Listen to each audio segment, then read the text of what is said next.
I know you, sir? Don't believe so. I haven't been here in many years. Name's Silas Greaves. Silas Greaves? The bounty hunter? Used to be.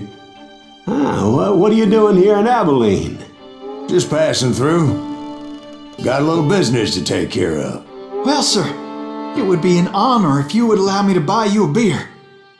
Hell, son, it would be my honor to drink it. I'm Molly. Howdy. I'm Dwight. That's Jack and Steve. Ben's behind the bar. Oh, I bet you got some great stories. A couple. Any of them true? Jack, be nice. A few. What about your shootout with Henry Plummer's gang in Bannock, Montana? Is that where you started as a bounty hunter? That's what it says in this here dime novel. Don't believe everything you read in them dime novels, boy. First man I hunted was back when I was riding with Billy the Kid. You knew Billy the Kid? Damn right. That scrawny son of a bitch had no fear. Wouldn't back down for nobody. I heard he collected the 10 stars off any crooked lawman who crossed it. It was a war, boy. The Lincoln County War.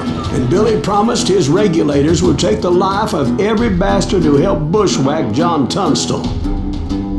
Kid had a big chip on his shoulder and a hair-trigger temper. Made him dangerous as hell.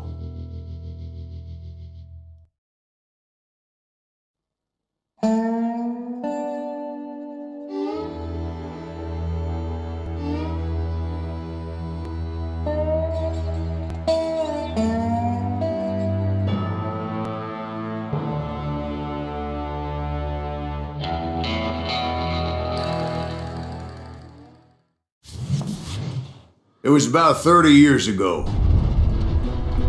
Billy was hiding out in an abandoned farm near Stinking Springs. I threw in with the kid because the man I had sworn vengeance on was riding with Billy's enemies. But before I tell you why I want that sumbitch dead, let me tell you what happened that day. I was heading back to the hideout when suddenly I had this funny feeling.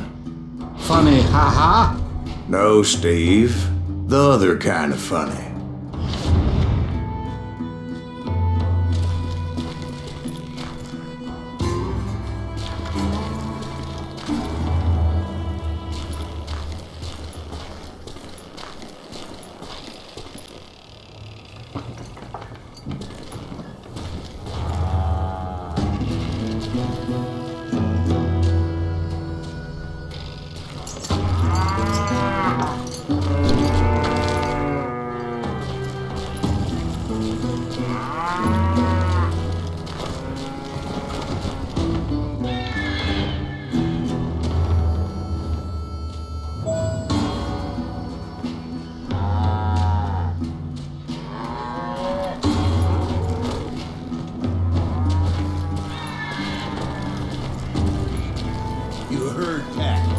Stay here to keep an eye on the road. That's not fair. We're missing all the fun. I knew those two morons would never let me through. I had no choice.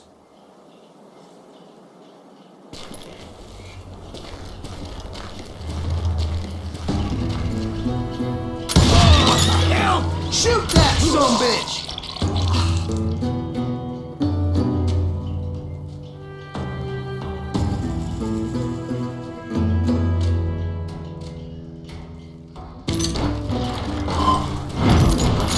Was it Pat Garrett's posse? Oh yeah. I heard the shots and I knew I had to move fast. Garrett and his army of deputies had surrounded the entire homestead.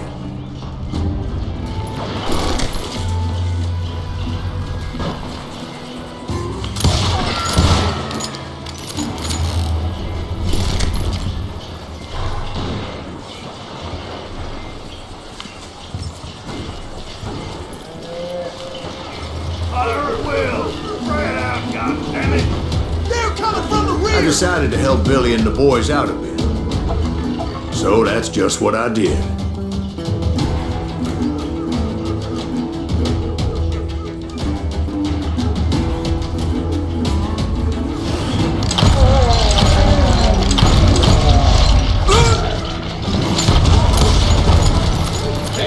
We have one behind us!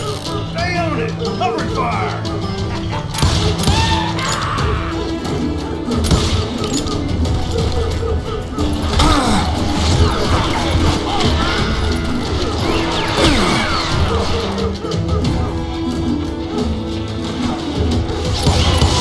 As the governor of New Mexico was paying for the kid's apprehension, Garrett was able to hire every gun hand in Lincoln County.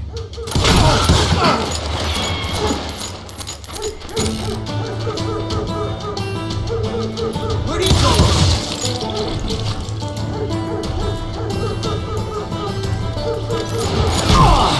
Shot you, son of a bitch! Someone shoot that!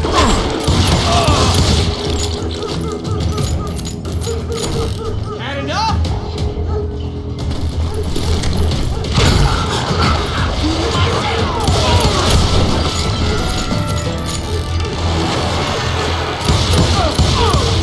Damn you!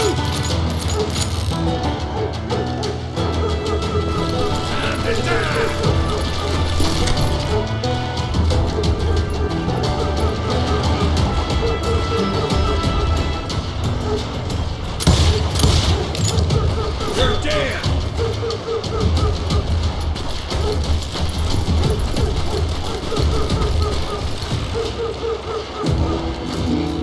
I'm putting you down!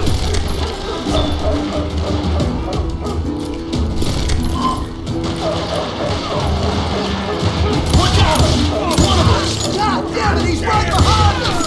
Where the hell? Garrett's men were running around like a bunch of chickens with their heads cut Let's send off. these some bitches running!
You think you can kill me too?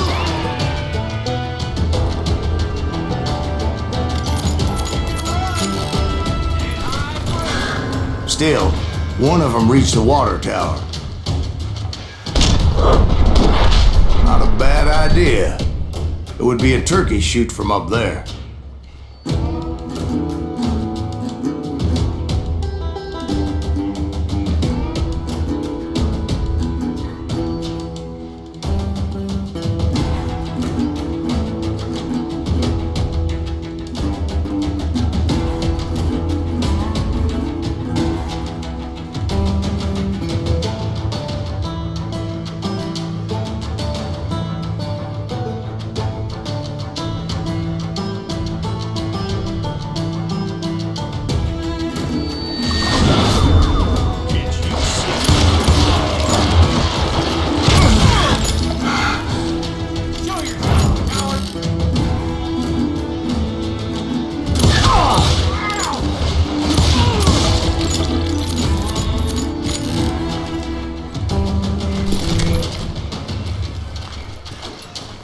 Luckily, these shooters Garrett hired weren't the sharpest tools in the shed.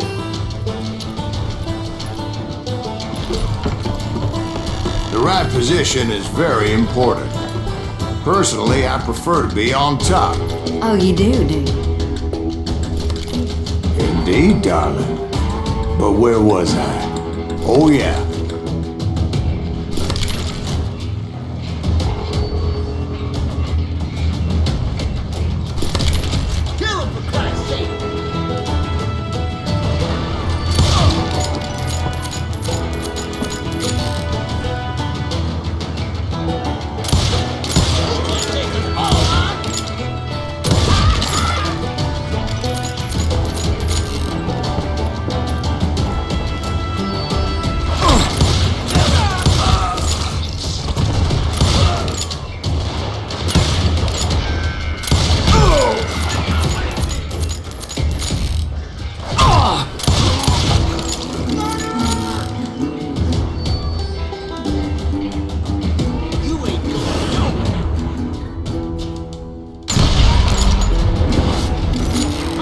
A lot of them were saddle tramps or sod busters or drunken drifters looking to make a few bucks.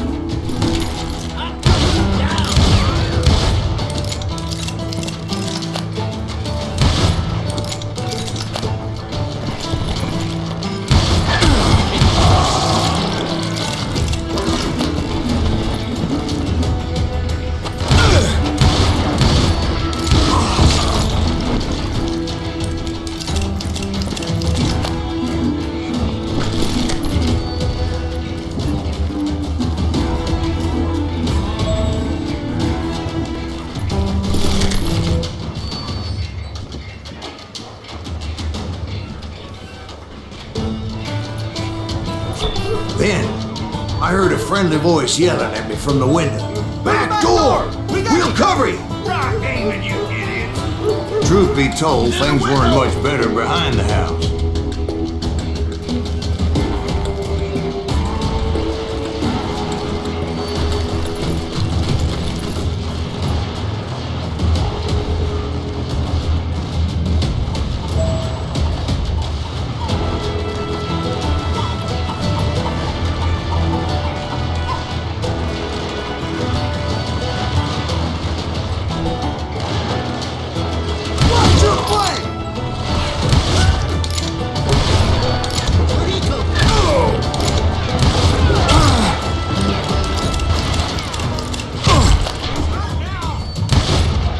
Cut their numbers in half, but that just made the ones that were left twice as mad. They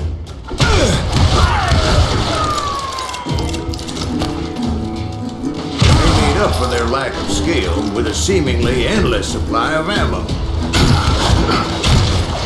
I'm done with you! It was a bit of a slog, but I finally fought my way around the back of the house.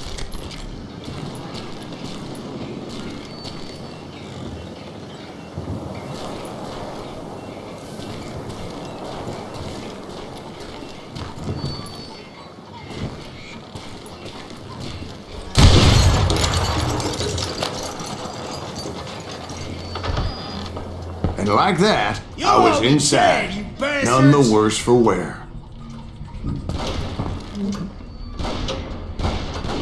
Deader than a rat in a trap! I passed Dirty Dave. I'll do you myself! How about that? Huh? You like And that? upstairs, I found Billy and Charlie Bolger.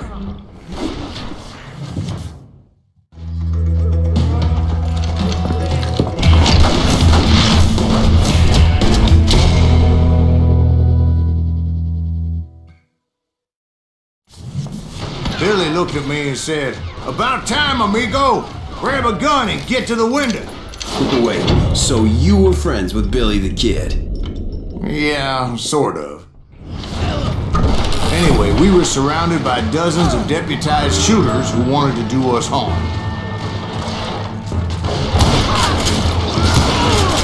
It's worth $500, dead or alive!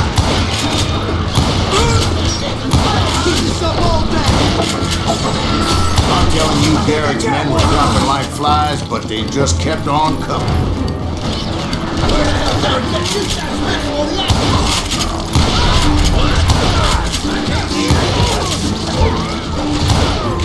That's when Charlie got hit. "They're catching us in a crossfire," shouted Billy. "Get to the other side."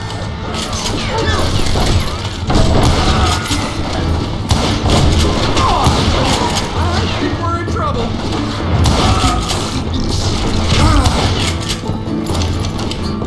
Where'd he come from?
foot down, but it was pretty clear, even to Billy, that maybe discretion was the better part of valor.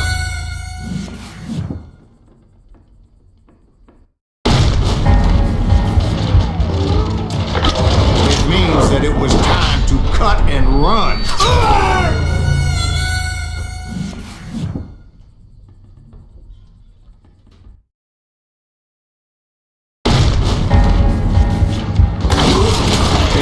That it was time to cut and run.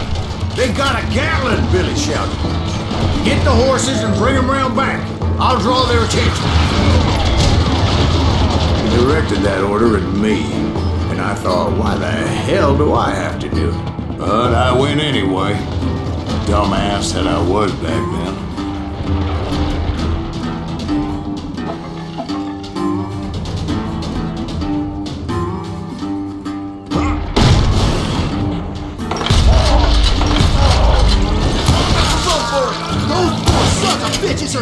Many would have fled in my place. But I had that false sense of invincibility that many young men have. Like Jack here. What are you saying, old man? Jack is just joshing with you. Yeah, he better be. Mr. Graves, please continue. Please, call me Silas, ma'am. Now, where was I?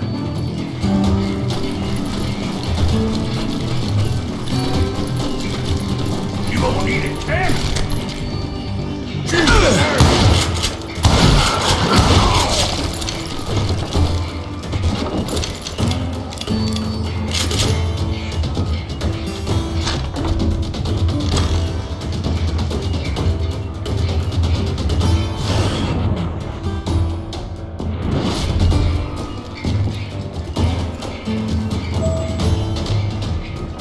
You were heading for the barn.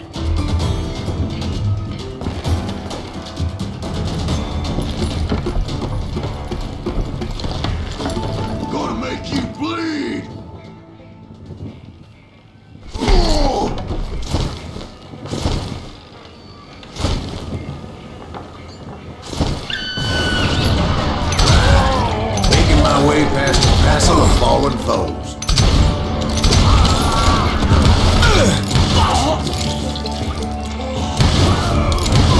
That's it for you.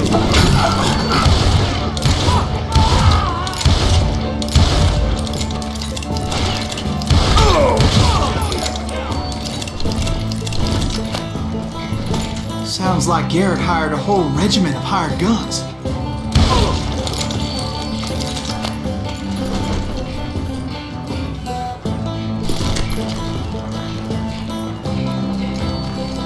Yeah, and just when I thought I was done, more of these hapless bastards would pop up.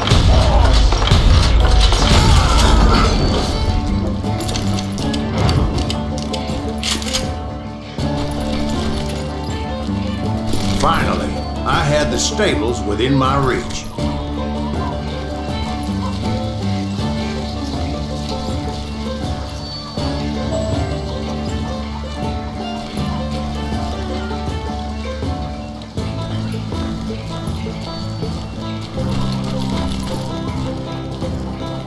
That's when I met Sheriff Pat Garrett. I read that you went toe-to-toe with him, sir. That backstabbing bastard with that tacked-on tin star.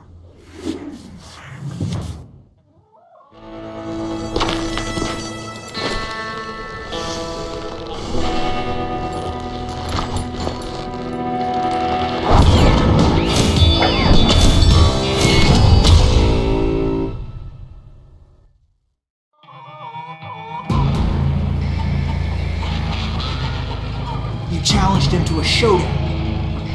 You read that in a dime novel? It said he showed no fear as he took your measure with eyes like a rattlesnake.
And that you killed him in a fair fight. Is that what that Penny Dreadful said? No, boy. That ain't what I meant when I said I met Pat Garrett.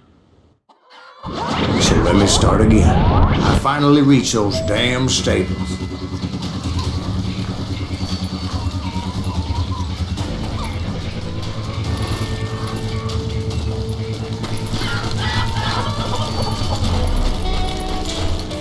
Stepped inside, and last thing I heard was Garrett's voice. That's not Billy. And go on, how did it end? And, boy, that was just the beginning.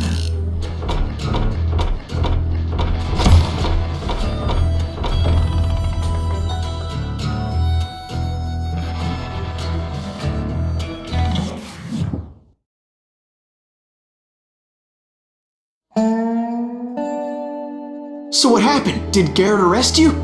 Yeah, after I came to, the bastard had clocked me with his Colt.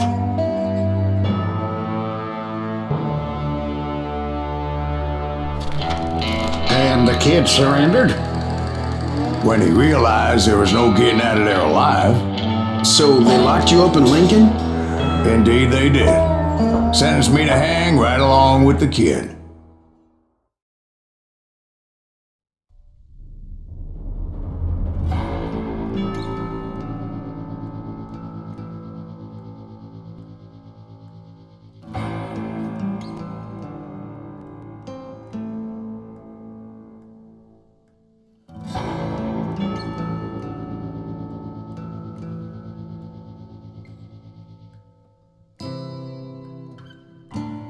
It's important to know that I was only riding with Billy so I could find the bastard I was after.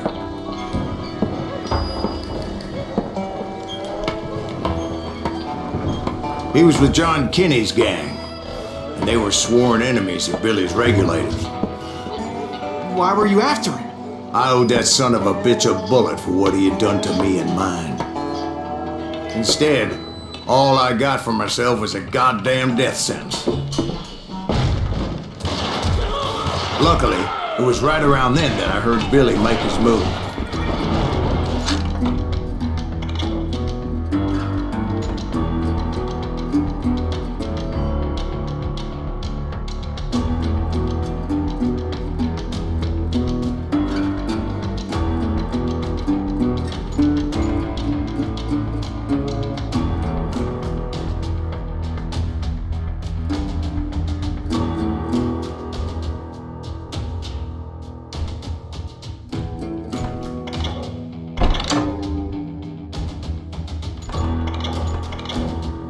He shot Jim Bell and a few other guards as he made his getaway.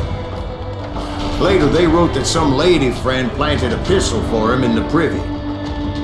What the papers didn't say is that Billy helped me escape too.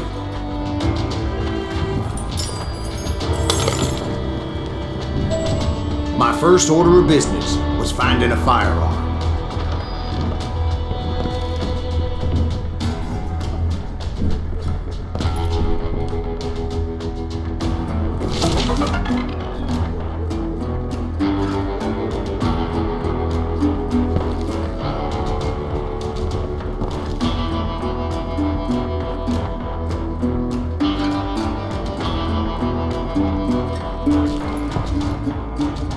Luckily, I located Deputy Bob Ollinger's mean-ass shotgun.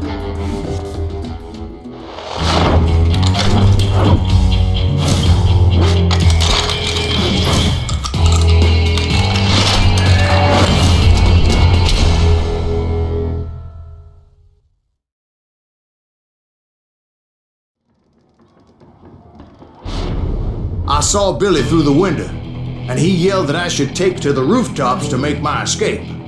So I did. Anybody see Billy?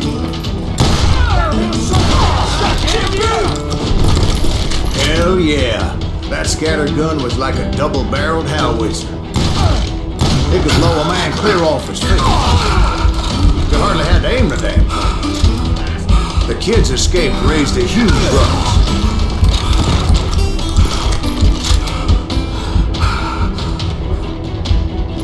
Guards were everywhere looking for it. Can't let the kid get away.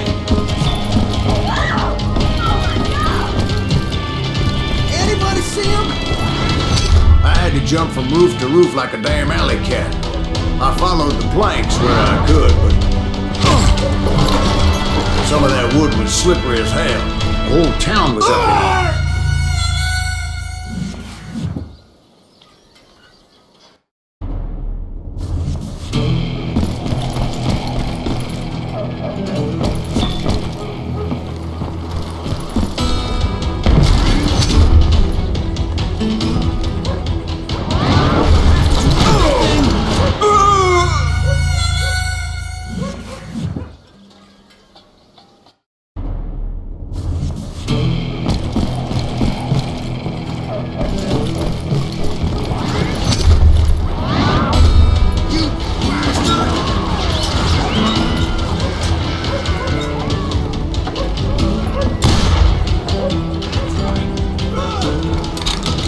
Suddenly, I was a fugitive. Yes, the kid escaped. Darren's gonna kick our ass! Can't have gotten far! Gotta be around here somewhere. Billy broke out of jail. Ah!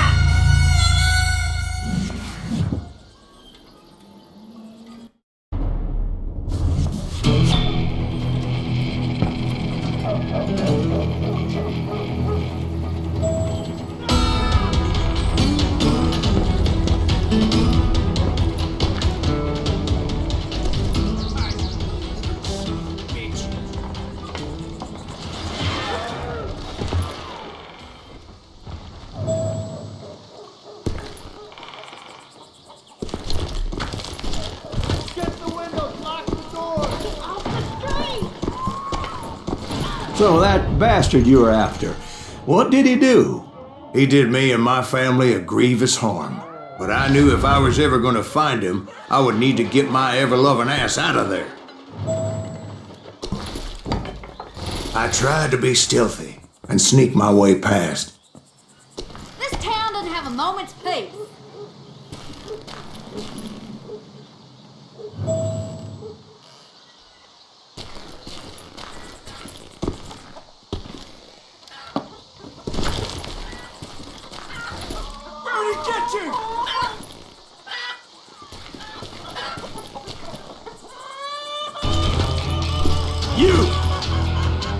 But hell, if they weren't all waiting for me. Apparently, some of them thought I was Billy.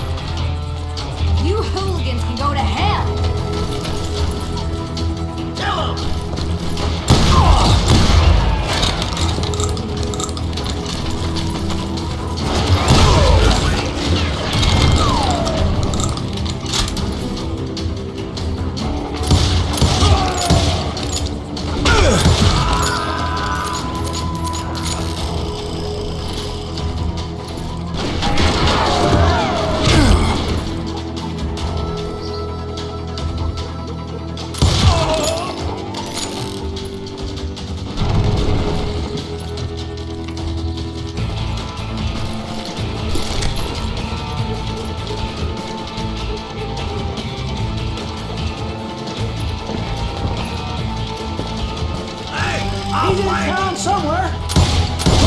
See, me and the kid shared a certain similarity in build and color.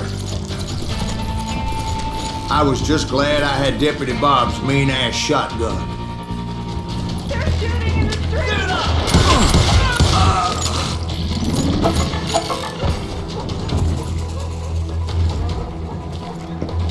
I got this! Get your headstone! There's children here. Don't let him get away! So much lead was whizzing by my head, it was like everyone in Lincoln wanted to put me in the ground. I knew I needed to find a horse. Though I never did have a great fondness for those four-legged grass eaters. Smelly, sweaty, ungrateful beasts. We prize them too high, if you ask me.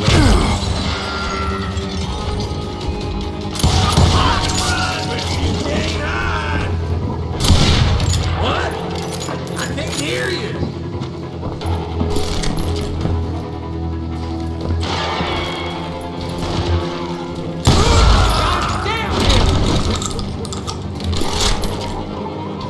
I got this. Stop it!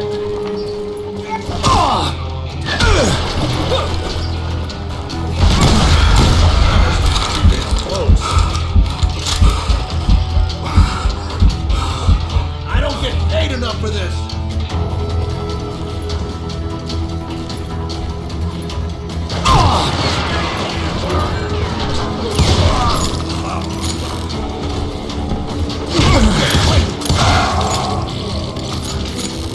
You're threatening the lives of innocent people.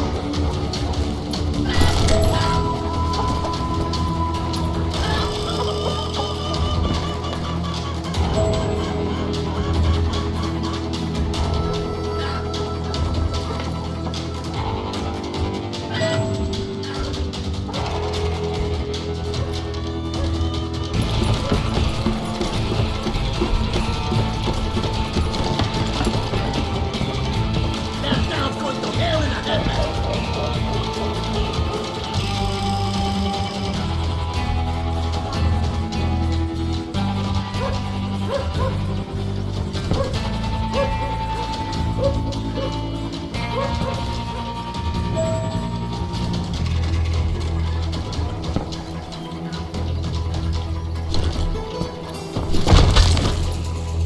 But where was the kid while you were busy getting shot at? Gone. And that's when it occurred to me why Billy set me free.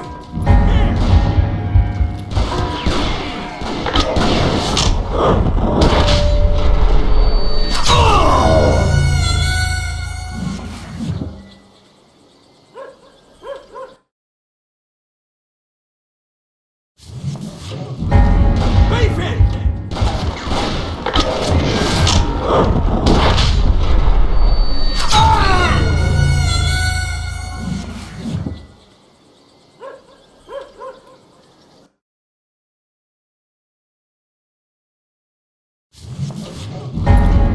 Got that son of a bitch!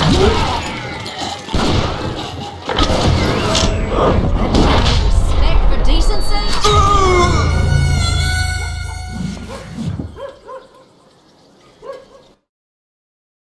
You're threatening the lives of innocent people. Take him!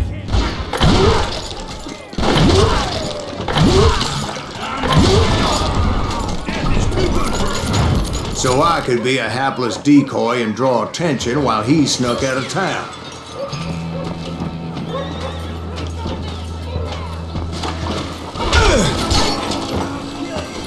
I knew if I made it out of there in one piece, no one would put a price on my head. Because everybody in Lincoln would be dead? No, because they all thought I was Billy. And all that blame would fall on him. Meanwhile, Deputy Bob Ollinger was organizing a posse to put me down. He was already a mean son of a bitch, but he was doubly pissed that I stole his mean-ass shotgun. Anyway, it was me or them, and the only way forward led me straight to perdition. But the cards were dealt, and I had no choice but to play them. We can take him!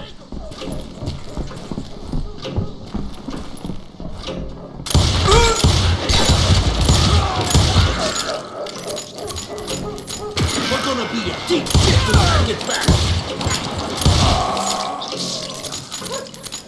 Get out here, you coward! Kill him!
stables on the edge of town.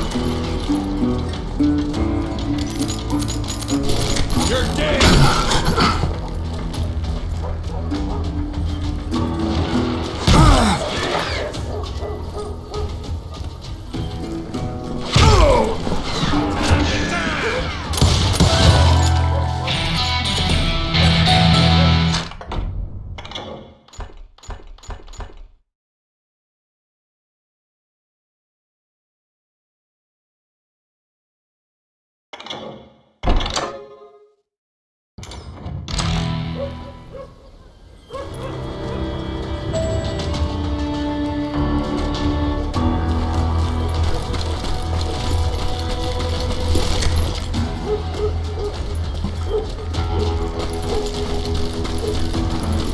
I guess Billy saved your ass, taking out Bob Ollinger the way he did. Billy didn't kill Bob.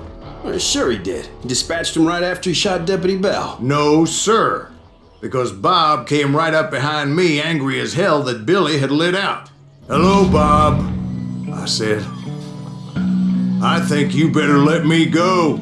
And he says, "I don't think so, boy. Not with my shotgun."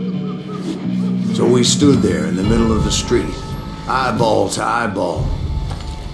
He intended to kill me, and I knew I had no choice but to defend myself.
I killed him in a fair fight.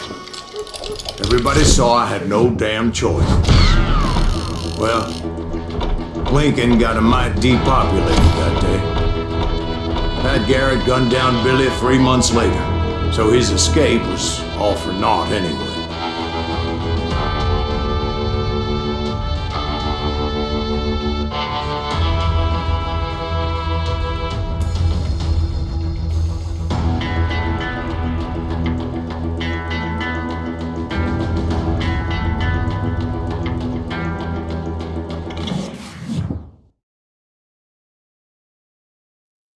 So where'd you go after Lincoln? Mexico. Until I realized nobody was looking for me. I ended up taking a job with the Rurales. The Mexican Rurales? I was hired to help them track down the cowboys. The most vicious outlaw gang in Cochise County? Curly Bill Brocious? Johnny Ringo? Led by Old Man Clanton himself. They must have paid you a pretty penny to take them hombres on. Not really.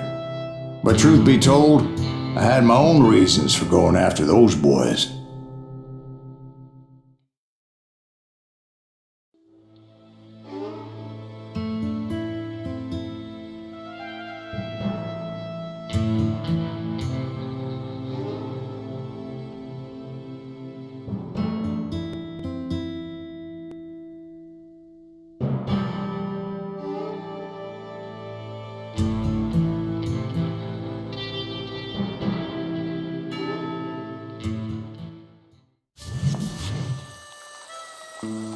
So was the bastard you were after now riding with the cowboys? Roscoe Bob Bryant was his name. Oh. But no, this time it was a different bastard I was after. The aforementioned Mr. Ringo. And yes, he was working for Old Man Clanton.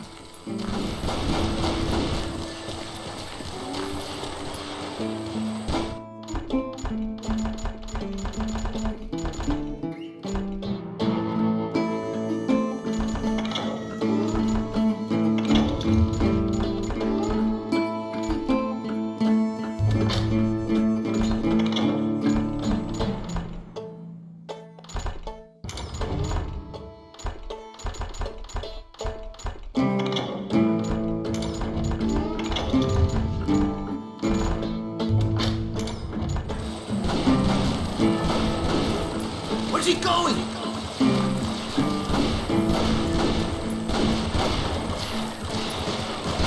I came upon them robbing a stagecoach, which wasn't surprising, being they were such murderous thieves and bastards. The bandits wore red scarves, so I knew they worked for the old man. Over there! He ain't got I did my best to help those poor passengers.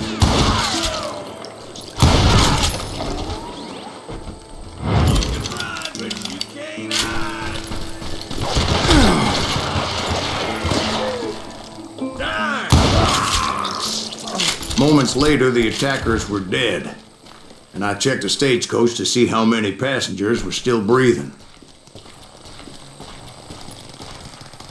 None. It was then I wondered if the rocks weren't hiding more bandits. Was that all of them? Or did I just hit the rear guard? I quickly got my answer. They attacked from on high like Apaches often did.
Appear in great numbers from above and rain down lead on their hapless enemies' heads, making use of the high ground, whatever else they were.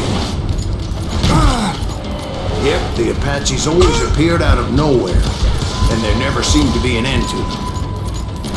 Hold on, were you attacked by Apaches? What happened to the cowboys? Did I say they were Apaches? I said Clanton's cowboys attacked me Apache style. I was in a pitched battle, but I was holding my own against an overwhelming enemy force.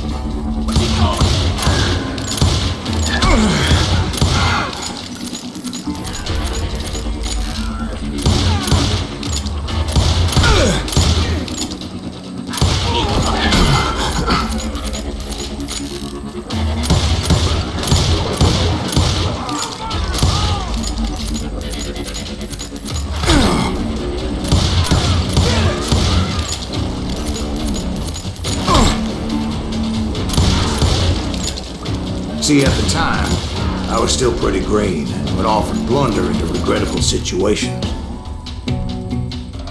But I just kept shooting at anything I could see up in those damn rocks. I didn't see Ringo, but I knew he was with the cowboys.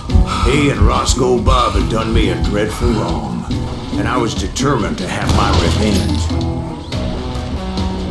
But to get to Rico, I knew I'd have to find my way past these other assholes first.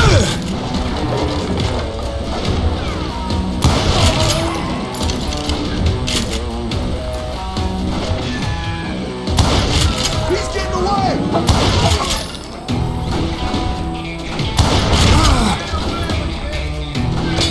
Fortunately, I was running out of ammo. Another perfect example of my relative inexperience as a hunter of men.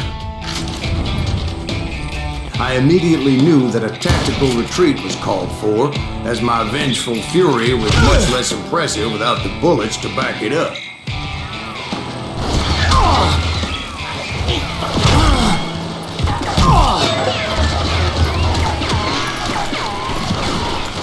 Finally, they managed to corner me. Trapped as I was, the odds of my survival seemed pretty slim.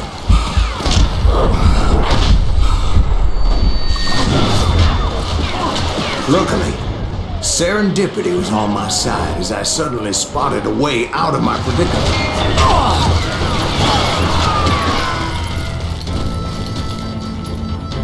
Hard to hit a moving target. I ran ahead as if the devil himself was after me. Bullets were whizzing by my ears, but I wasn't about to roll over and die. I just kept running like there was no tomorrow. Because there wouldn't be. Clanton and his men caught up with me. As I was scurrying around those caves, I thought, what was I thinking? Going up against a gang like this?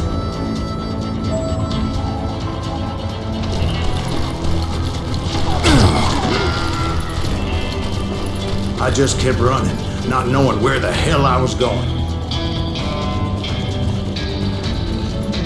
You're mine!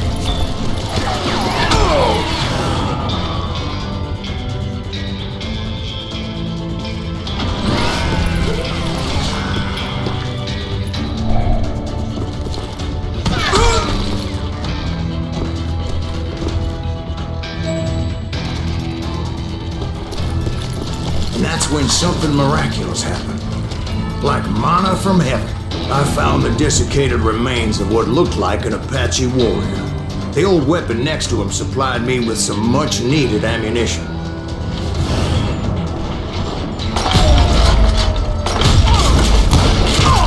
Masterson once told me it was more important to be lucky than good, and he would know.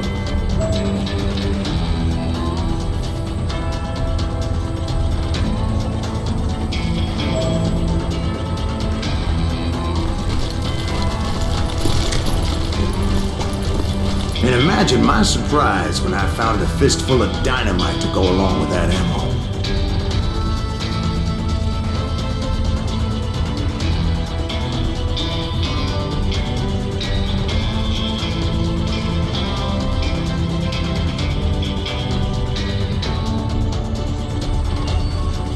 That stroke of good fortune evened the odds and bolstered my confidence. It was time to turn the tables.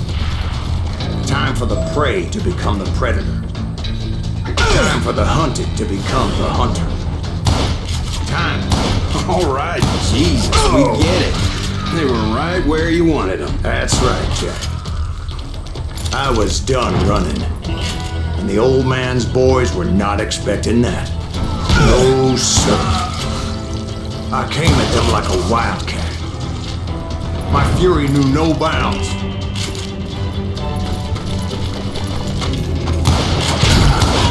God damn you!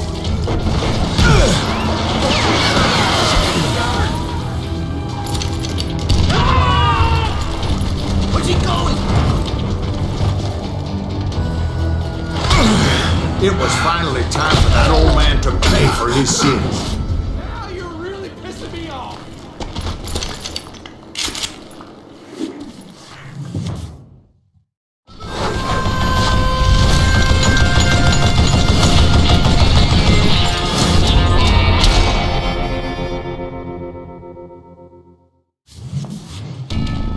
I yelled out at the top of my lungs, Clanton, I'm coming for you!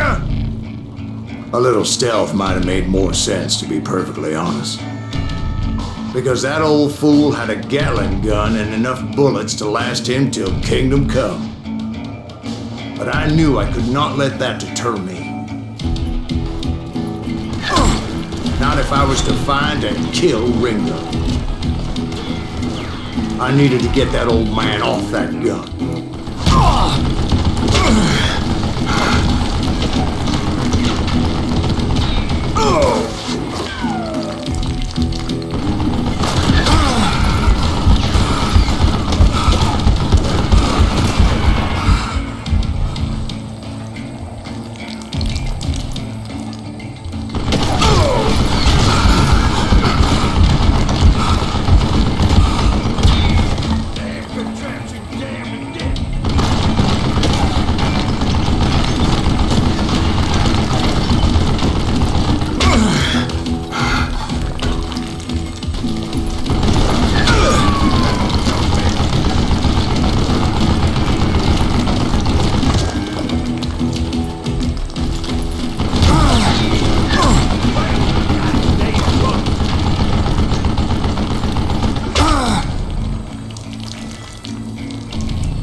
Tell you that was the longest uphill climb of my entire damn life. Well, one of the longest.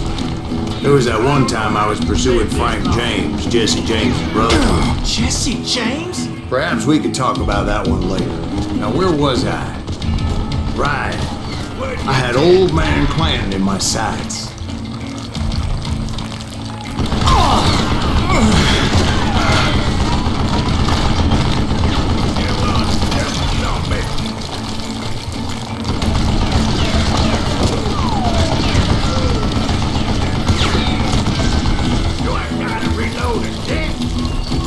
Most everyone thought it was the Ruales who had come up against him in Guadalupe Canyon, but it was just me.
Apparently, one of the cowboys made it out of there alive and told Ike and Billy Clanton that it wasn't a Mexican who took their father's life that day.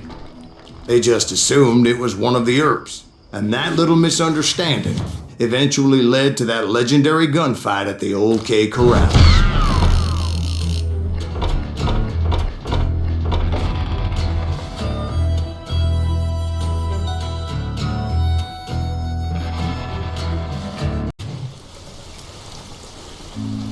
A few weeks after that dust-up at the OK Corral, I was still after Johnny Ringo.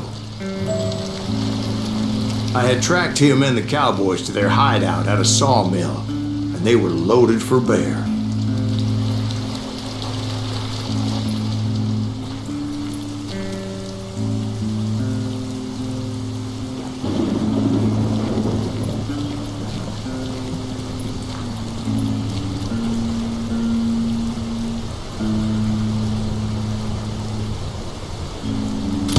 So, what exactly did Johnny Ringo do to piss you off?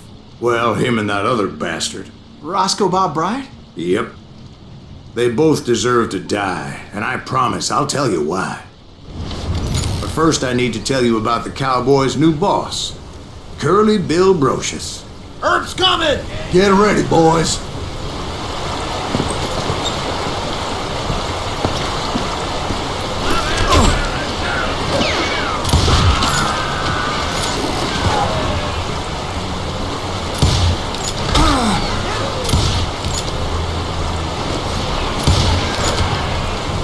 Kill that stupid son of a bitch!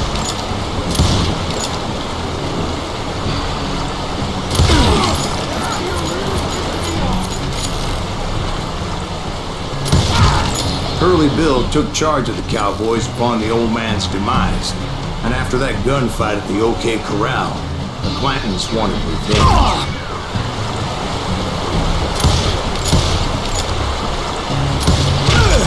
Somebody kill him!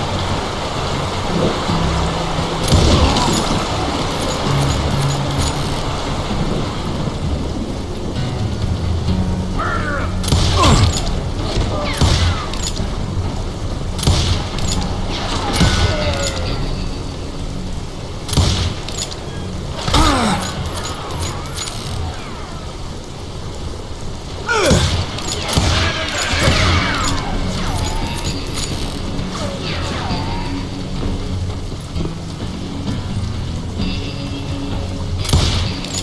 Somebody kill him!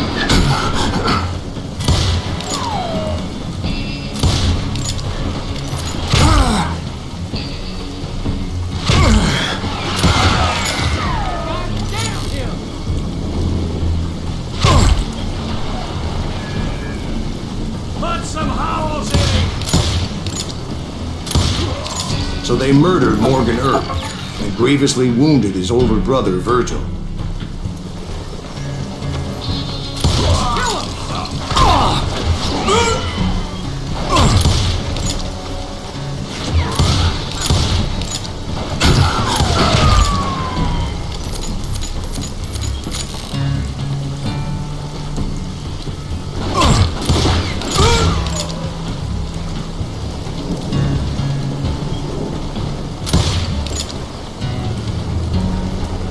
Get around!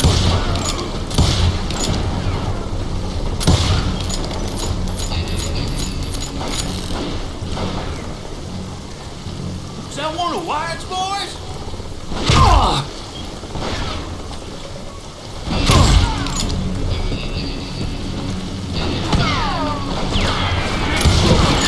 Wyatt and Doc went on what became known as the Vendetta Ride, hunting those outlaws down. So when I showed up, that's who they thought I was.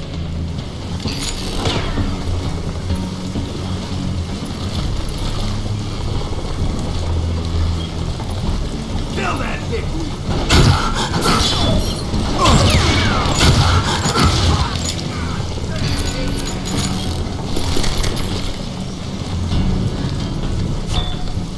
Turn it down! Put a fork in!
There were killers around every corner, all wearing red bandanas.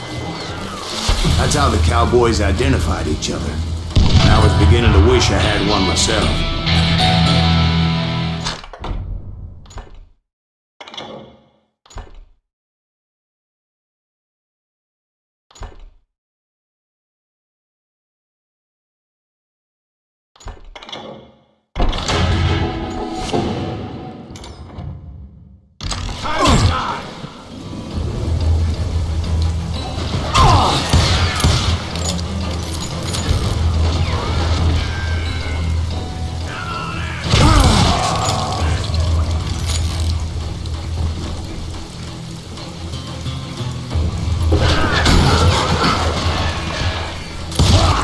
But I wasn't about to let Ringo walk away unscathed. And that's what drove me forward.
They say that Ringo was infernally fast.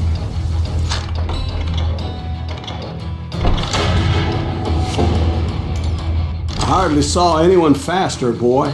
Certainly not Wyatt Earp. That man was all hat and no cap.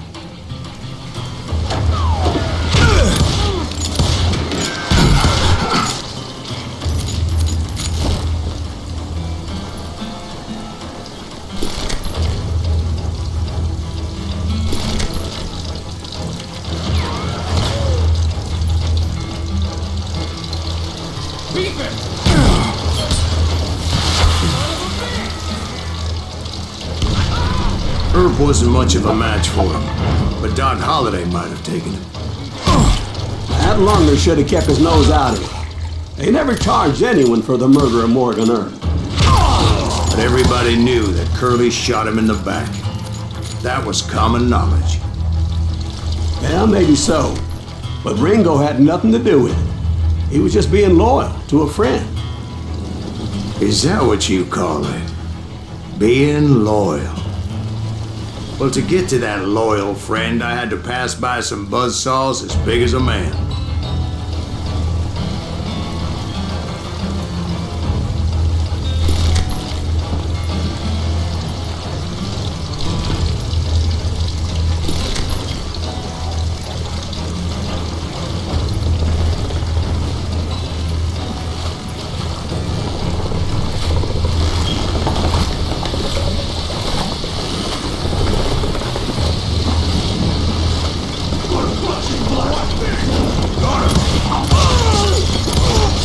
Excuse me, sir. I have a question. What's that, Dwight? After old man Clanton died, why didn't his son take over the Cowboys? Because Ike Clanton was dumber than a box of rocks and a yellow belly to boot.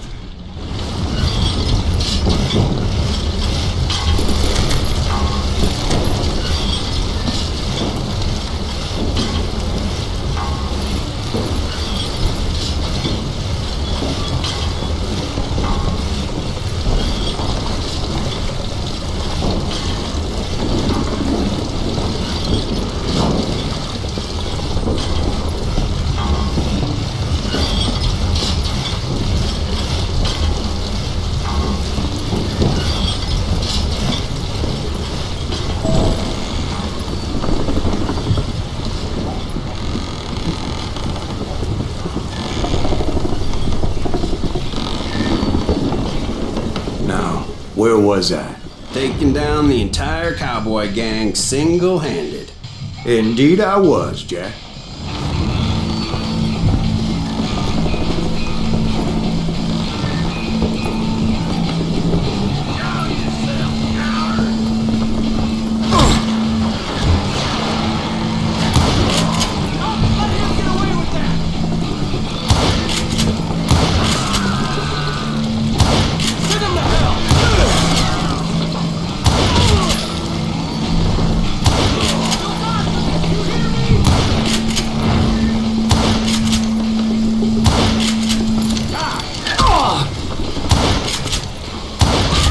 Though it wasn't easy, as those boys had good cover.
There were carts everywhere, piles of lumber, and God knows what else for people to hide behind. That really was one hell of a sawmill. Quite an impressive operation.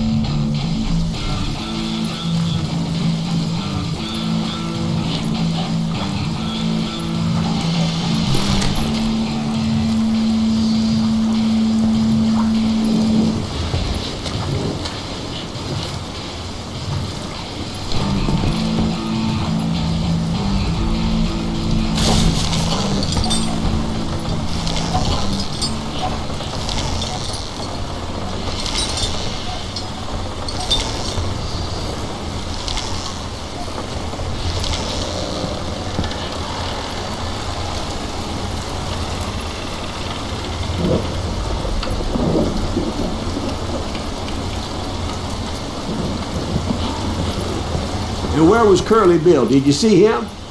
I'm about to get to that, Ben. Patience.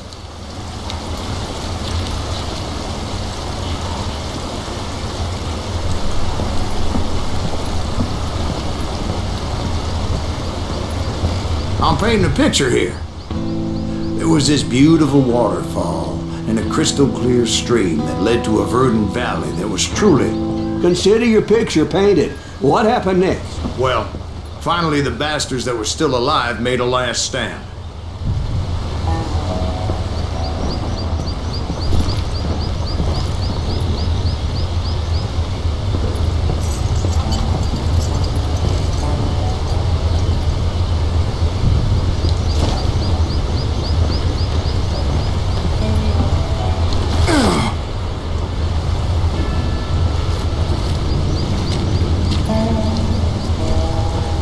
Curly Bill, Johnny Ringo, and his compadres took off into the lumber yard, and I followed after.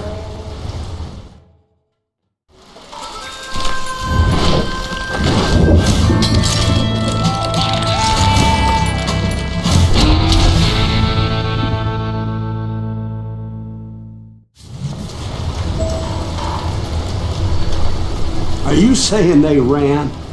Cowardice was not in Ringo nor Curly Bill's nature. No, sir. I never said they were running scared. They just wanted me out in the open. Time to dance with the devil! You working for Wyatt Earp? If that son of a bitch send you to kill me?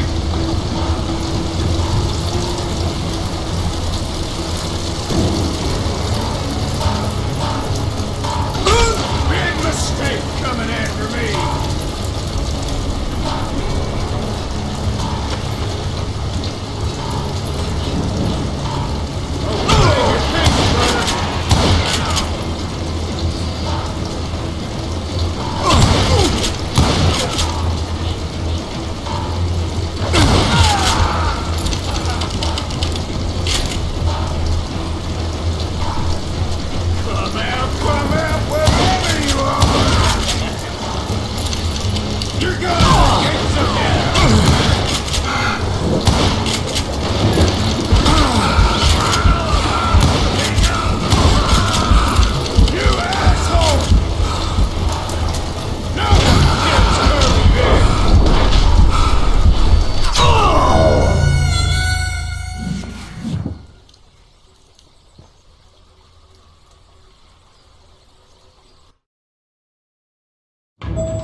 Just gave me no choice but to take his life. But Ringo was nowhere to be found. I knew you didn't kill Ringo, because he was found dead in a different location altogether. To this day, his killer is still unknown. Indeed. Took me a few months before I finally tracked his ass to West Turkey Creek Canyon.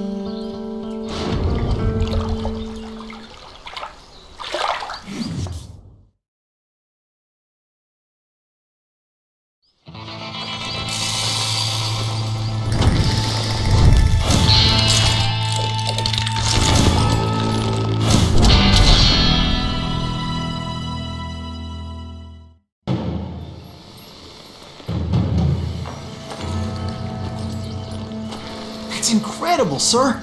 I always thought that Doc Holliday was the one that killed him.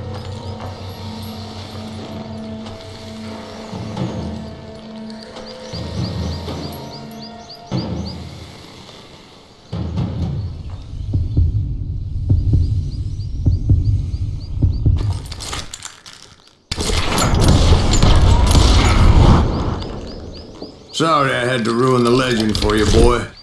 But the legend ain't always true. Doc Holliday had nothing to do with the death of Johnny Ringo.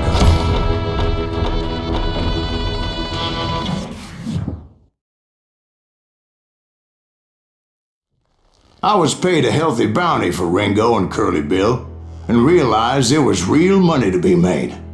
That's why I went after Henry Plummer.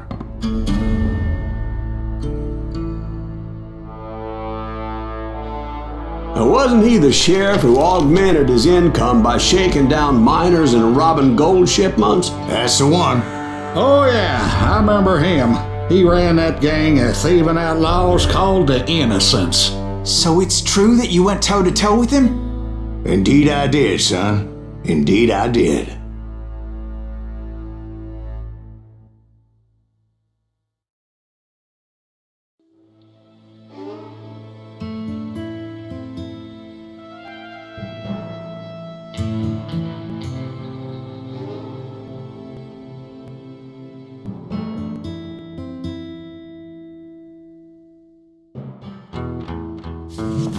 I knew I needed resources if I was going to track down Roscoe Bob Bryant, and hunting Plummer looked like a good way to get rich quick. As the local vigilantes exposed him as the leader of the bandits, and put a generous price on his head. Plummer rallied his gang to plunder one last gold mine before making their escape, and that's where I thought I'd find him.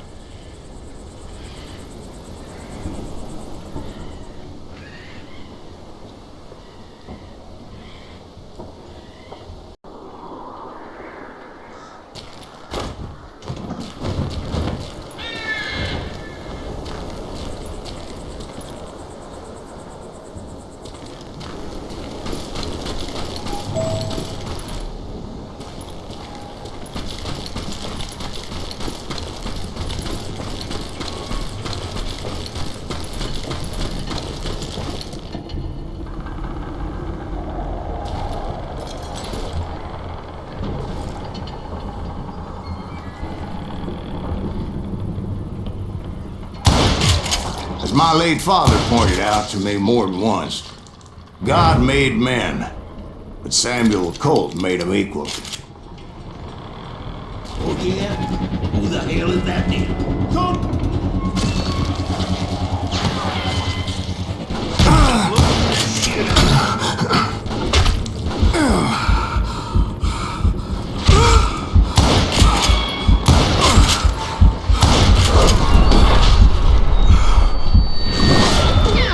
What the heck just happened?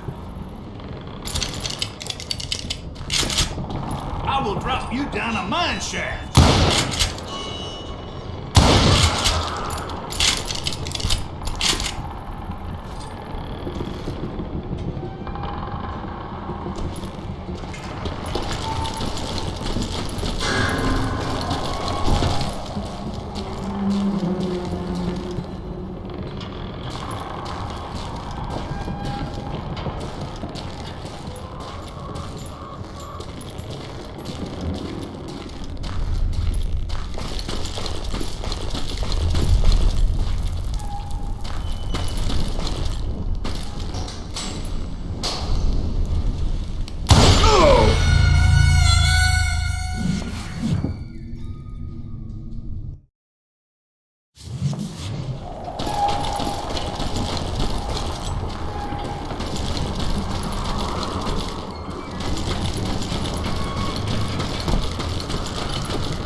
Who the hell?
I knew that dynamite wasn't mine, so I decided the polite thing would be to return it.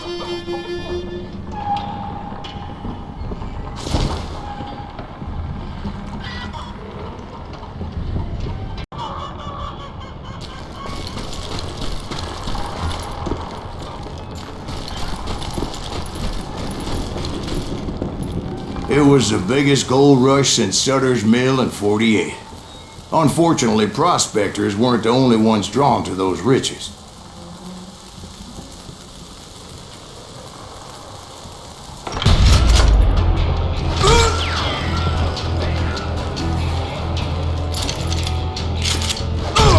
Cargo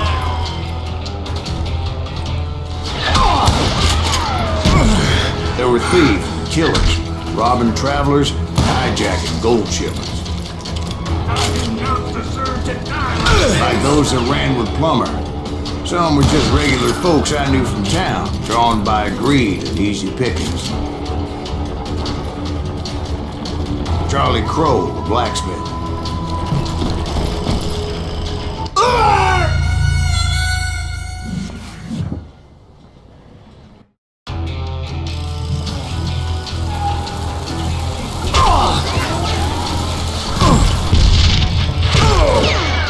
Plumber wants that asshole dead.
Who worked in the stable.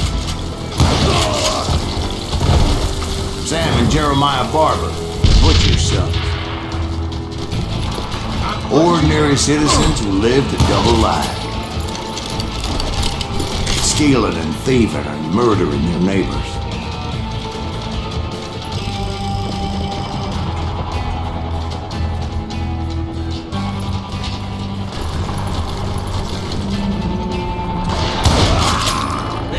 Of course, the rest were veterans of the Civil War. Stone-cold killers trained on the bloody fields of Shiloh and Antietam. Plummer had a lot of men on his payroll. A hell of a lot. That son of a bitch pretended to protect the public with one hand while stealing them blind with the other. He set up a defensive perimeter which I had no idea how to breach.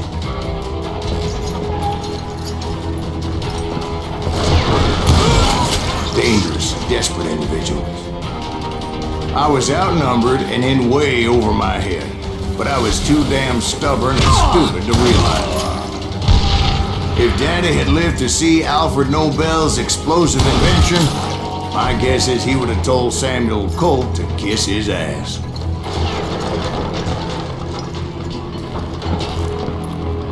I thought I was some kind of hero.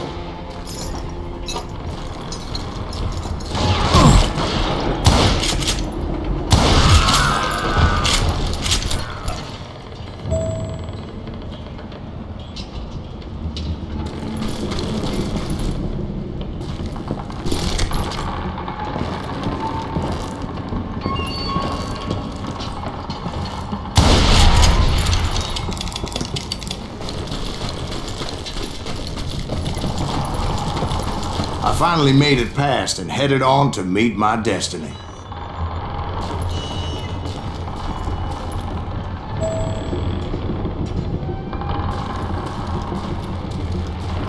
But first, I had something I needed to figure out. I had a few ideas on how to get into that mine, but once I made my decision, I knew there was no turning back. So my first thought was to enter the nearest mine portal. I saw an entrance. Made sense. It was the quickest way in, but that also made it more dangerous, as there would undoubtedly be enemy pickets posted along the way. Do you know who we are?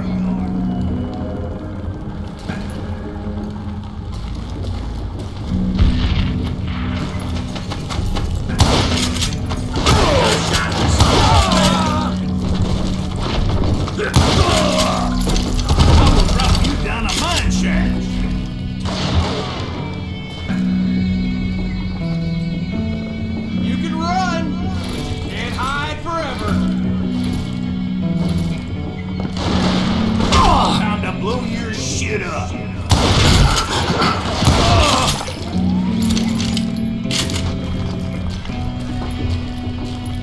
Besides, once you enter a mine like that, it's easy to get all turned around. And that confusing maze of corridors wouldn't even be the worst of it.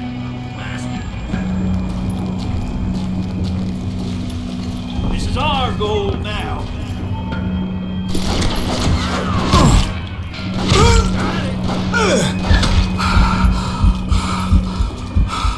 You can't beat the innocents. Some of those shafts could be as deep as hell. Put that boy in me.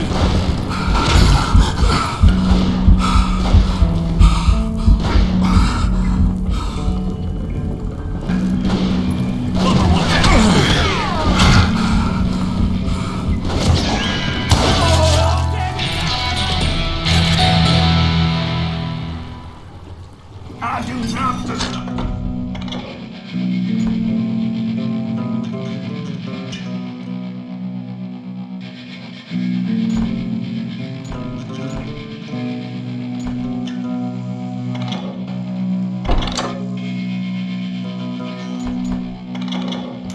To die like this.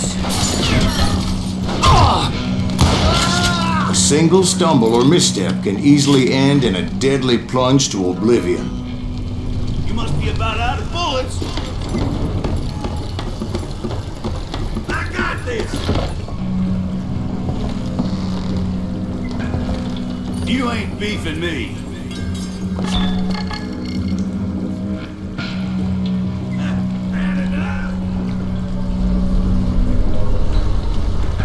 Time to blow your shit up.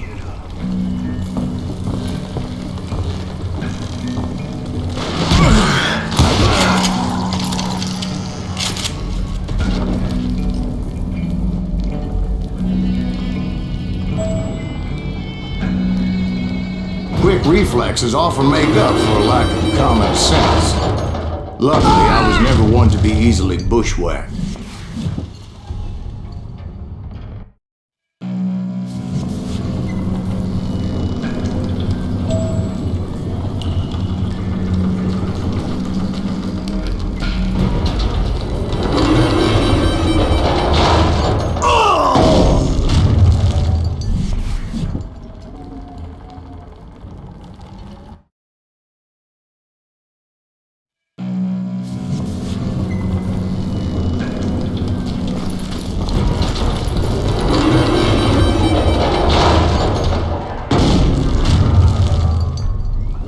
I would just need to be careful not to blow myself to Kingdom Come.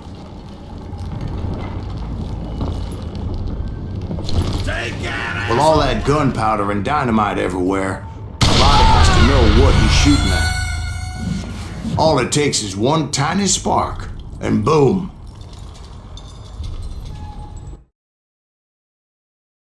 Take him! I will drop you down.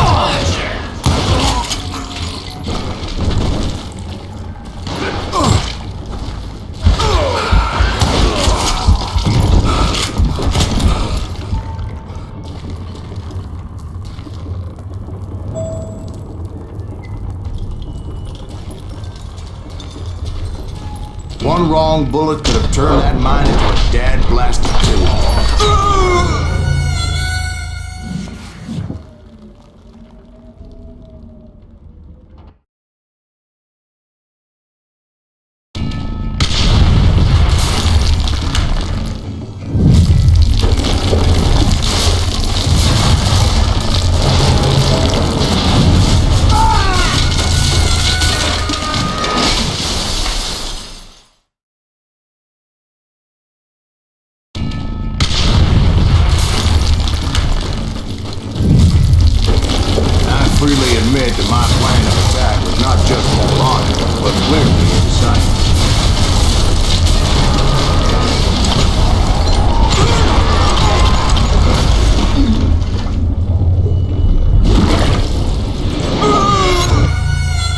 a good thing that I abandoned that ridiculous plan before I even tried it.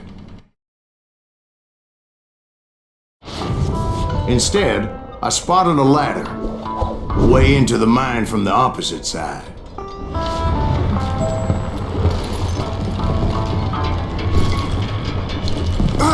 It was a long way around, but that approach seemed more sensible at the time. Of course, being I had a problem with heights, that scaffolding scared the bejesus out of me. Climbing down that ladder required some caution, because even though I had a younger man's reflexes, no man can dodge a damn bullet while climbing down a rickety ladder.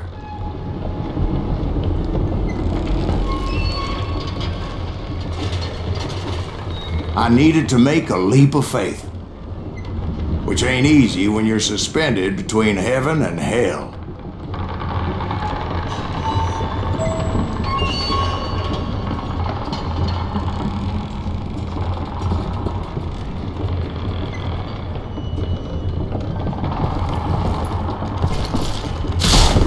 I was determined not to give up.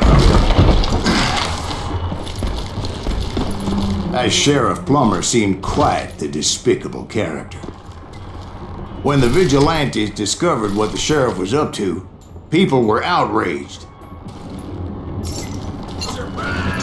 That $10,000 they put on his head would go a long way to helping me find old Bob.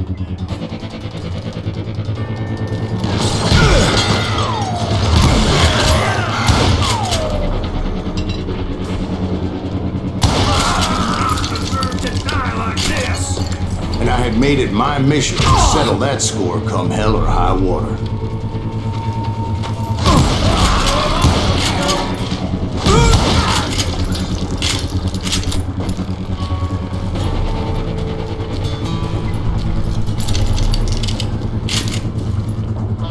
But first, I would have to make a choice.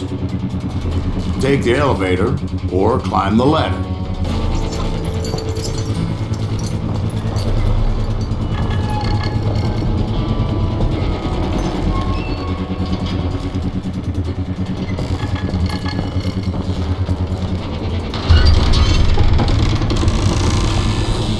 I picked the more convenient and more dangerous route.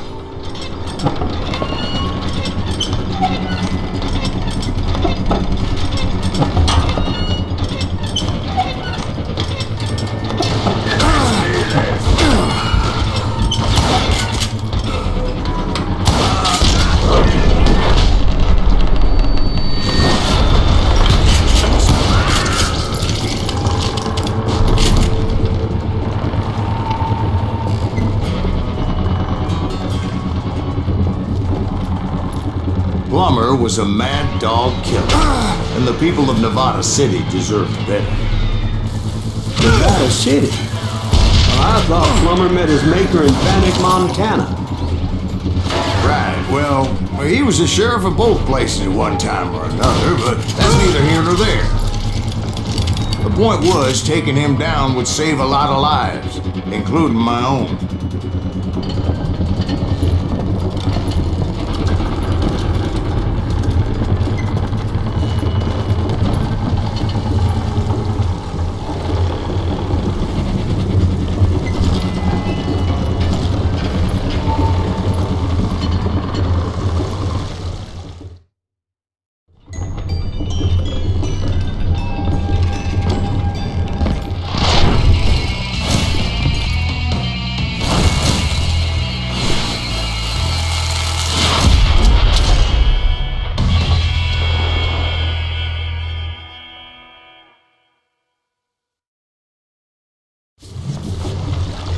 Catch this, you son of a bitch! This day is just getting worse and worse.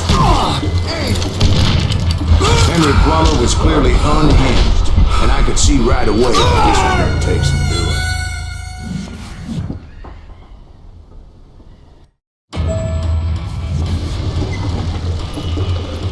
They're gonna bury you in a million pieces! I'm going all medieval on you.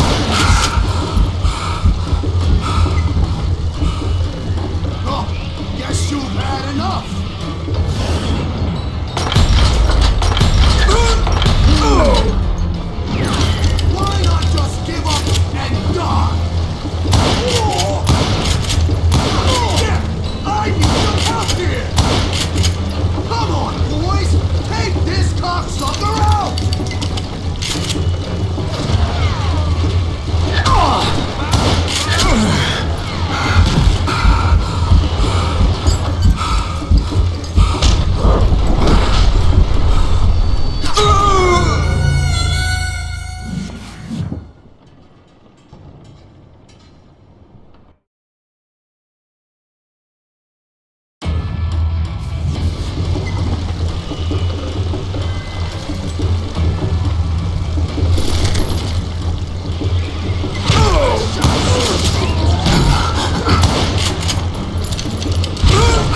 So that's how Henry Plummer died.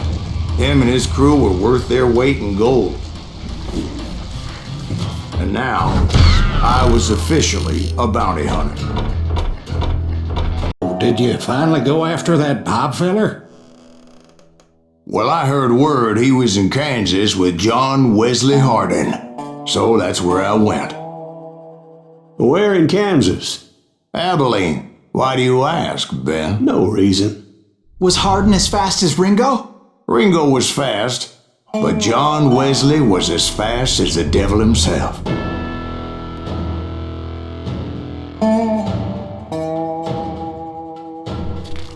Hell, he killed his first man at 15. From that day forward, he had a price on his head and wouldn't back down for nobody, not even Wild Bill Hickok himself.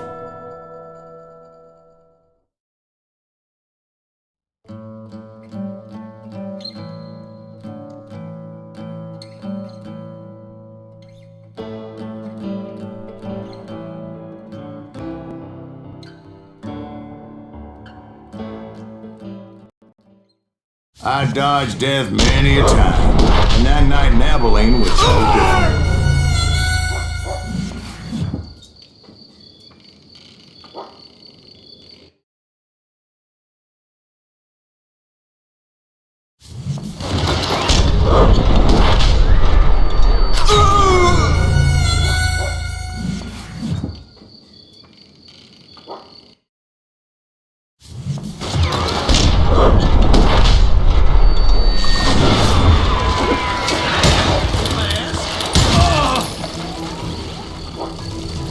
I was there with the intention of finding that bastard Bob and collecting the bounty on John Wesley.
I thought the Texas Rangers got hardened.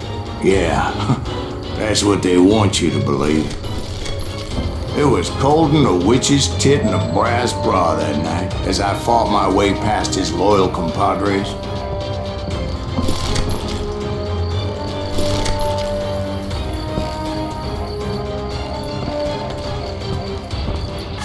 To the very same saloon we're sitting in today. Look around and imagine this place painted in blood. Hardin was waiting for me, and...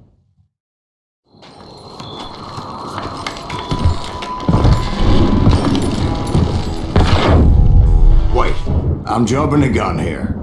Let me back up and give you some background on this sumbitch. He deserves that much. Don't you think so, Ben? John Wesley Hardin was a killer. By the end, he confessed to taking the lives of 42 men, fathers and husbands, brothers and sons, men with families who cared about them, families who put up money in hopes of finding justice.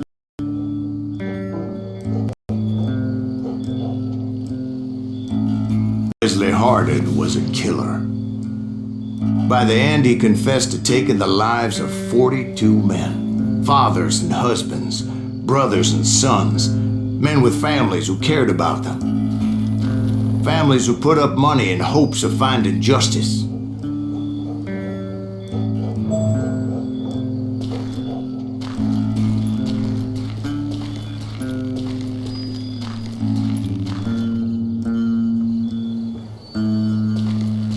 He was a bona fide folk hero by then, and had amassed a gang of armed miscreants and other assorted thugs.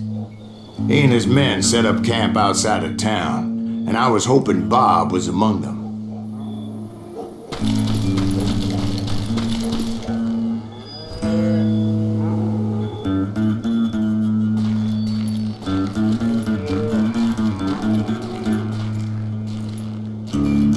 Shit, it's cold out here. Freezing my giblets off. Ain't right, we gotta stay out here keeping watch like this. Ain't nobody stupid enough to go after Hardin anyway. Better 3 hours early than a minute too late.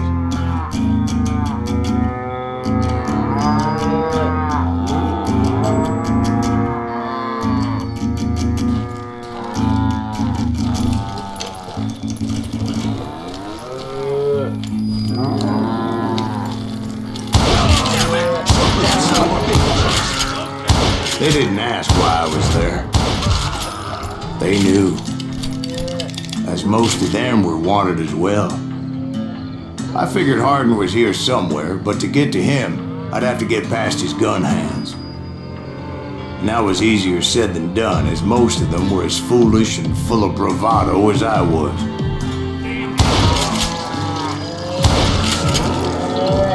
I had to spill a lot of blood to find out Hardin wasn't in that camp. He was carousing in town with his closest friends. Hardin's boys apparently didn't want me to reach the Bull's Head. Some were hightailing it into town to inform their jefe of my unwelcomed presence. Yeah, you know you can't beat me.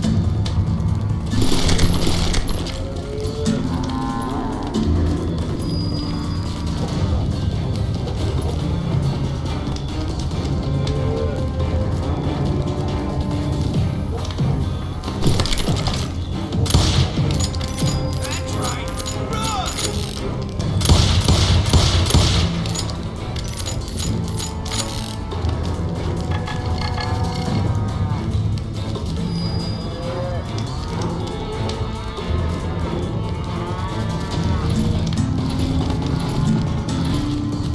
You can't hide from me.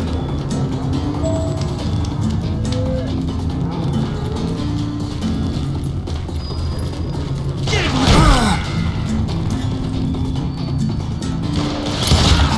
Bastard, shoot!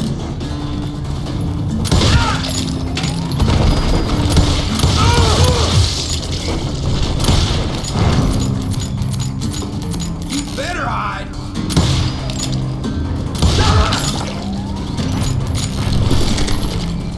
Tell Hardin someone's coming for him! Stop that sumbitch! Let the boys know we got another law dog.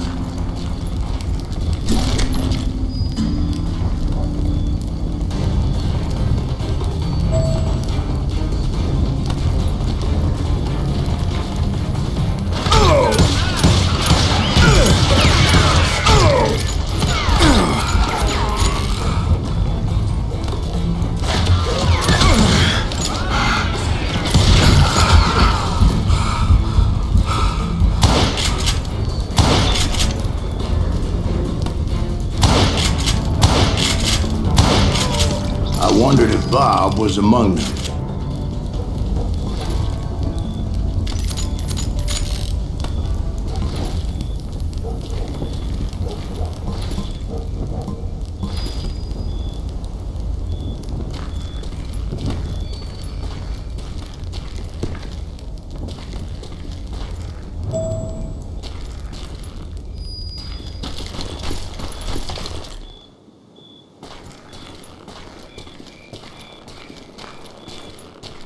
And I steeled myself for the fight ahead. For as good as I was, deep down I wondered if John Wesley wasn't just a little bit better.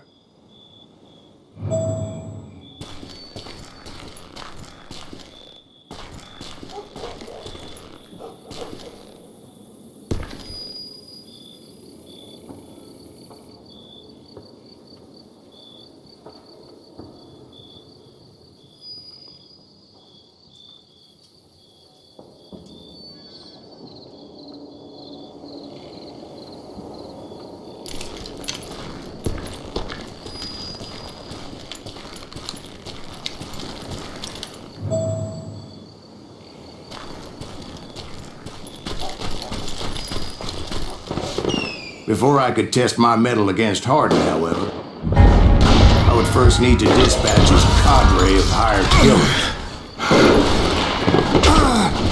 Most of these degenerates were beyond redemption, but John Wesley might have been a different story.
didn't learn until later that that night was in fact his birthday celebration.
I think I already mentioned that I found Hardin in this very saloon.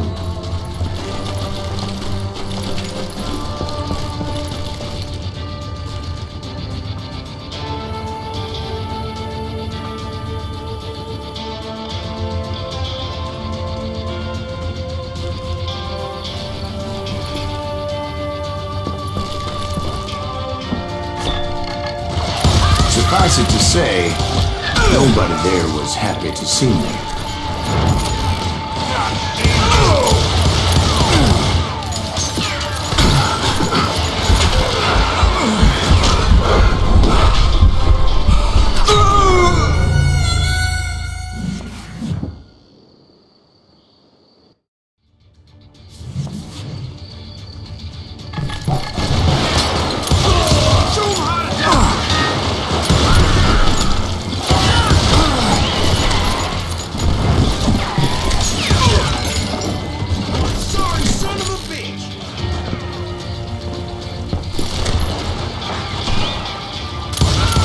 In fact, I felt a certain hostility.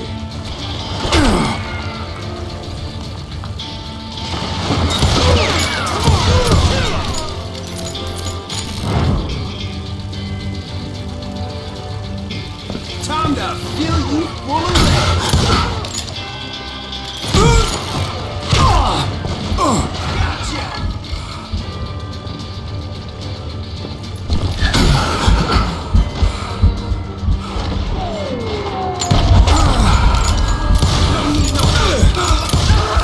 I was disappointed that neither Bob nor John Wesley were among the dead.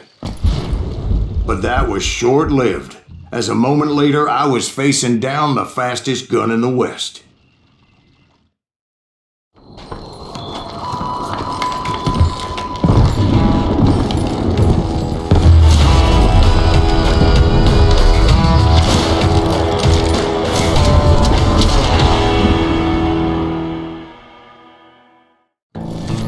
I felt a bolt of adrenaline, or maybe that was fear. He was well known for his tricks, and I knew I'd need my own if I was ever to defeat him.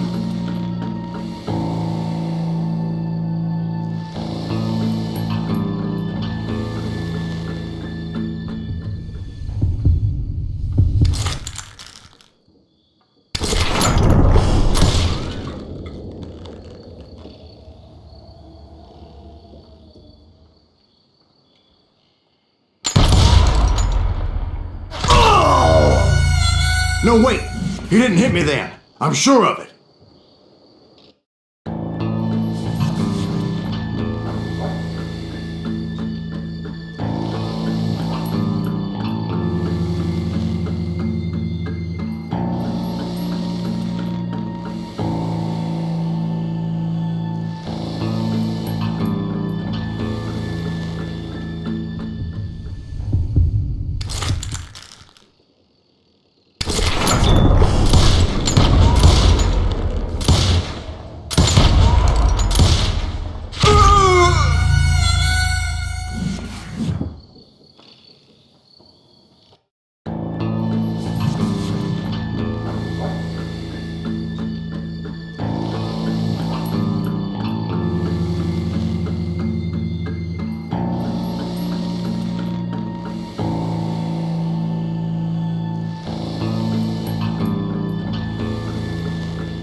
I felt a bolt of adrenaline.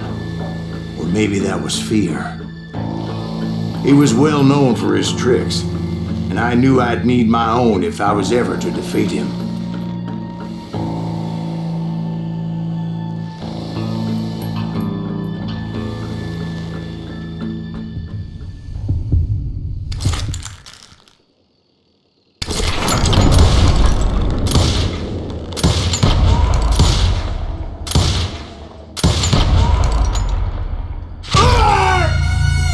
No, wait!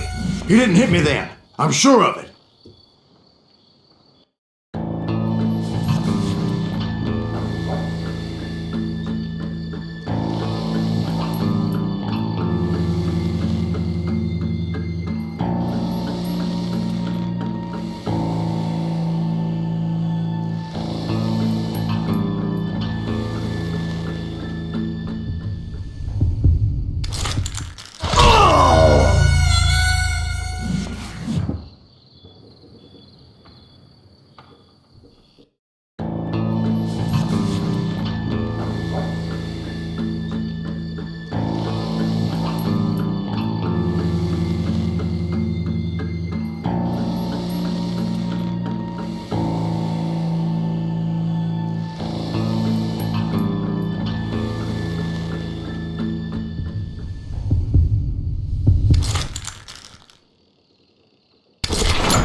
I felt a bolt of adrenaline.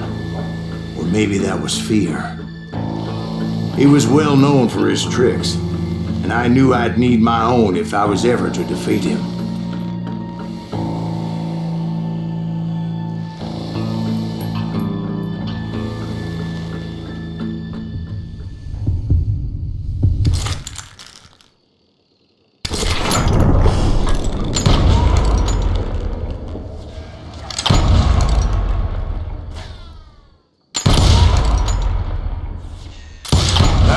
Faster than greased lightning. But being inebriated as he was, he didn't count his shots. And now, he was at my mercy. So he didn't die? No, I sent him to prison. Years later, after he was free, some restless Avenger took his life. Shot him in the back at a saloon just like this one. Anybody up for another beer? Ben?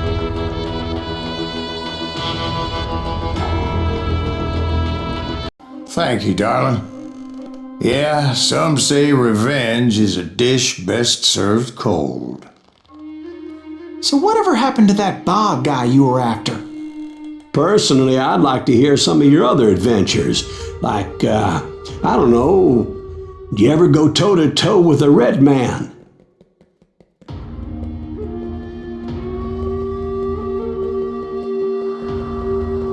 Yes, I did, Ben. I remember once I was after this renegade Apache, Grey Wolf. Strangely enough, revenge was also his primary motivation.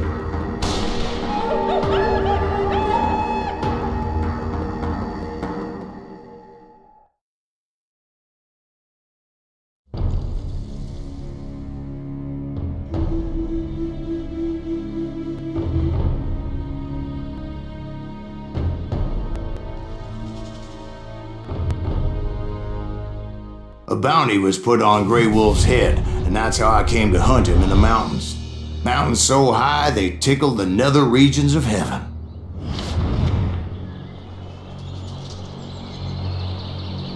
Grey Wolf was a Chiricahua Apache medicine man who had led a war party in revenge for a massacre against his people. The U.S. Army had attacked his tribe during his daughter's sacred sunrise ceremony, and the slaughter was unspeakable. I understood his anger, as there's nothing more traumatic than seeing those you love die in a cruel and painful death.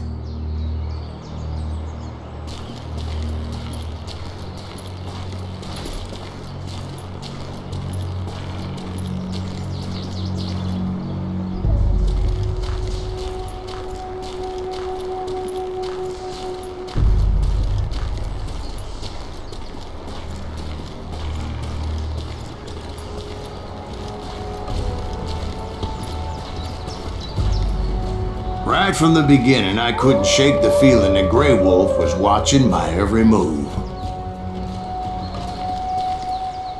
He led a band of young Apache warriors who wanted retribution and were more than willing to die for him.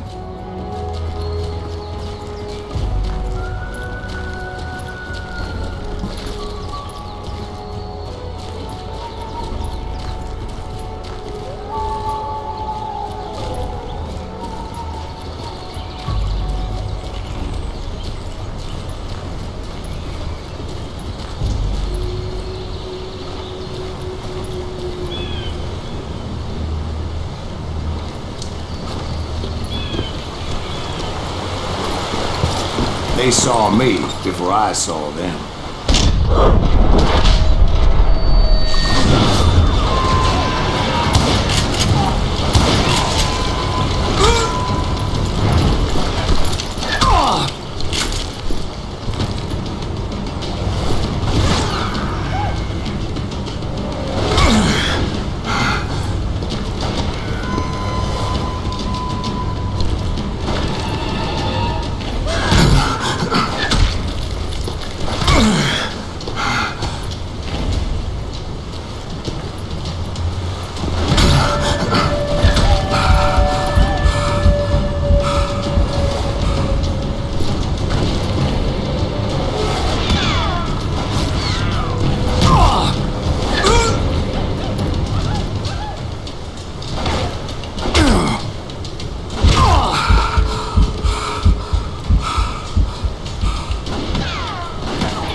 and it crossed my mind that maybe this wasn't such a good idea.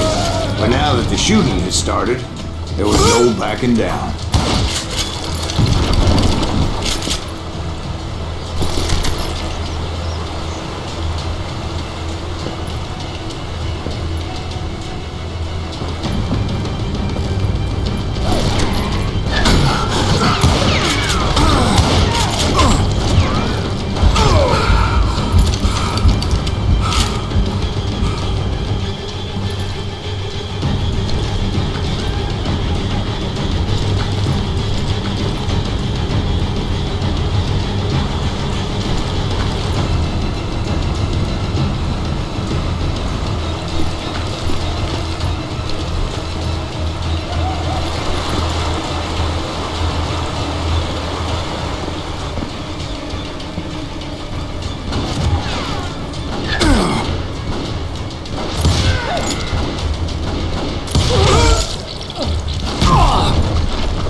It was rugged country, the winter home of the Chiricahuas, and that's why they had retreated there.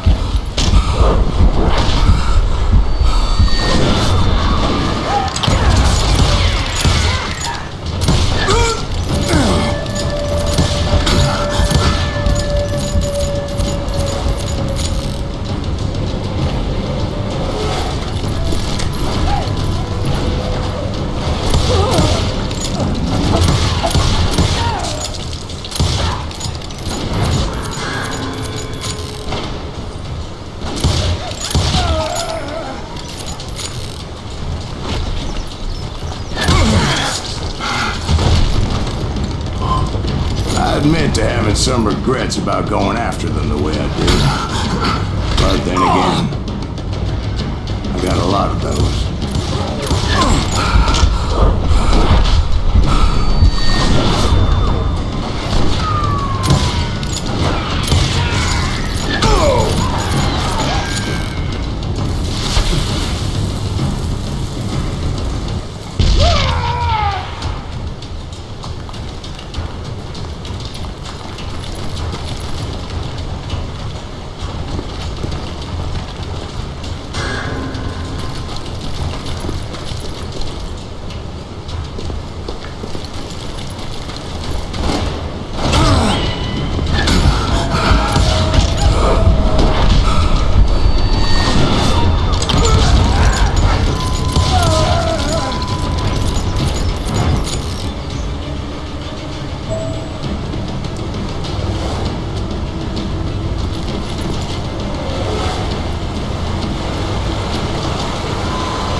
Not at that moment, but I did find the entrance to their hideout.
Deep crevice that led to a deeper cave. Don't tell me you're in there.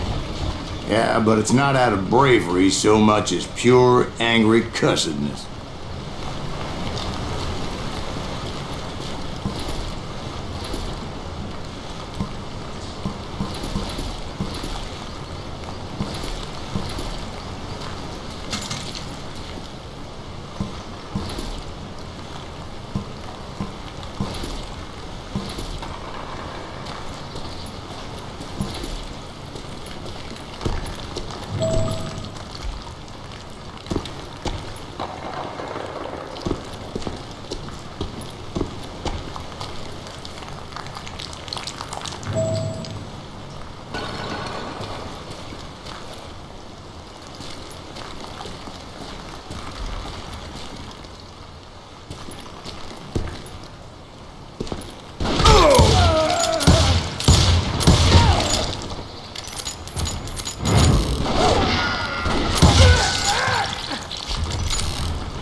See, back then, I had a stubborn streak a mile wide, and I wasn't about to back down. So it was like pitch black in there? Actually, it was pretty well lit, as they had torches on the walls.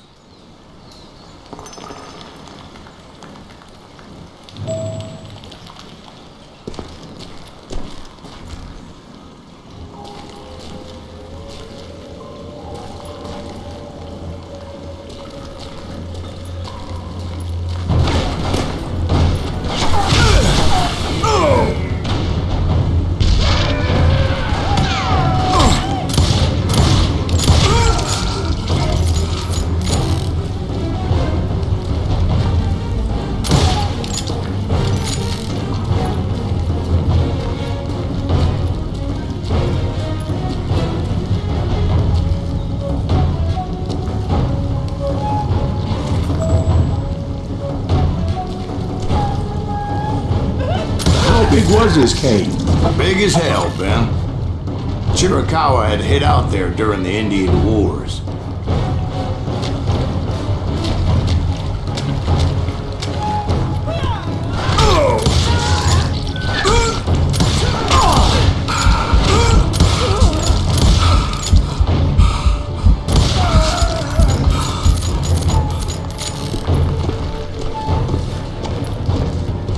They thought it was haunted with the ghosts of those murdered by the horse soldiers. The cave was haunted with dead Indian ghosts?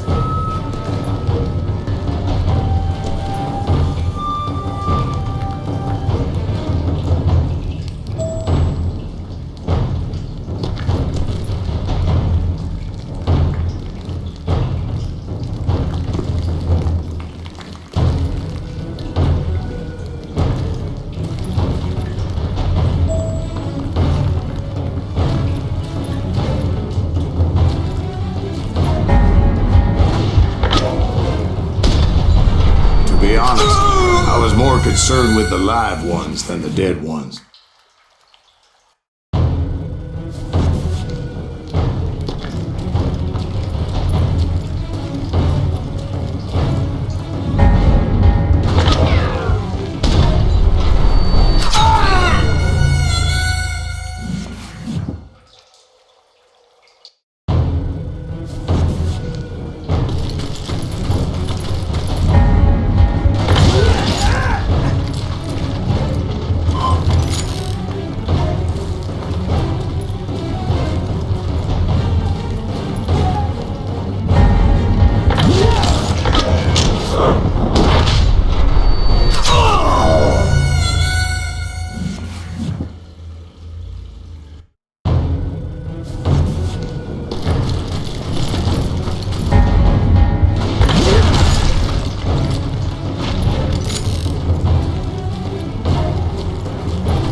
know so much about angels?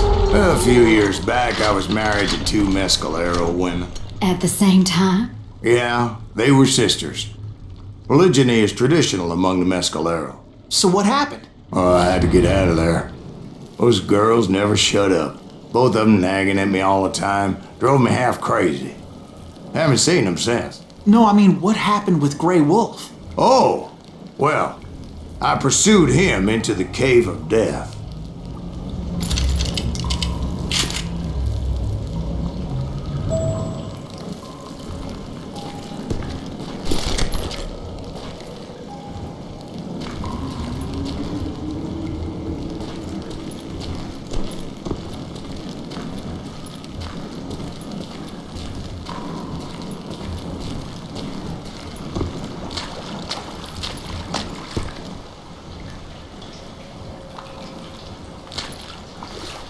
I came upon this flooded grotto, and that's when I saw him.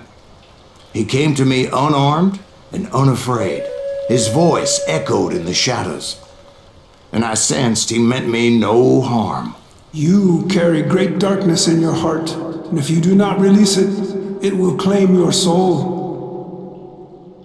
The sound of his voice put some kind of ancient Indian spell on me.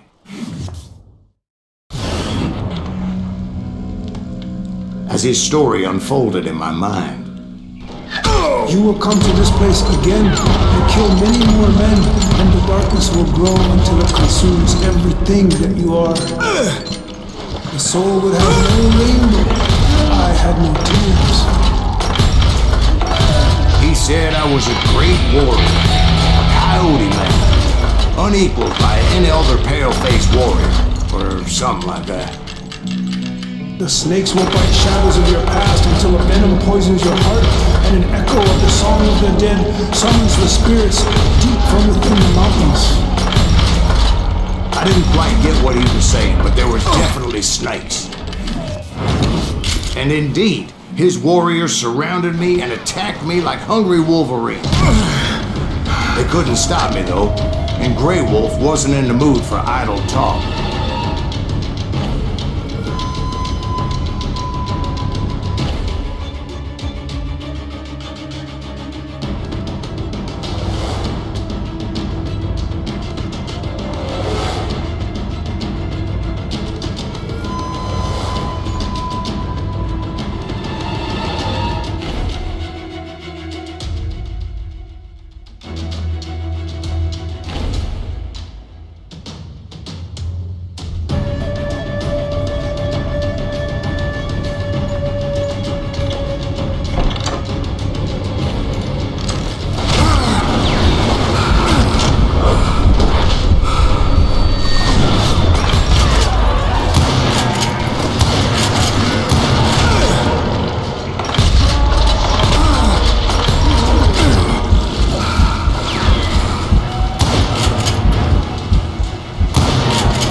Couldn't see any way out of this trap.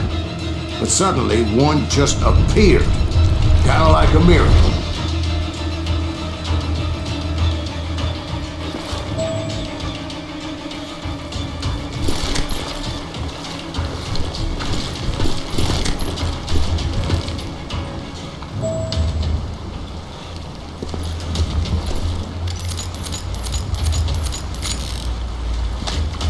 I felt like I would be lost in that damn cave forever.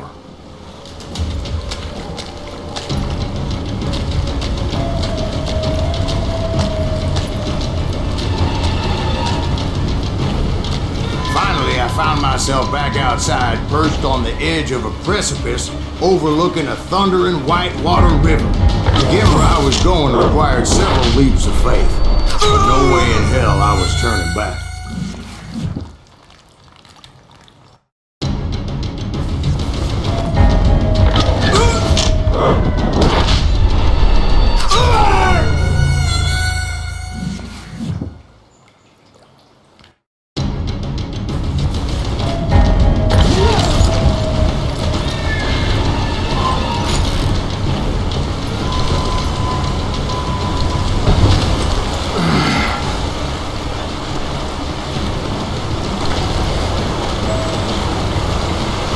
chased after him, determined to make him explain the meaning of all that mumbo-jumbo. Mumbo-jumbo is right. Are you making this all up as you go? A few details may be fuzzy, brother, but I am relating exactly what happened to me.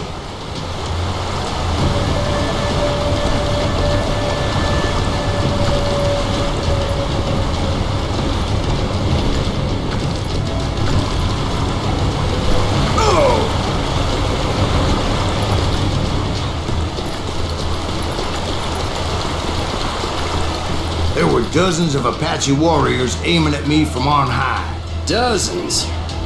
Well, maybe not dozens, but there was a lot of them. At least 3 or 4. Well, more than that, little lady.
A steep climb up creek ahead of me and scrambled up those rocks like a mountain goat. I was determined to locate Grey Wolf and find out exactly what the hell he was trying to tell me.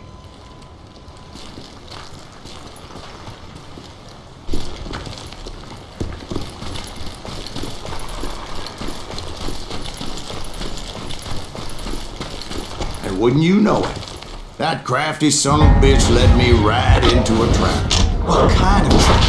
Well, son, there had to be at least 100 Apaches surrounding me. Well, son, there had to be at least 100 Apaches surrounding me.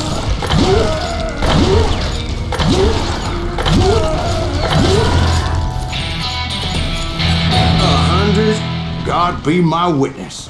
Oh, come on. Who are you kidding? Hey, I believe you. Come on, tell us how it ended. All right, but I'm not gonna drag this out. Where were we? You were surrounded by 100 Apache warriors. Well, I didn't take the time to count them exactly, but there were a lot of them.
And in the end, a path appeared before me that I had not seen before.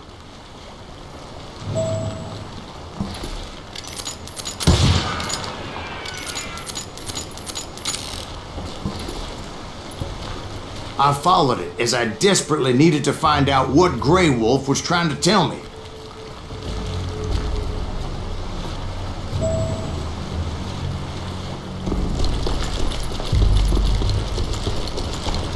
But it was like that son of a bitch disappeared into thin air.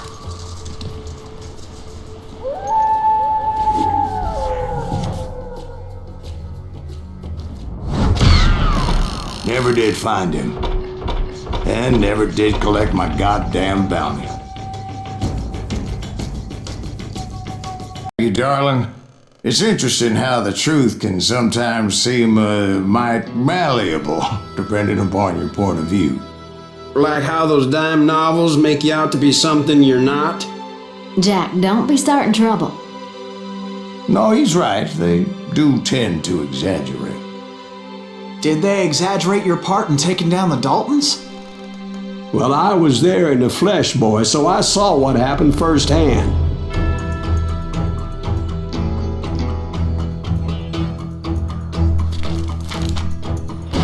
Those Daltons were lawmen once, before they all went bad, robbing banks and trains clear across the territory. Until Coffeeville, of course. I was one of the citizens who took up arms that day. Fighting on the side of the right? I did my best, sir.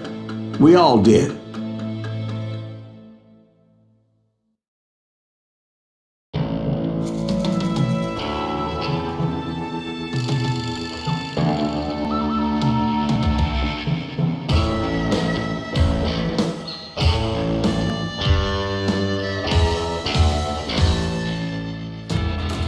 It was early morning. One of my friends was a local gunsmith, and he handed out firearms to anybody who'd take one. You see, the Daltons got it in their heads to rob 2 banks at the same time. 2 banks on the same damn street. Get him, boy!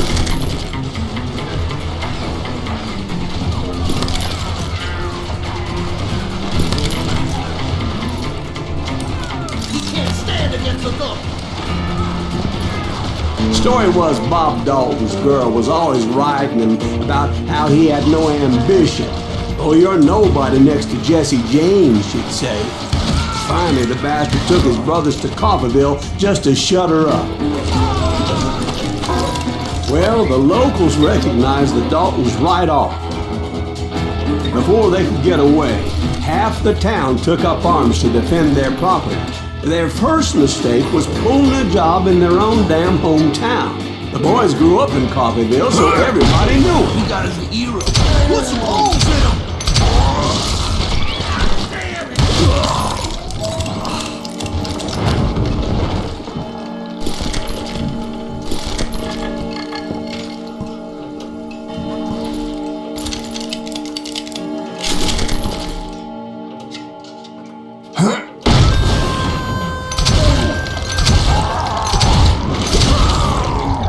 The brothers paid dearly for their stupidity, but everybody knows they had it coming. There's more to it than that. I read all about that day, so I know for a fact that it went down very differently. First of all, it was high noon. A posse of U.S. deputy marshals were on the rooftop across the street. Get ready, boys. They're gonna make a move. The lawmen had been tracking the Daltons for months. Now they finally had them dead to rights. Among them was a bounty hunter feared by many a lawbreaker. This man had no intention of letting the Daltons slip away. The marshals tried to get the Daltons to surrender. They'll give up eventually. We just gotta wait the son of bitches out. This bounty hunter knew that the brothers were far too proud to ever lay down their guns.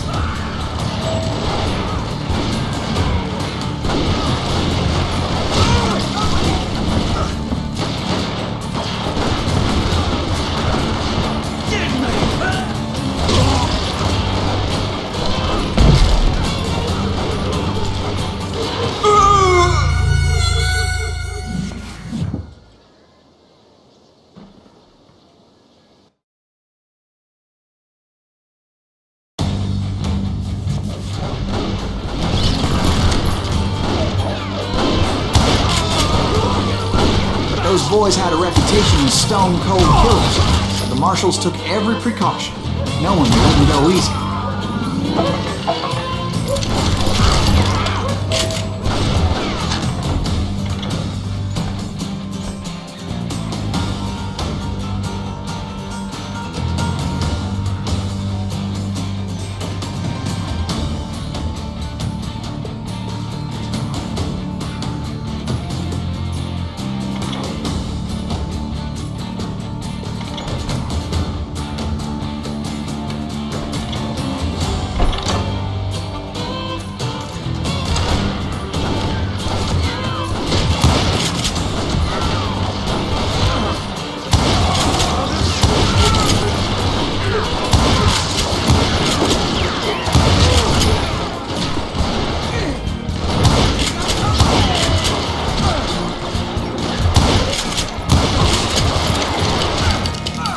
You went in there alone to confront those criminals. One of the marshals shouted, "Where are you going? Are you crazy?" Hey, where do you think you're going, dumbass? That rifle's mine. But he paid him no mind.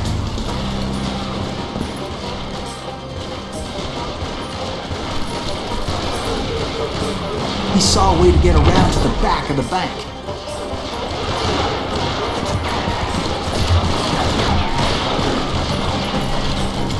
Then he figured out how to hit the Daltons from a direction they weren't expecting.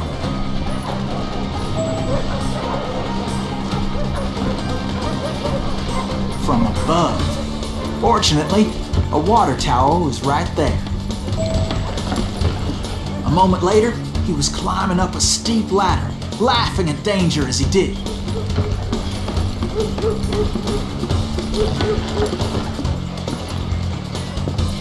It was brave men like him who risked their lives to tame this wild country.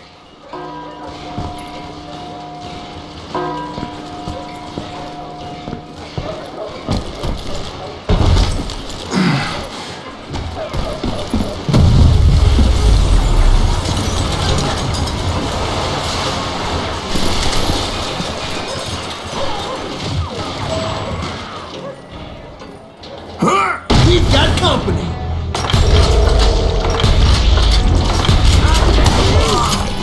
Heroic men like him, who did what other men couldn't or wouldn't to make this country free.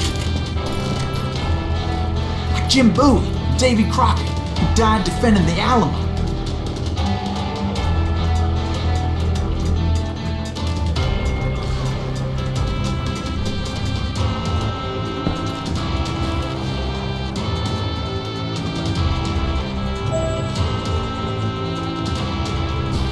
Is that Silas Greaves?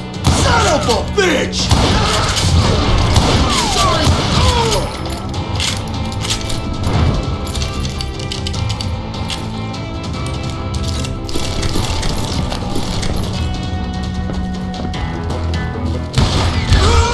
Kill you dead!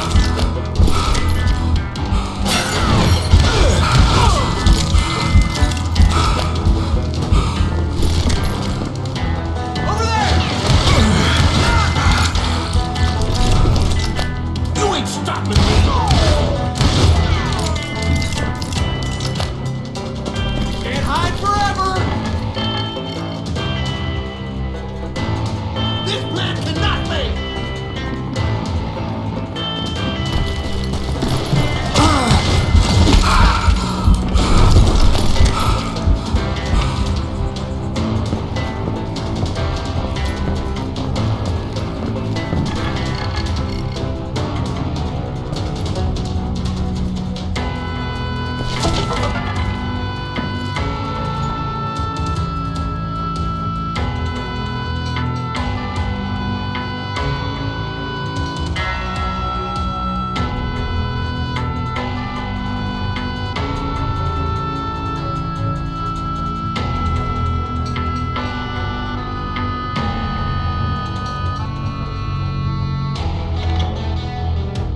hell! Blam! Blam! He came away victorious, taking down those thieving Daltons.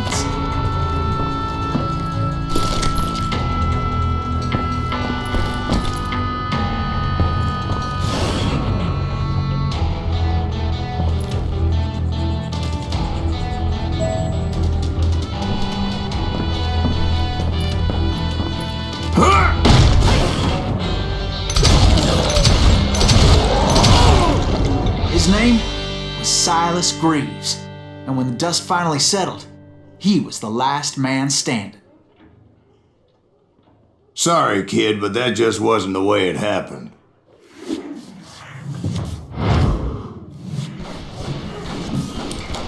It was early evening, not high noon.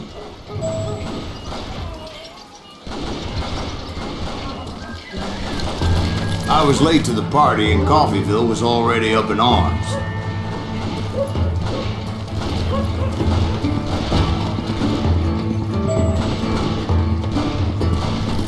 The Daltons blew up a safe and were all set to hightail it out of there. Those pathetic deputies surrounding the bank were dropping like flies.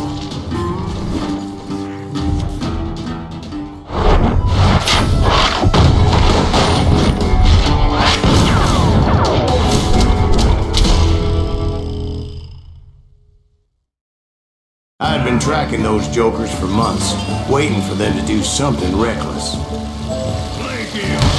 And finally, they did.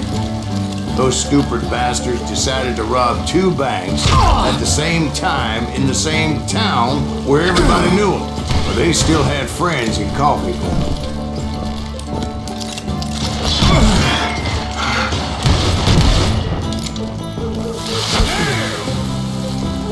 What are you gonna do?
Came after me like a pack of wild dogs, tooth and nail. They were coming at me from all directions.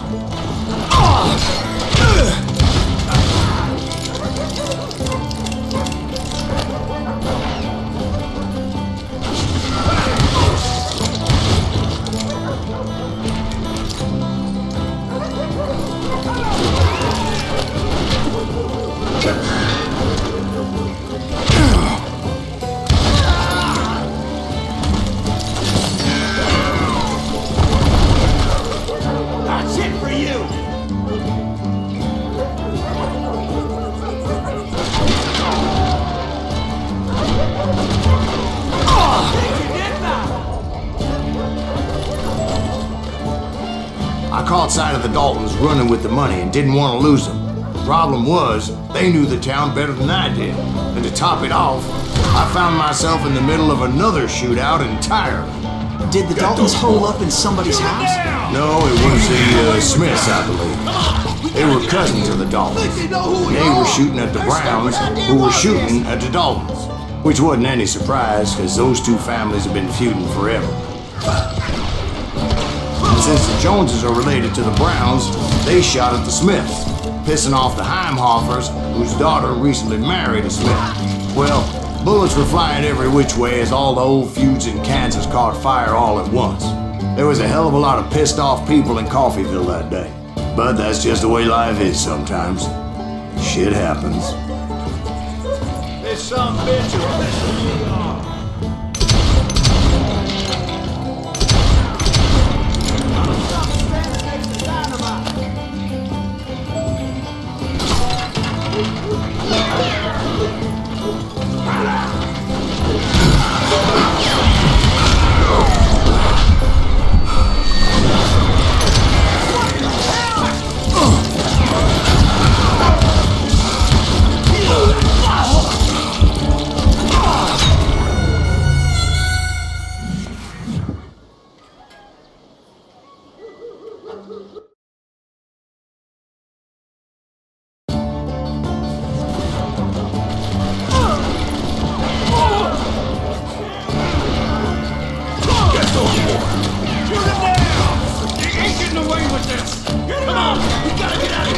Think they know who we are!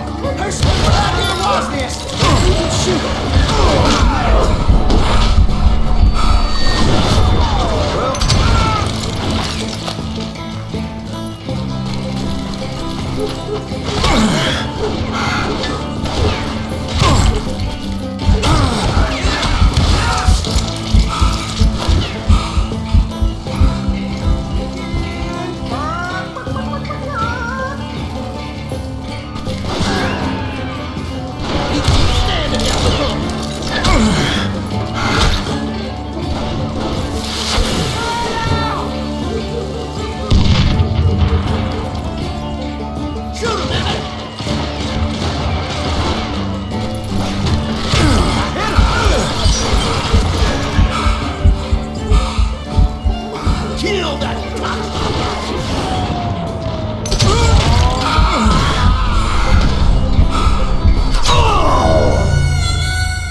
Did the Daltons hole up in somebody's house?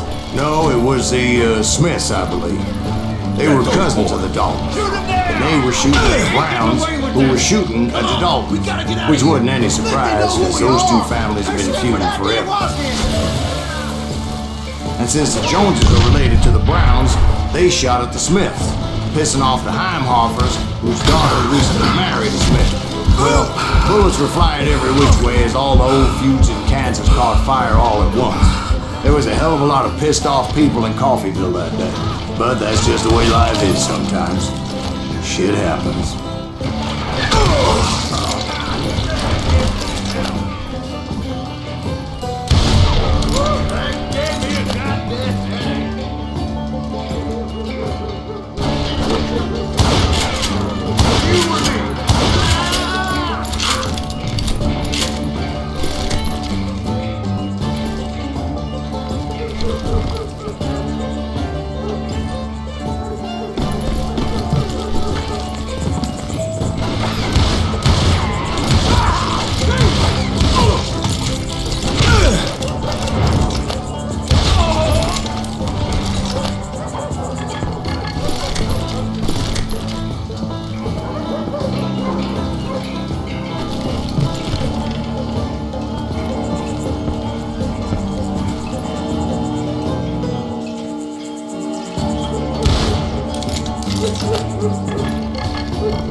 The Dalton boys knew I would never give up.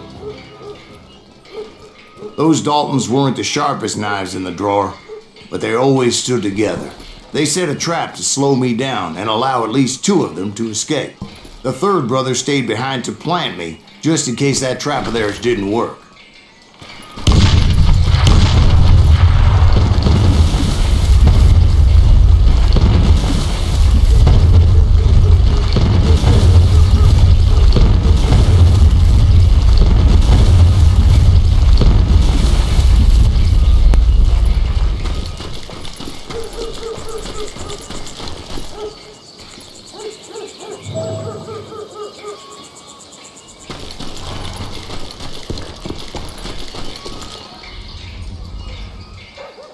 It was Emmett, the youngest, and he decided to stand his ground and face me down.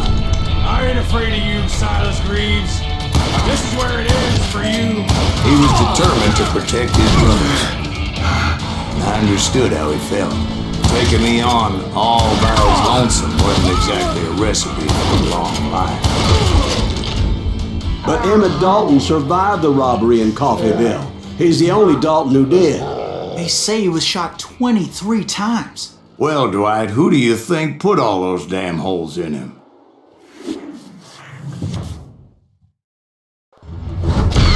But I have to admit, that boy had grit. Suckers! It took me a couple of days to track the Daltons down. They can't get away with this! And in that time, a whole posse of local vigilantes offered to lend a hand. We'll track him to the ends of the earth. They seemed as determined as me to find those outlaws. But as we headed into those swamps, it was like I had my own private army. There was no way those boys were getting away this time.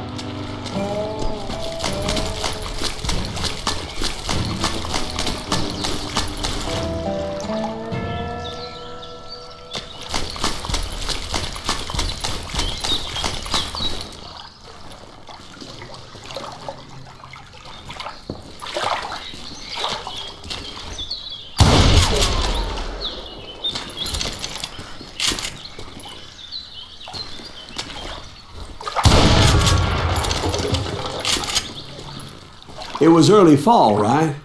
Beautiful time of year. At least you had the weather on your side. Not by my recollection. It was damp and foggy as hell.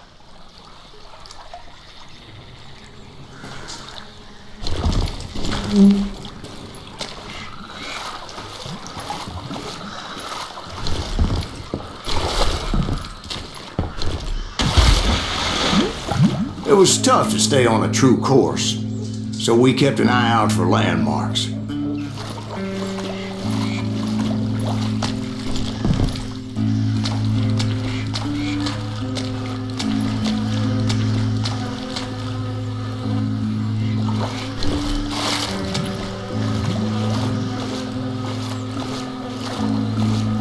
It was autumn. The maple trees were in full color, red as blood.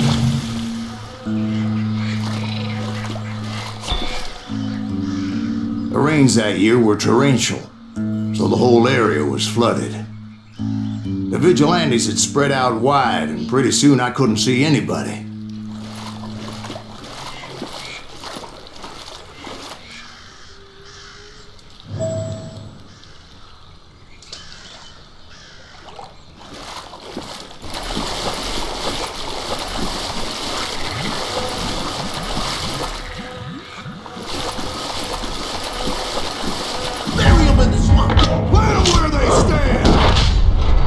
Except for some bitches ahead of me wanting to do me harm.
abandon you.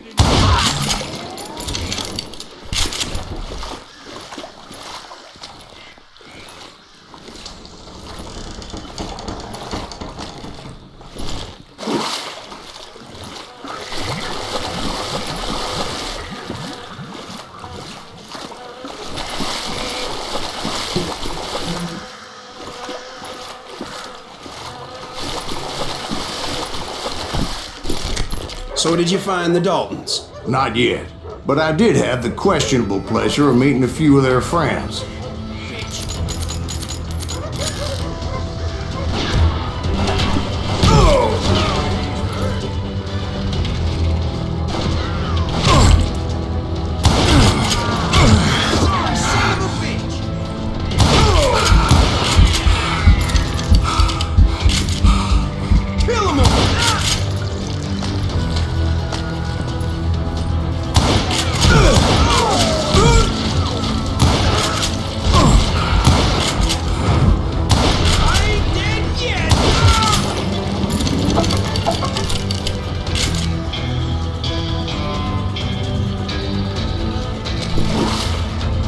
The boys had established quite a reputation by that time, so they attracted all manner of riffraff to their cause.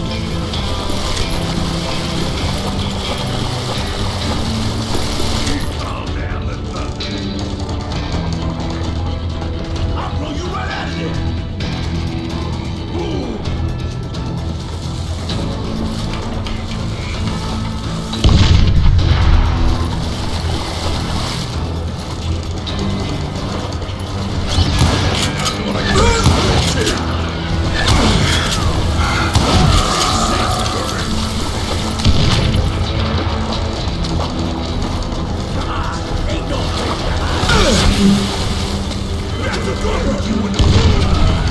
Point being, I was under serious attack, and my reinforcements was nowhere to be seen.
But luckily, a barn materialized as if right before my eyes. I scrambled up top to get a better view.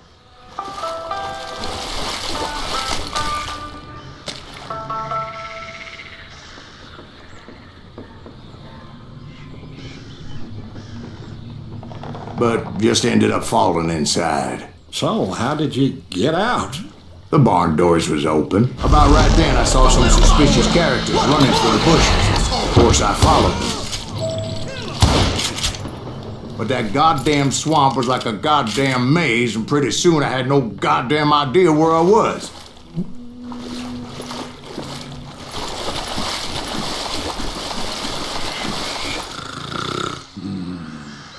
Steve? So I just started walking, and pretty soon I... Oh.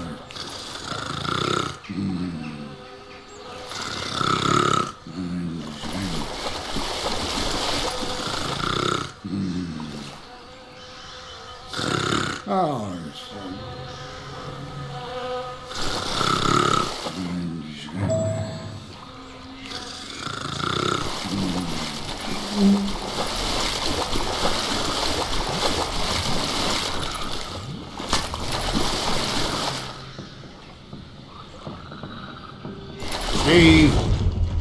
Steve? Huh? Oh, no, I'm listening. Indians surrounded me from all sides.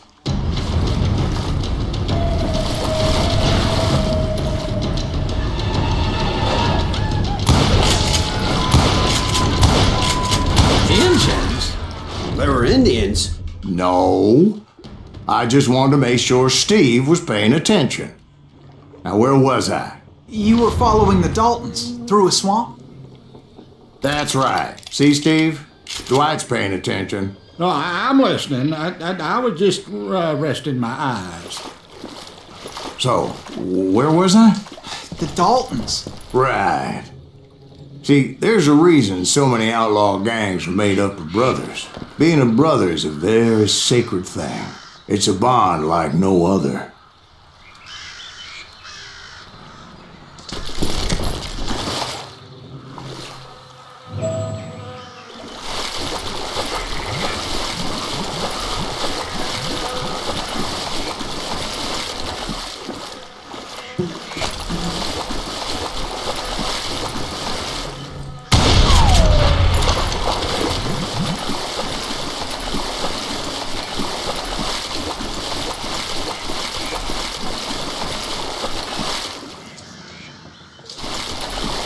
Bounty hunter! Stop that, son of a bitch! So did you ever find the damn Daltons? Not yet. But I did find a few of their cousins. You Kansans breed like rabbits. More Smiths or Heimhoffers or who knows what. But hell, what's more important than family? I bet Ben knows what I'm talking about.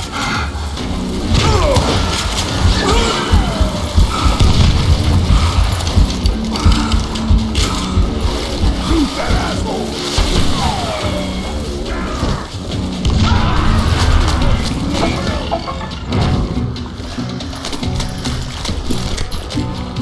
Put a bullet in her.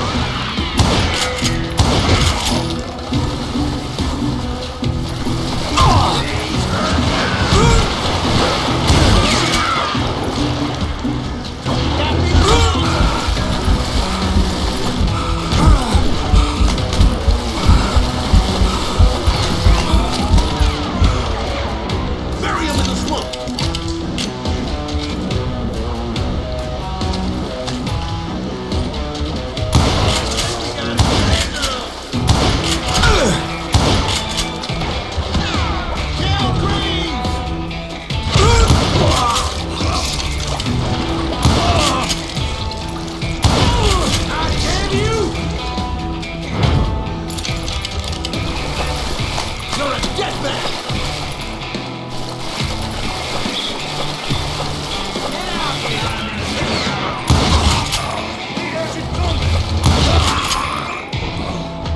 Waste your bullets. Go ahead. Can you shoot around corners?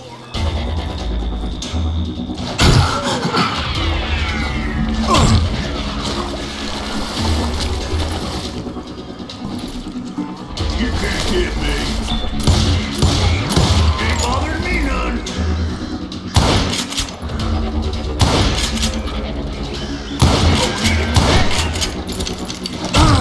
There you go.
boys were out there somewhere, standing together against anyone who would threaten them.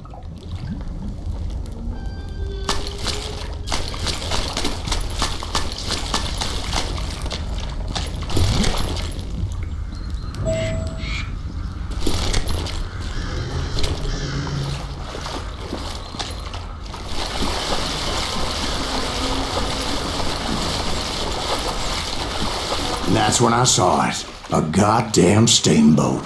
A steamboat? In a swamp? Yeah, Steve, but this wasn't much more than a wreck, really. But how'd a damn steamboat end up in the swamps? Guess it floated off during the flood of '89. Now, was it a stern wheeler or a side wheeler? What? Does that really make a difference, Steve? It was a steamboat with a goddamn army on board. It was then that a fusillade of bullets come raining down from on high, and those vigilantes who accompanied me weren't anywhere to be found. But among those men that were shooting at me, I thought I saw some familiar faces.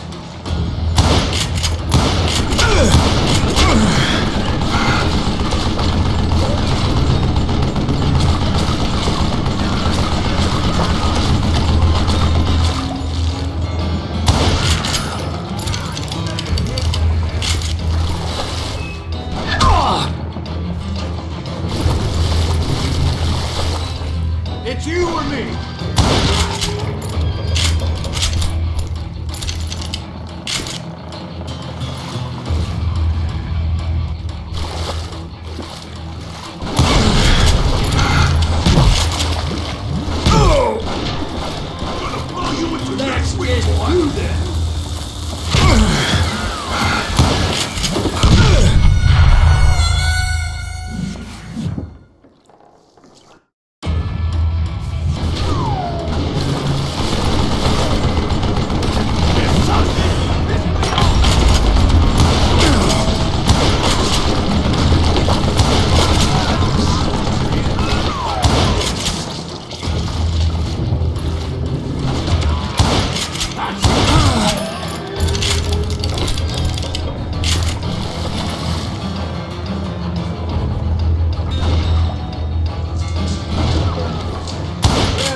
I'm done with you!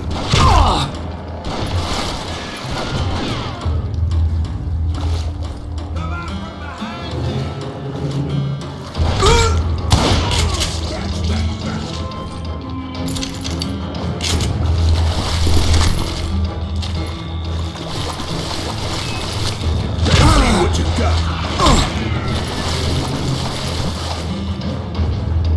You think I don't see?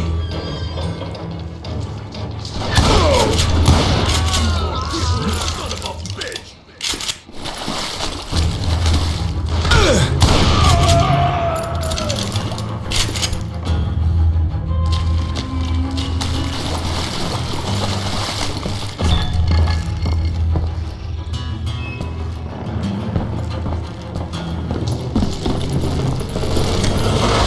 Somewhere up there, the Dolphins were waiting on me.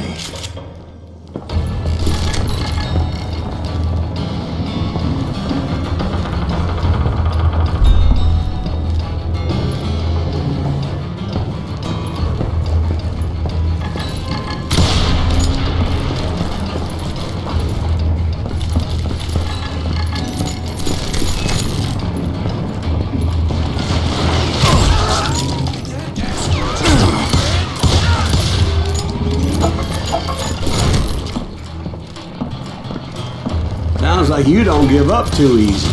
That's the kind of man I am, Ben. I set out to do something. I do it. Surrender just ain't in my nature. Plus, I'm stubborn as hell. Oh! I'm sorry, son of a bitch!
right about then, much to my relief, the vigilantes finally arrived. Their leader motioned at a cabin in the middle of the top deck, pointing me directly at the Daltons. I finally had them, after months of dogged pursuit.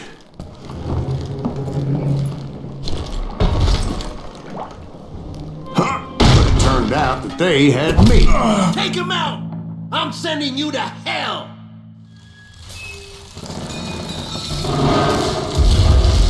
The Daltons had played Not me so like a tough after fiddle. all, is it? Apparently, the vigilantes were on their damn payroll. They didn't just want to shoot me. They wanted to burn me alive. But finding my way out of a burning labyrinth proved to be quite a challenge. It was a riverboat, right? I mean, it's not like it was a goddamn ocean liner. Oh yeah, but I was in a Did you fight. hear about that ship that's gonna launch next year? Just one more.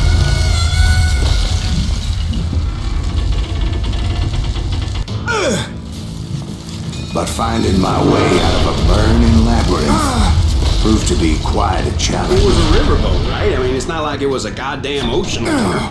Oh yeah, but I was in a Did you fight. hear about that ship that's gonna launch next year? Just one more. You're talking about the Titanic. If you ask me, it's too blessed big.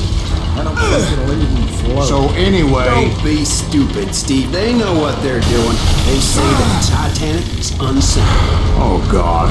But getting back to that steamboat, how'd you get off it, Mr. Greaves? I took in a lot of smoke that day, so I admit my recollection might be a bit hazy. But somehow I managed to finally disembark.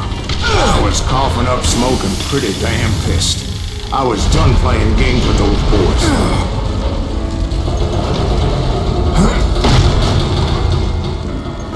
It was time to settle this once and for all.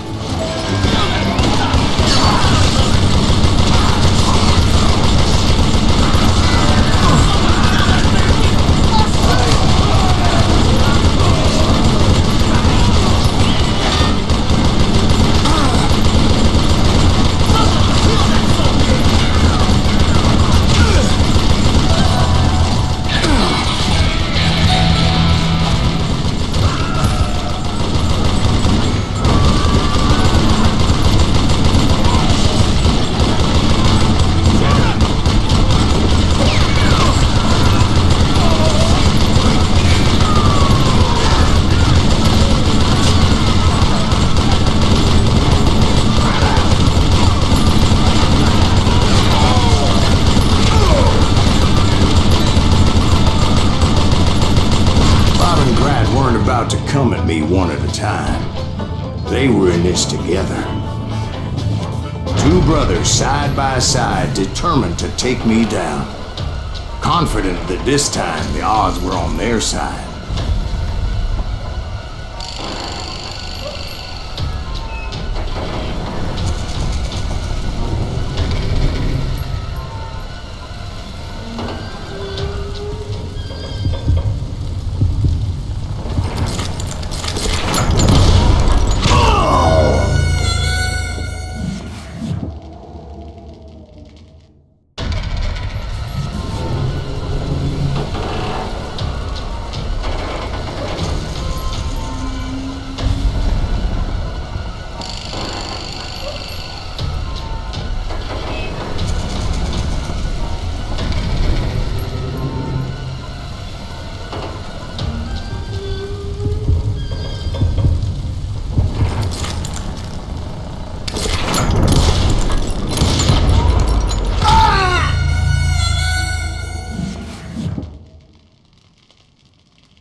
They got it wrong.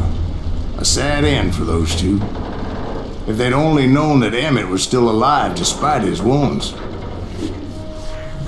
Paroled 14 years later, He moved to California and sold real estate and lived off the legend of that fateful day. And the tragic death. My own brothers died tragically as well, truth be told.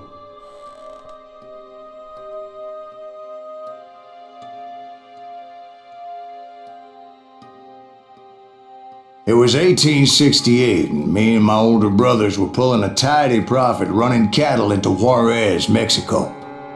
One night after my brothers retired for the evening, I found a little poker game in a cantina with a couple of cowboys. And I just couldn't lose. I even won an old Spanish coin that had to be 100 years old. Well, I was mighty pleased with myself the next morning as my brothers and I rode for Texas. But before we crossed the border, those cowboys caught up with us. It was Johnny Ringo, Roscoe Bob Bryant, and another asshole named Jim. They wanted their money back and everything else we had, including our lives, as those boys didn't want us coming for them later. Bob put that old Spanish coin in my mouth and said, "I won't have it said that I left you with nothing, boy." Well, those horses bolted, and there we hung as those bastards rode away. The branch finally snapped under the weight of the three of us, but being my older brothers were bigger and heavier, they were already dead. And right then I swore to myself that I would avenge them. Ringo you know about. But Bob eluded me, until I heard he was riding with the Wild Bunch.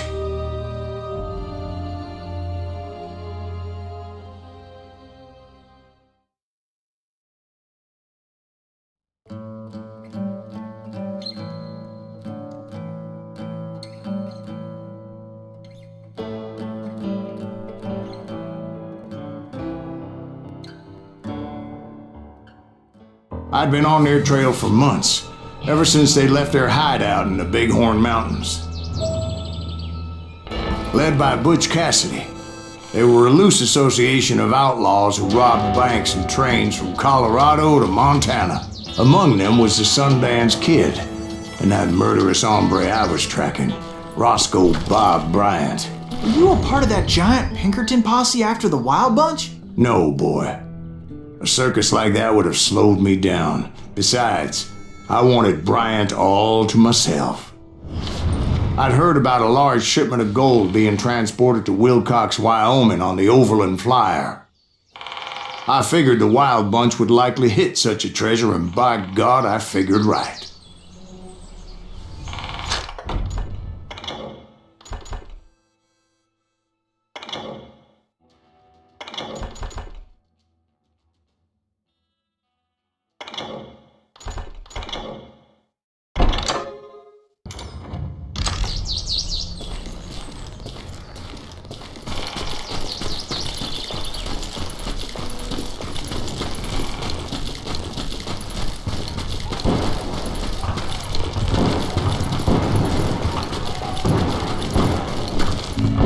They blew the bridge with the intention of forcing the train to stop.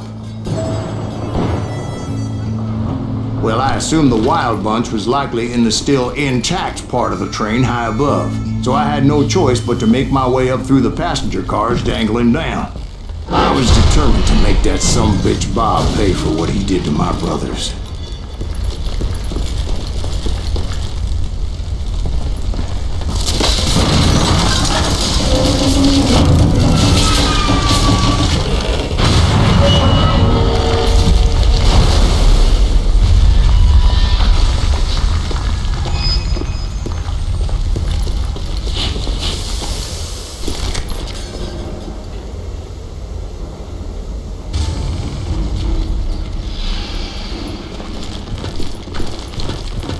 Ears are still ringing from blowing up that bridge. What'd you say?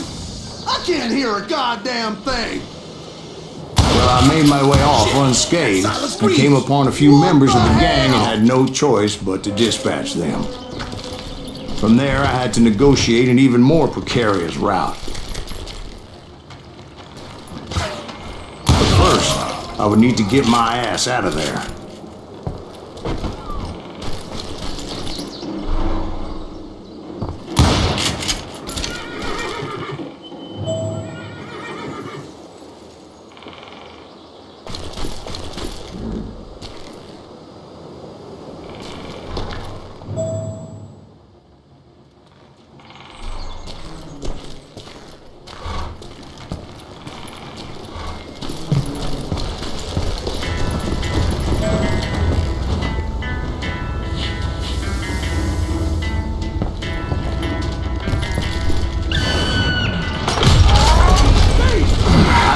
from the frying pan into the fire as the train was clearly fixing to fall.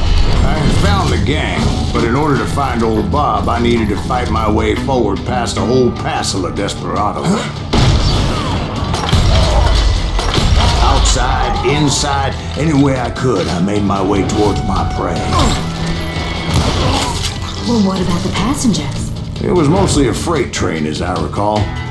There were no passengers aboard that day.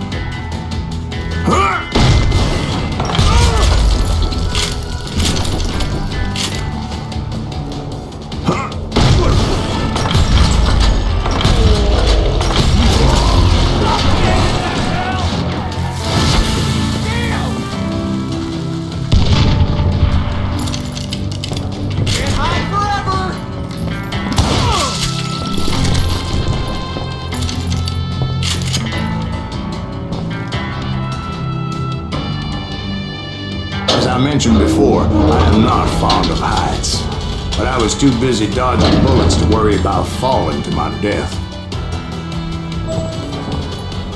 Odds were I was likely to die that day anyway, so I was determined to take down as many of those bastards as I could. Show yourself, coward!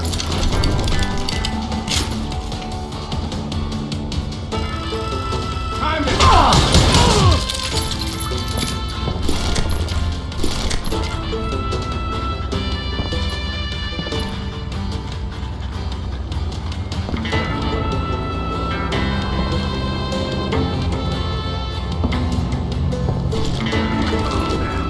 Times it was like shooting ducks in a shooting gallery. The only difference is these damn ducks shot back.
I kept hoping the law would show up and give me a You hand. mean like that giant Pinkerton posse that I read about? Did they come riding in, guns a-blazing to help?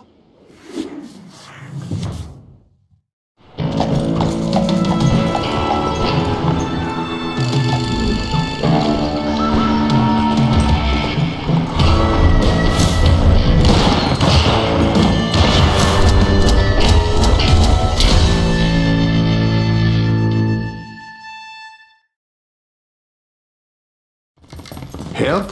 From the Pinkertons? No, son. I had to fight the wild bunch all by my lonesome, as usual. Who the hell is that? Ah! Damn him! He's not! Take cover! Retreat! Retreat!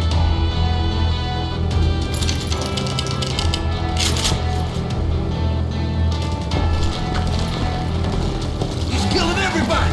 Ready to be short, Baker. They'll kill us all!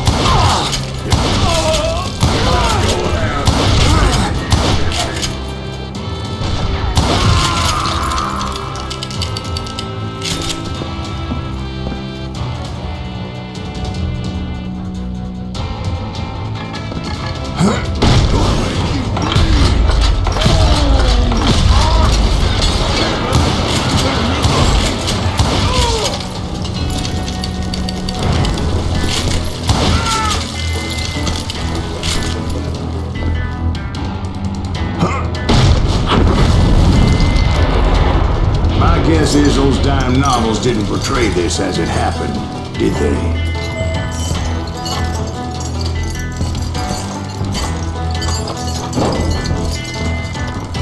Only a few stragglers were left, and I had to cut them down pronto if I was going to stay on old Bob's trail. This asshole don't know who he's up against.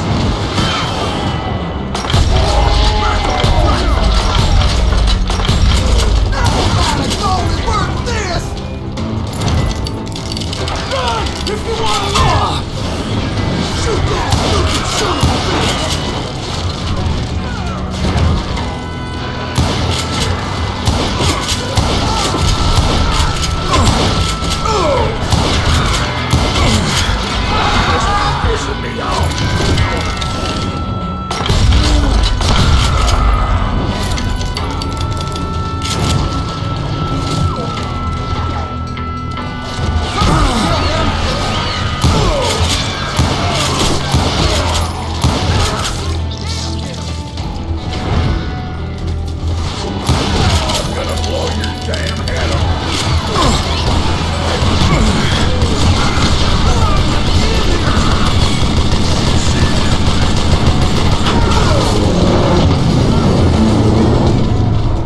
Once I silenced all those guns, I went searching for my nemesis, determined to finally have my justice. But the only survivor who welcomed me was George Flat-Nosed Curry. Who was he?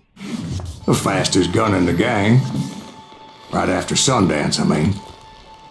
And Kid Curry, and maybe Elsie Lay.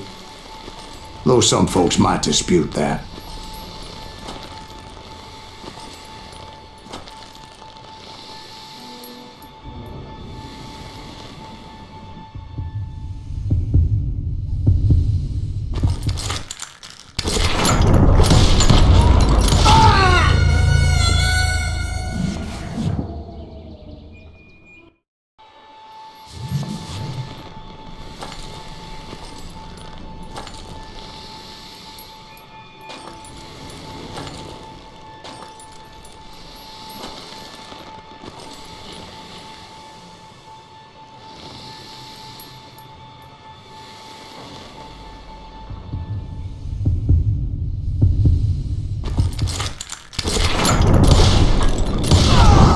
On that very same day, Butch Cassidy and the Sundance Kid decided to leave the Wild Bunch behind and decamped for South America.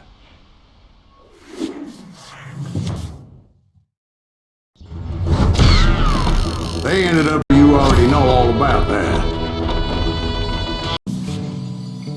I tried to find Bob Bryant, but it was as if he'd disappeared. Sometime later, I heard the Wild Bunch was back together. Kid Curry escaped from jail, and now he was running the whole shebang. So I took to their trail, as I was still in pursuit of my brother's killer and hoped that he was back with him.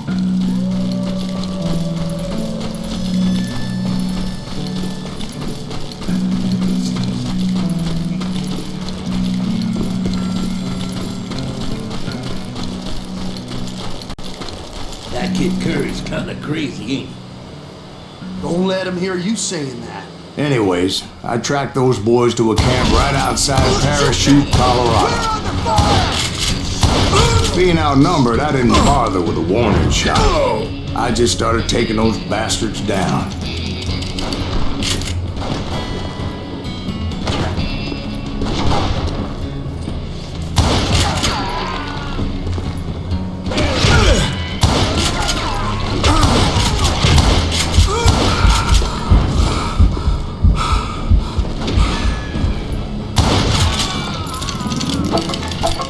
Old Bob wasn't among them, and neither was Kid Curry.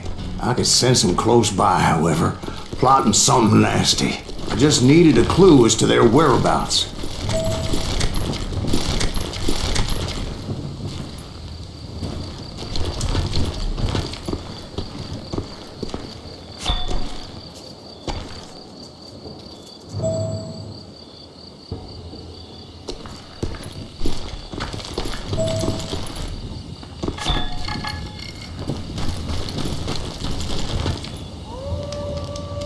Found one. A map with their bold plan clearly marked. This time they were fixing to blow up a train trestle. property of the Union Pacific.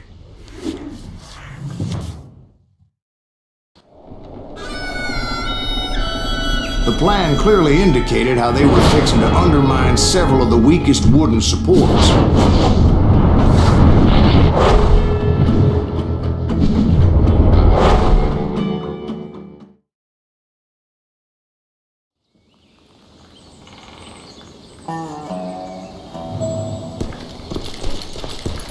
Kid Curry was considered the wildest of the wild bunch.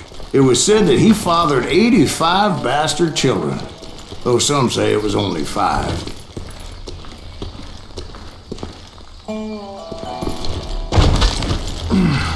Kid Curry had bragged to a whore how he was going to rob a train heading to the U.S. Mint in Denver. And that whore, Fat Sally, she told me.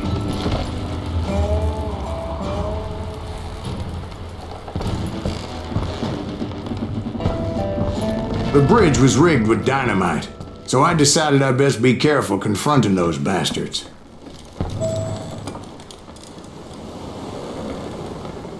And I made it a point to remove any dynamite that I came across. Like I said, I made it a point to remove that dynamite.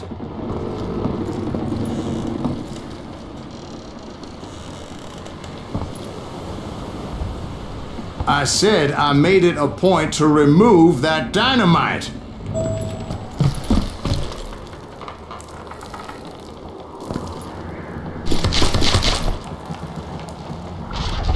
A moment later, I saw a ladder that somehow had escaped my attention.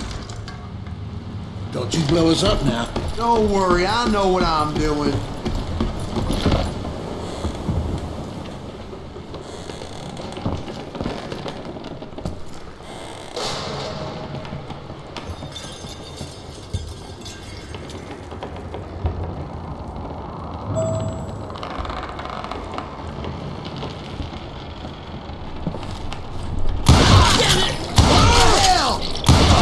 But the Wild Bunch did not take kindly to my presence and attempted to blow my head off.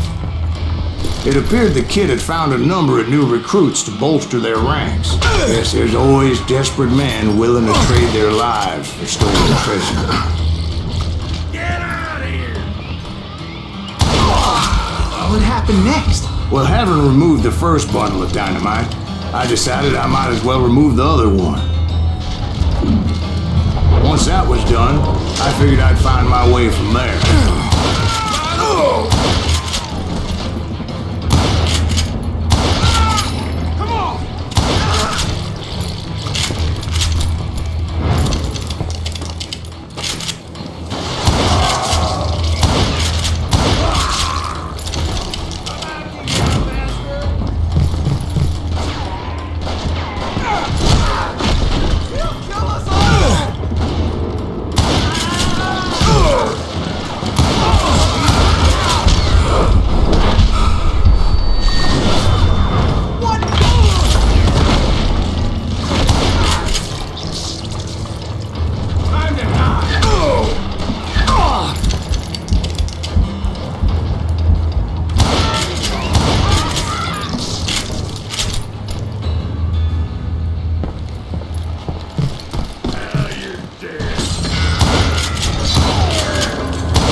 So, what happened then? Had to remove more of that damn dynamite.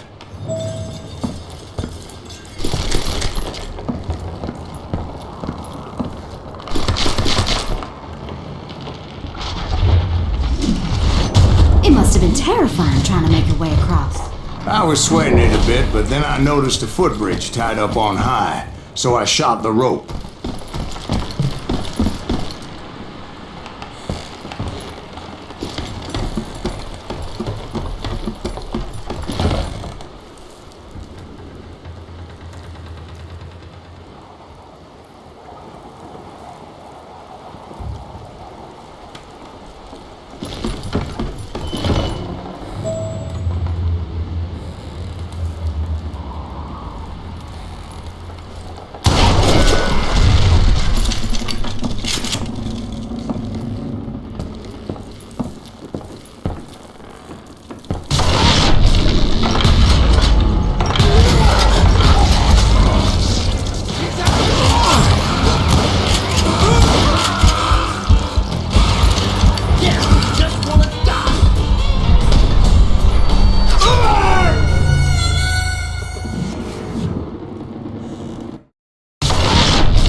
So that was all the dynamite? Funny you should mention that, darling.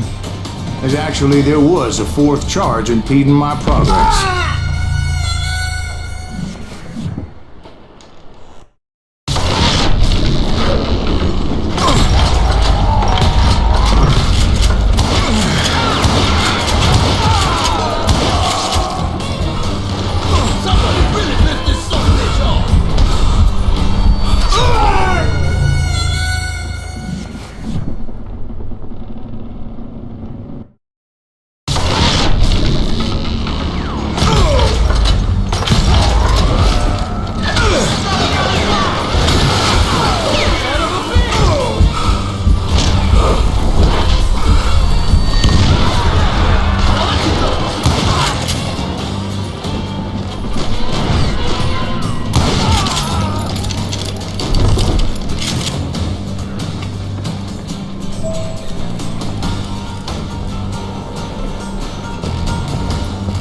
So that was all the dynamite?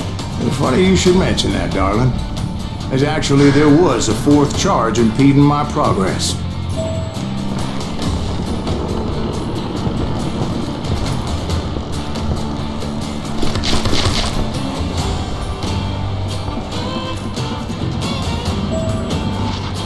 Once I removed it, my path was pretty clear.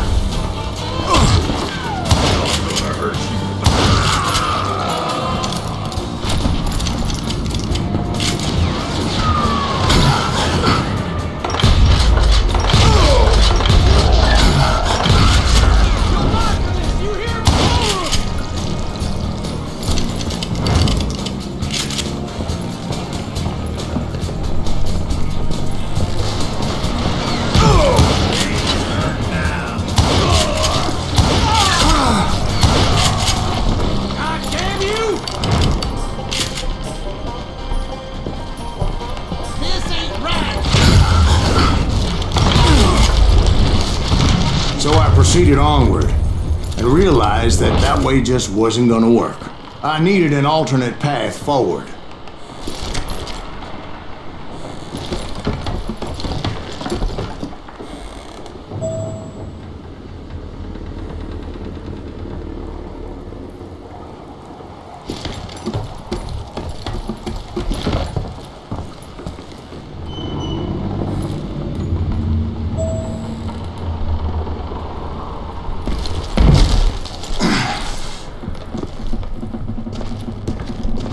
Luckily, I found a cave, and as I made my way back to the bridge, I saw something that concerned me.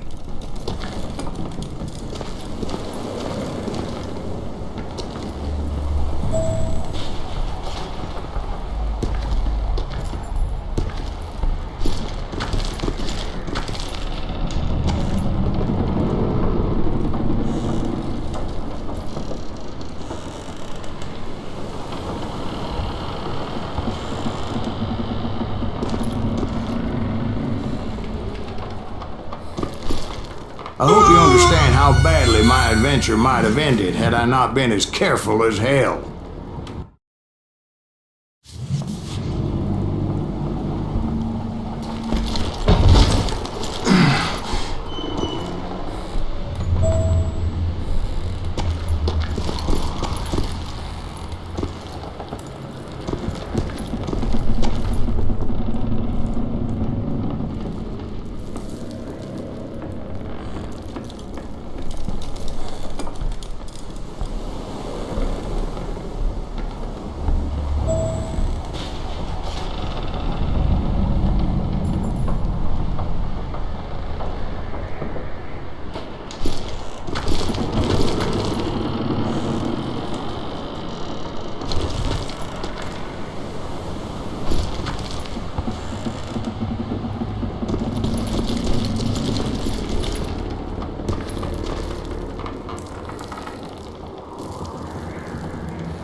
was a long burning fuse, and it was moving fast as hell.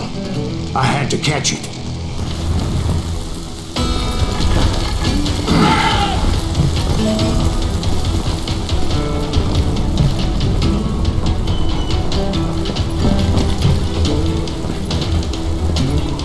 Losing it in time would have been unfortunate.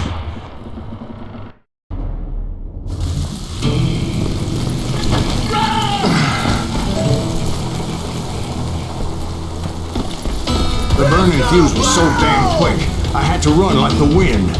I almost had it, but no. Thought I was gonna have a coronary when I lost sight of those sparks. My heart was pounding like a sledgehammer. I knew that failure meant boom. Then, finally, at the last moment.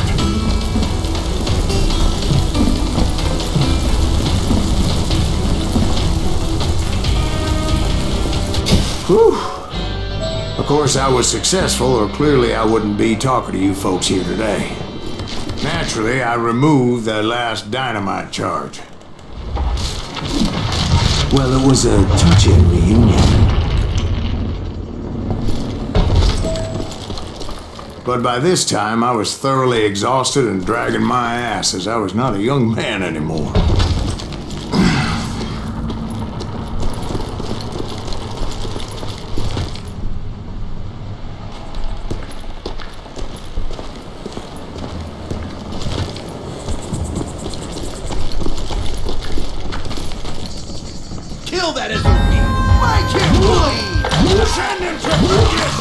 Finally, I found those boys. Or more precisely, they found me.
Just when I thought things couldn't get worse, Kid Curry opened up on me with a goddamn Gatling gun. It was hidden in this tunnel and pretty well shielded.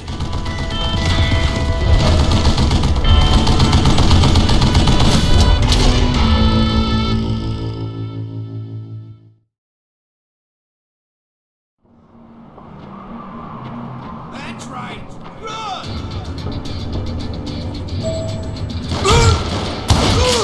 That asshole just killed Red.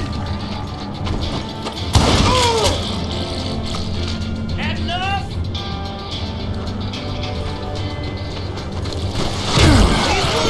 Luckily, I had located some dynamite. I still, however, had my work cut out for me.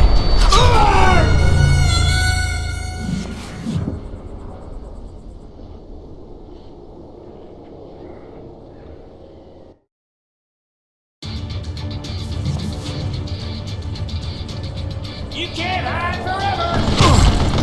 You can't beat me!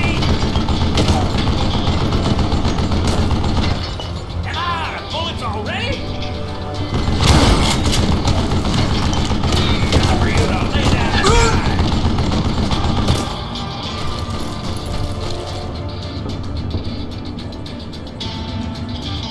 I think he's scared!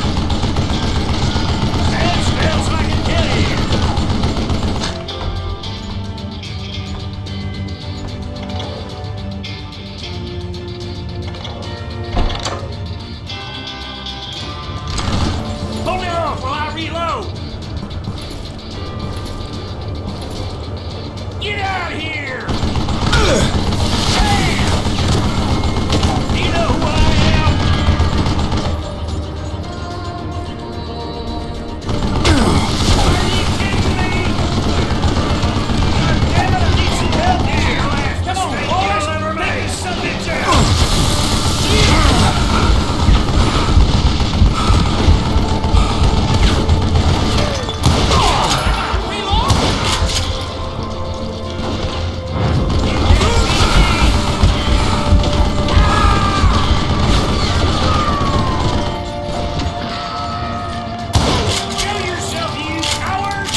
Come here.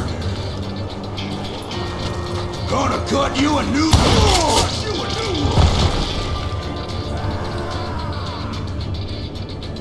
You're gonna bleed. You can't hide forever!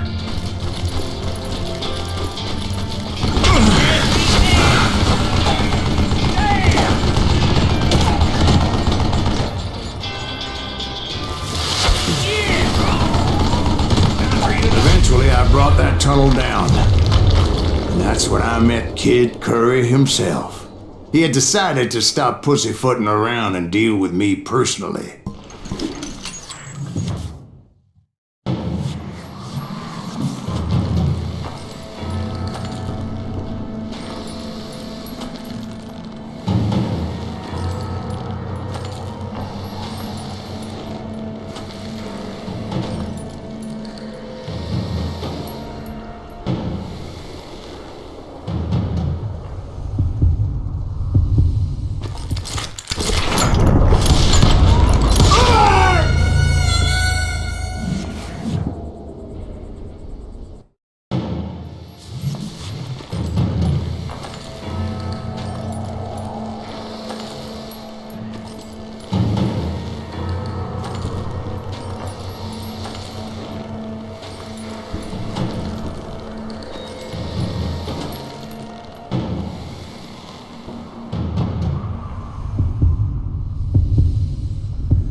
Fast as he was, I was just a bit faster.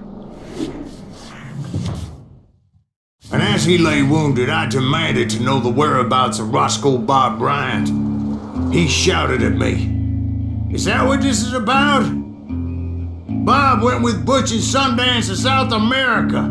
You ain't never finding him."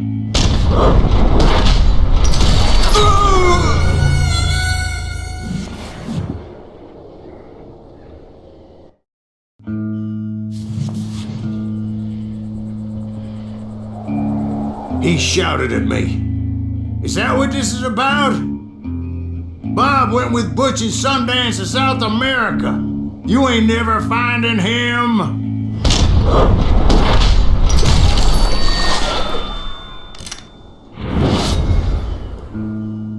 Those were his last words.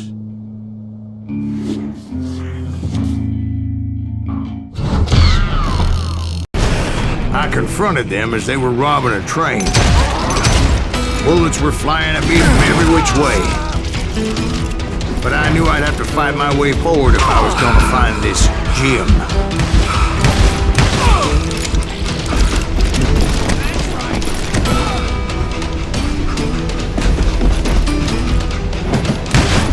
I'll kill you!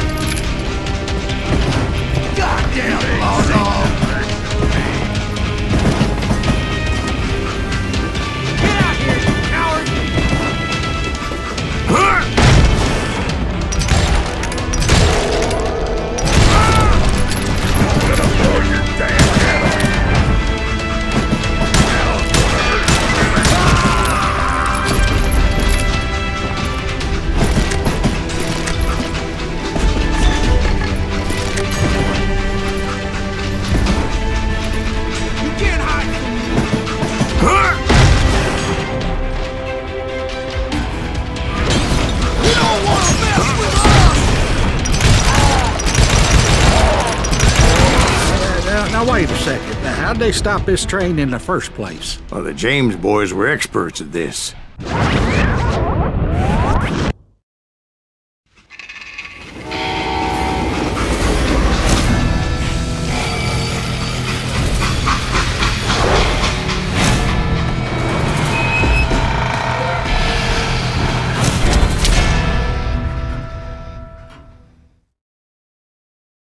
They hopped a freight train having heard there was a big payroll in the express safe.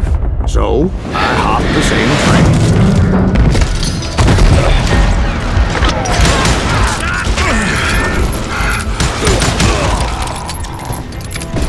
The James Younger gang was decimated after that little fiasco they had in Northfield, Minnesota. So Jesse needed more men and took on the killer I was after, along with a host of others. I was hoping to find my man and put a bullet in his head. Climbing around that train, I must have swallowed 100 damn bugs before I reached James that... Younger gang pulled the first train robbery west of the Mississippi. Sounds like you hold them in high regard. Everyone knows they were the most famous outlaw gang ever. And you took them all on by your lonesome. Again, I'm finding this all a little hard to swallow, friend. Well, maybe you need to wash it down with some whiskey. By the way, did I mention that that train was flying down those tracks like a bat out of hell?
Anyway, hey Ben, where would I find the gentleman's facilities? Suddenly I have an urgent need to drain my one-eyed snake. Well, I've had more than a few drinks, and I've been sitting here for quite a spell. Right through there. Let me show you.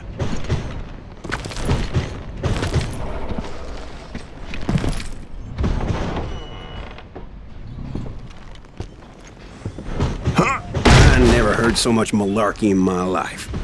You think he's bullshitting us?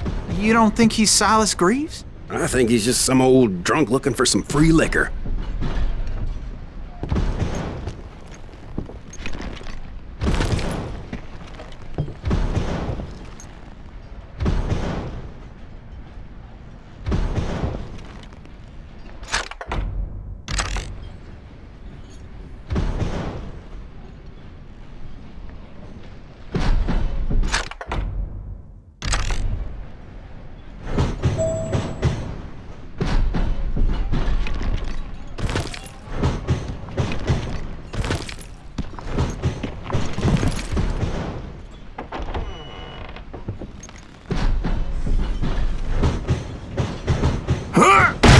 Jack, I think I believe him. You don't think he met Jesse James? Oh, you gotta be kidding me. That story makes no sense at all. Jack. I mean, you gotta be 2 bricks short of a load to believe that cock and bull story. I don't agree. Jack, lay off the bar. You seriously think that tired old man went toe-to-toe with Jesse James?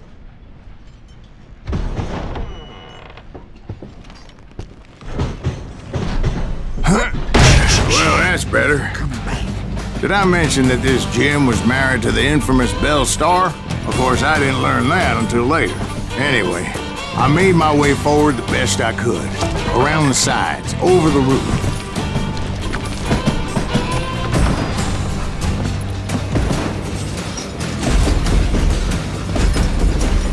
Can't hide forever! At some point, some bitch saw me and shouted out, "It's the damn Pinkertons!"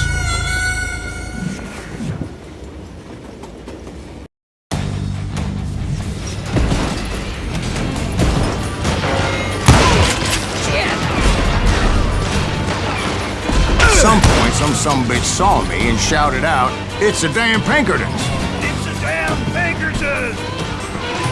Now, I never worked for that limey cocksucker, but I guess they assumed I was one of his assassins. Those evil bastards firebombed Jesse's mother's house and killed his stepbrother. So it's no wonder each and every asshole on that train wanted me dead. Everybody's always mistaking you for somebody else, aren't they? Why is that, I wonder? Don't rightly know, Jack. I'm just telling you how I remember. I bet you are.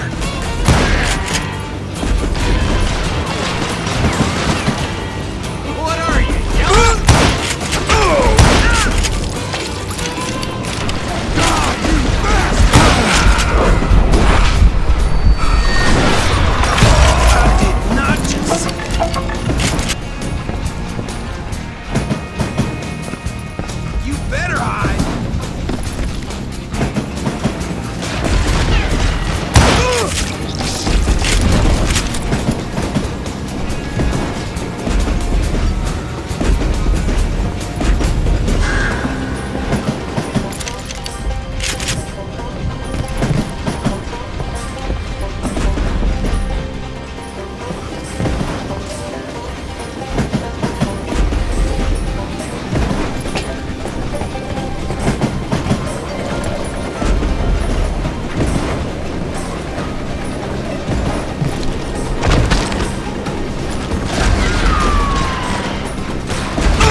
I came across a flat car piled high with logs and had to come up with a creative way to make my way forward.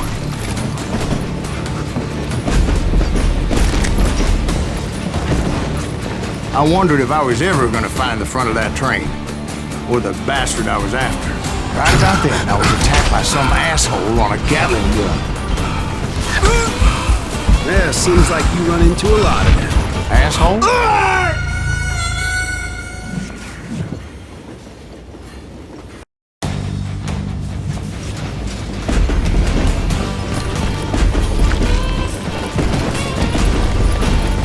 Right about then, I was attacked by some asshole on a Gatling gun.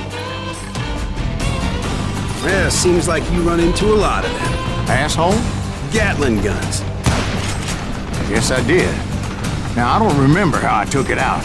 It was either a bullet or dynamite. Where would you find dynamite? Does it really matter, Jack? You're messing with the flow of the story here.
was looking for Jim and shooting any son of a bitch stupid enough to get in my way.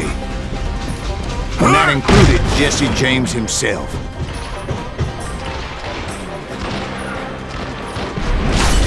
You know who we are!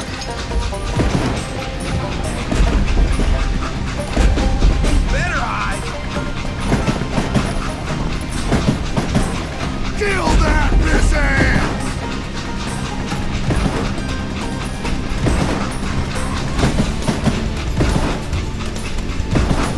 You don't want to mess with us!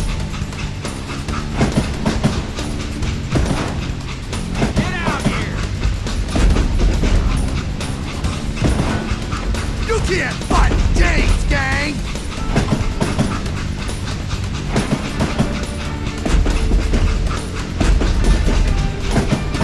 Shoot that stupid son of a bitch!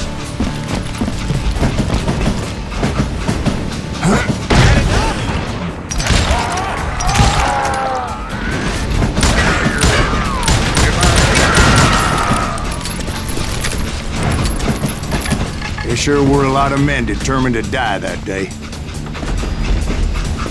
You know who we are!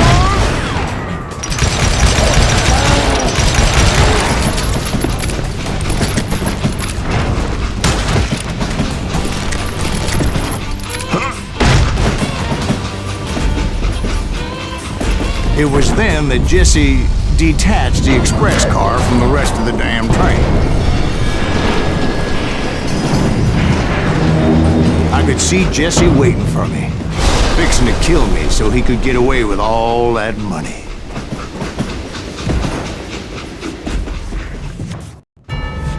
You had a showdown with Jesse James?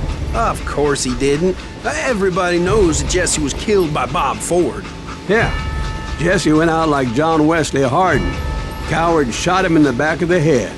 Guess it doesn't matter how far you run, does it, Ben? Your past always catches up with you.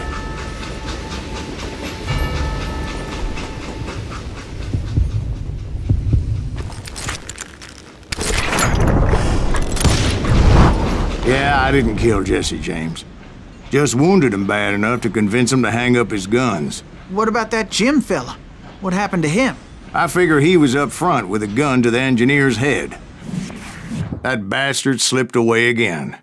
I'll tell you how I got him. But first I need to whip my... After my showdown with Jesse, I continued to track his brother, Frank, and that son of a bitch, Jim. I followed those bastards into the high mountains as they were going to ground. What mountains would that be? Somewhere in the Ozarks, I believe. The perfect place to hide out from the authorities. In fact, before I could find them, some Indians who fled the Reds and were hiding out from the military found me first. They probably thought I was a cavalry scout and didn't want me telling the military where they were. Injuns? Yeah, they could have been Cheyenne, but there was all sorts of renegades roaming the landscape back then.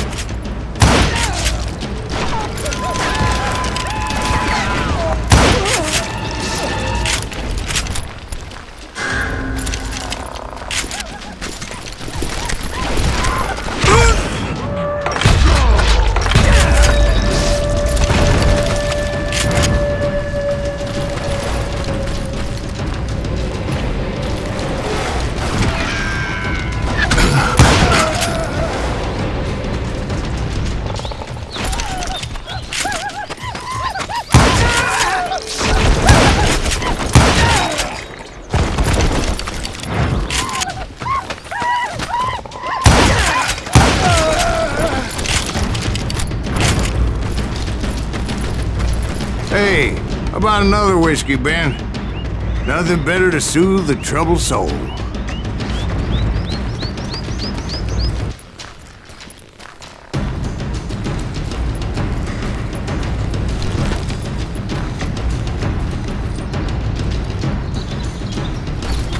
Now, where was I? Indian tribe. I had more than my share of run-ins with the Red Man. Like that time...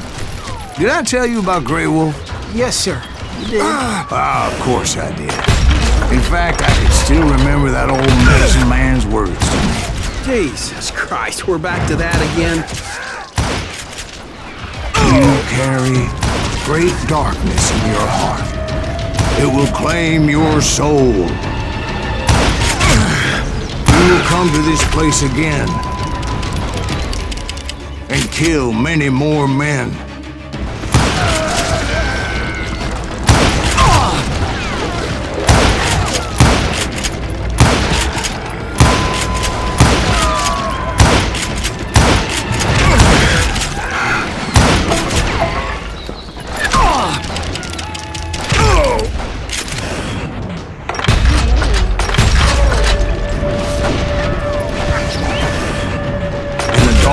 Will grow until it consumes everything you are.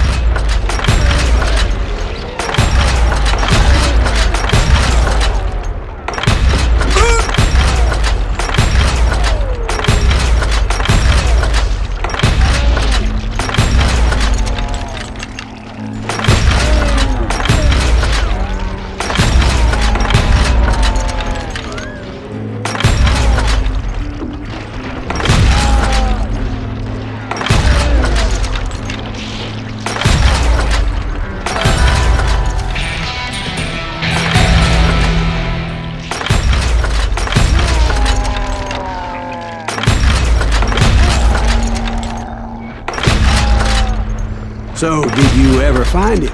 Who? The man you are after. Let me ask you something, Ben. You ever think about death? Mr. Greaves, are you all right? Ooh, death. Oh, death. Won't you spare me over till another year? What is this that I can't see, with ice cold hands taking hold of me? Well, I am death, none can excel.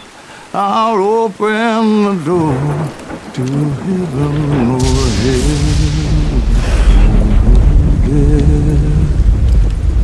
Oh, death, won't you spare me over till another year? So, are you gonna answer the question? What question is that? Jim Reed. Did you ever find him? Reed was indeed that son-of-a-bitch's surname. That's right, Ben. A despicable character. I remember him laughing like a hyena that cold morning they lynched me and my brothers. He was intent on avoiding my vengeance, but nothing was gonna stop me. Nothing.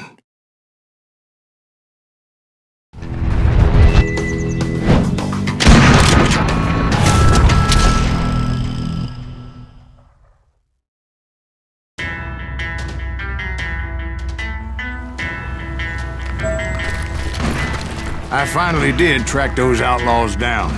They had long rifles with scopes and were well positioned to pick off any poor soul who came anywhere close.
I'm guessing Frank James believed I was responsible for the demise of his brother Jesse.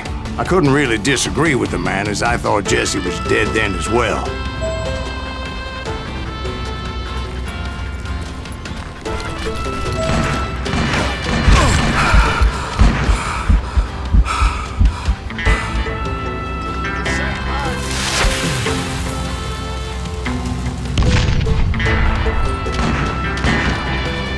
He backed off as I closed in on him, but he was still intent on killing me.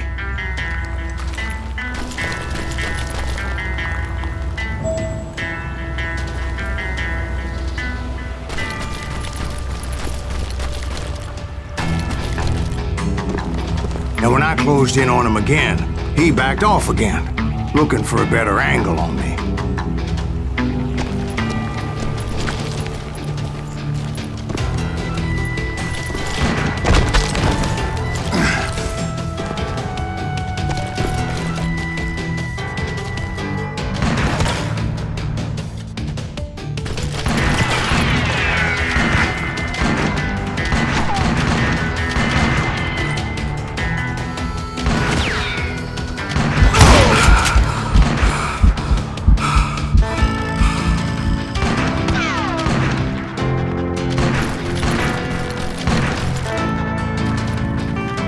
Hell, I can't fault Frank for wanting his revenge, as I was there for the same damn reason myself. At this point, I'm guessing you think Silas Greaves is a worse murderer than Jim Reed ever was.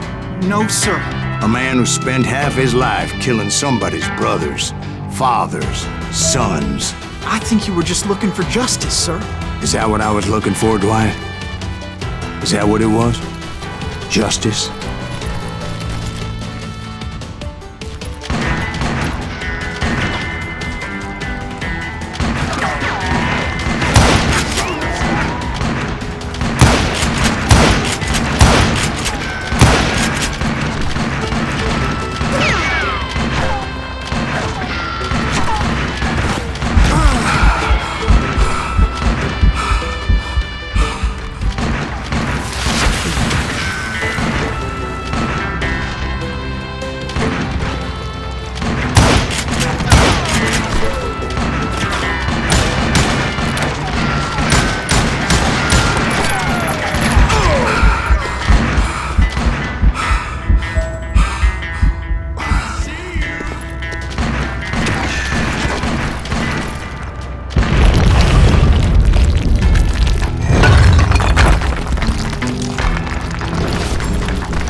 Isn't that why you were hunting the James gang? The James gang.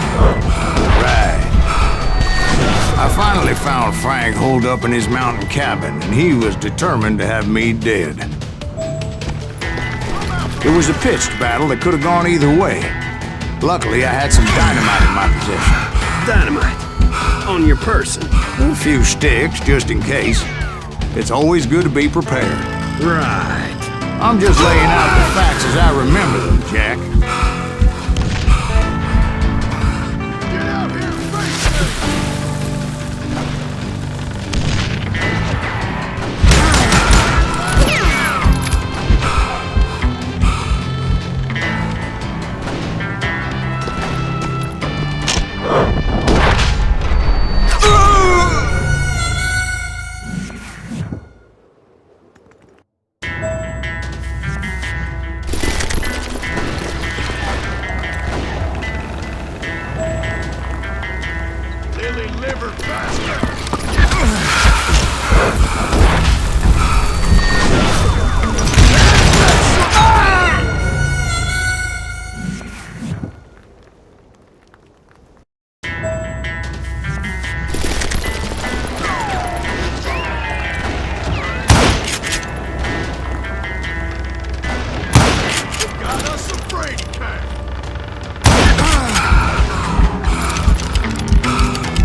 was a pitched battle that could have gone either way. Luckily, I had some dynamite in my possession. Dynamite? On your person? A few sticks, just in case. It's always good to be prepared. Right. I'm just laying out the facts as I remember them, Jack.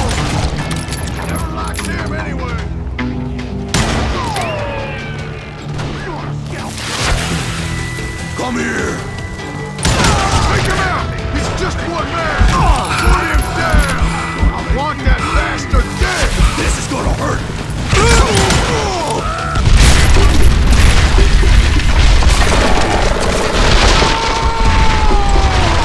That old shack?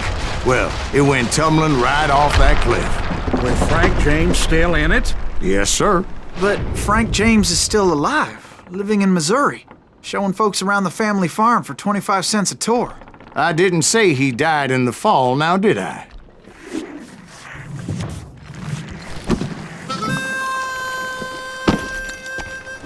I'm done with this damnable outlaw life! Kill me, don't kill me, do what you will! At this point, I just don't give a shit! I explained to Frank that I had nothing against him personally and that I was looking for someone else. You want Reed? Have at him! I never did like that bastard! I am done here! We parted in peace as Frank pointed out the path to my prey before making his way back down the hill.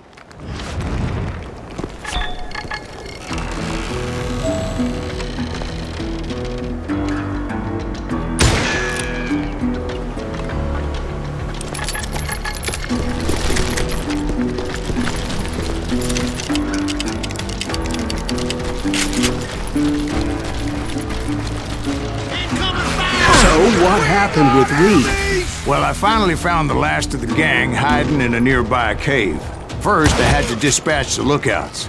I was determined not to let that murderer escape my revenge again.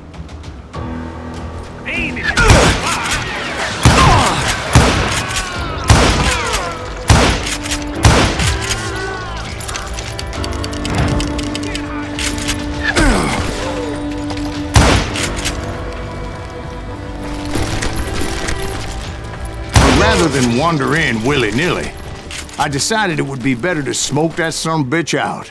"Hey, Reed!" I shouted. "No wonder you're so ornery. Can't be easy being married to Belle Starr. While you're off providing for the family, she's spreading her legs for every Tom, Dick, and Cole Younger. Not an attractive woman exactly, but very friendly. At least she was to me." Son of a bitch! It was then that the last bunch of bandits jumped out of hiding. Why won't this asshole give up? Would someone...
Eventually, it was just me and Reed.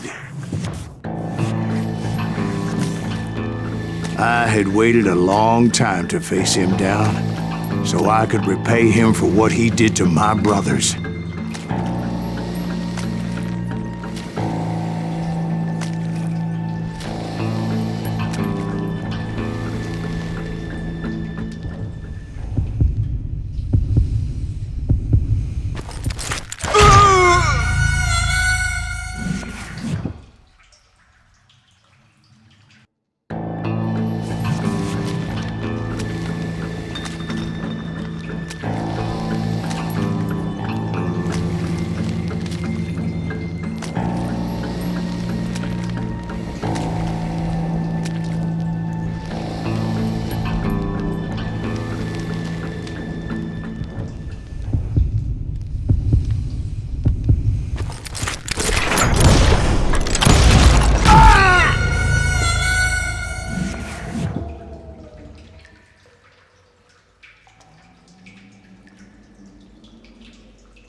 I had waited a long time to face him down, so I could repay him for what he did to my brothers.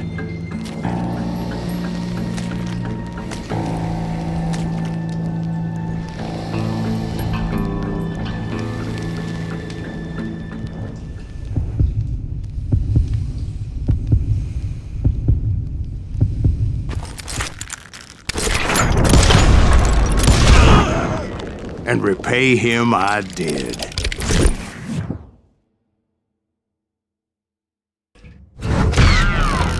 But I'm pretty beat. Well, it's too damn bad you never found that Bob character. It seems a shame you never had to pay. Well, funny thing about that, I did have one more chance at him.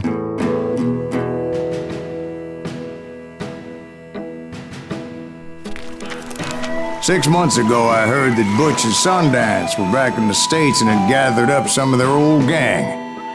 I tracked them down, hoping that Roscoe Bob Bryant had returned with them. So you're saying they didn't die down in Bolivia? That's what I'm saying.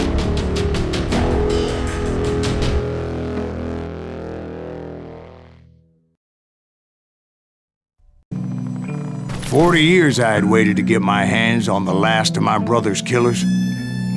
Not even an army of demons could have stopped me now.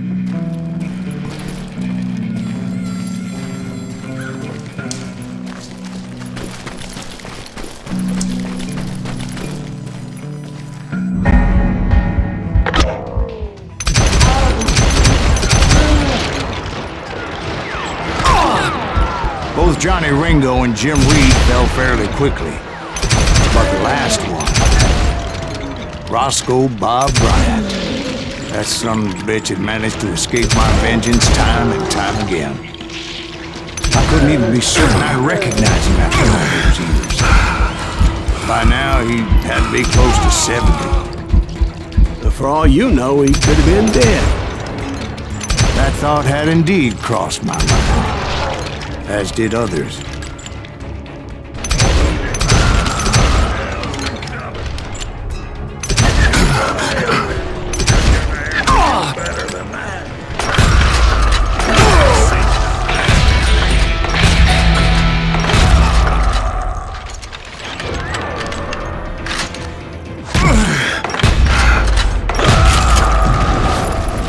For instance, did my thirst for vengeance turn me into something worse than the man I was after?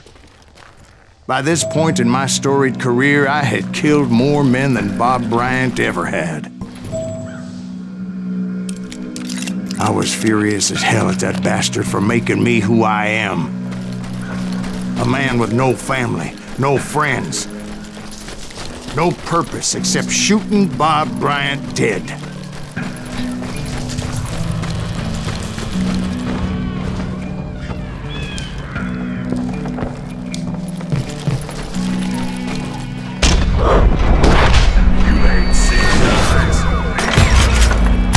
Nothing could stop me from taking his life. I'd been after that killer forever, from the time I rode with Billy the Kid. But that chapter of my story you already know. Chapter of that fairy tale, you mean? Suddenly it was 1910. There I was, an old man roaming a ghost town dead almost 2 decades.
Just like me.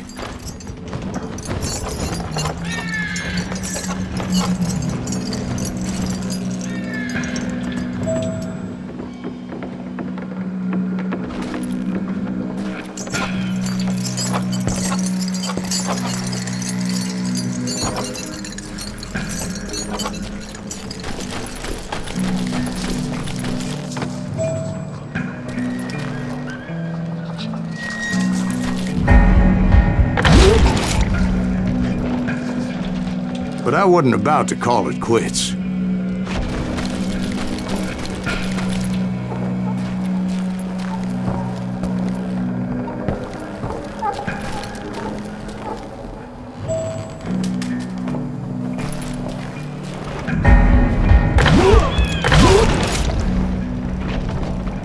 Even though the ghosts of my dead brothers were begging me to end what I started so long ago.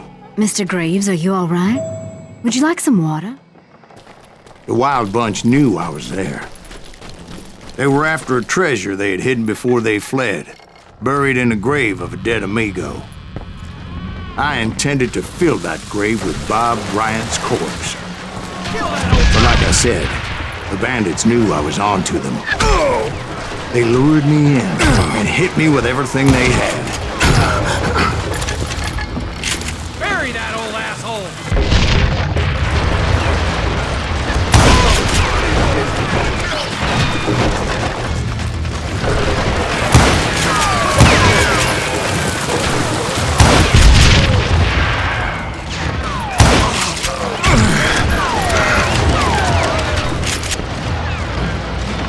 That old fart ain't right in the head.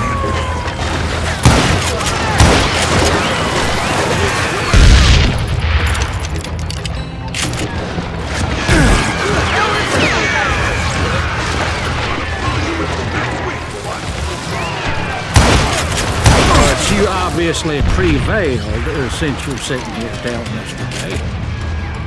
Actually, in that moment, I did not prevail. So I suppose we're talking to a ghost. Funny you should put it like that, Jack.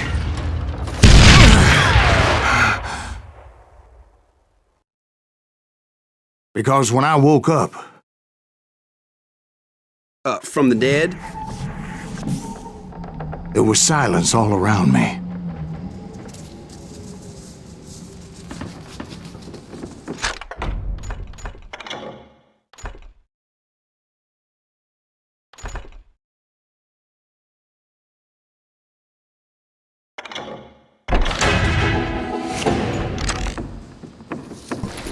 I could swear to God I saw Billy then.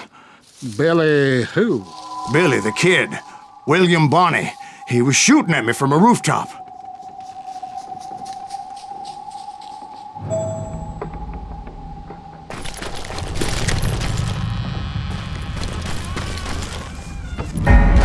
Here, there, even over there. So I am right. You are titched in the head. Mr. Greaves, perhaps we should switch you to coffee? You see that old Indian again, too? No, but I did see Billy's killer, Patrick Floyd Garrett. He came at me guns a-blazing. But I knew that old war horse had died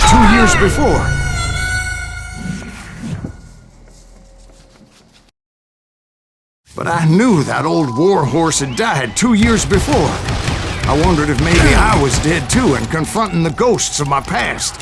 Perhaps all my sins were coming back to haunt me and drag me down to perdition.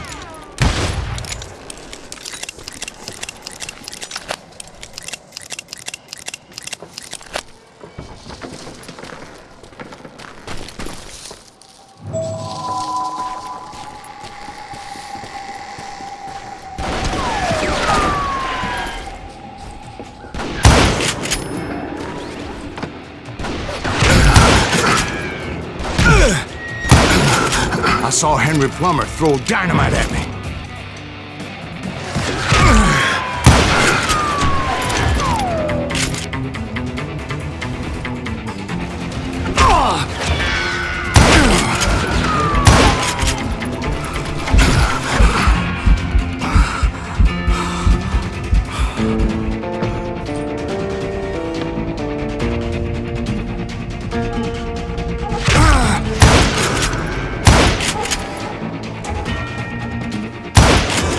And in the gates of the cemetery, I saw John Wesley Hardin, just like I remember.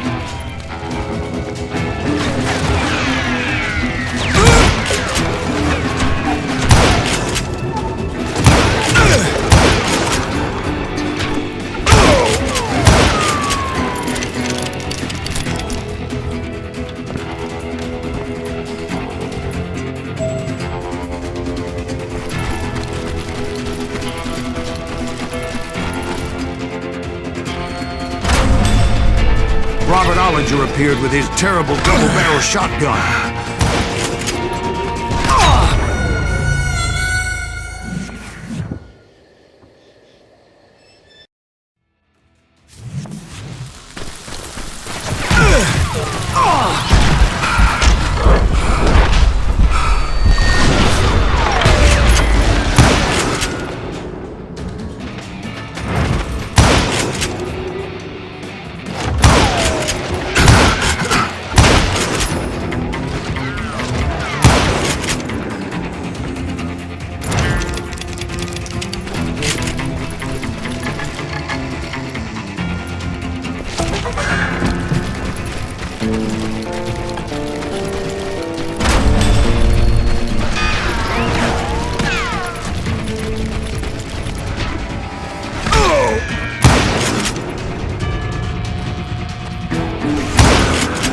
No ghost army was stopping me.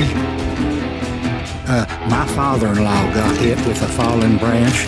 He spent the rest of his life talking to dogs.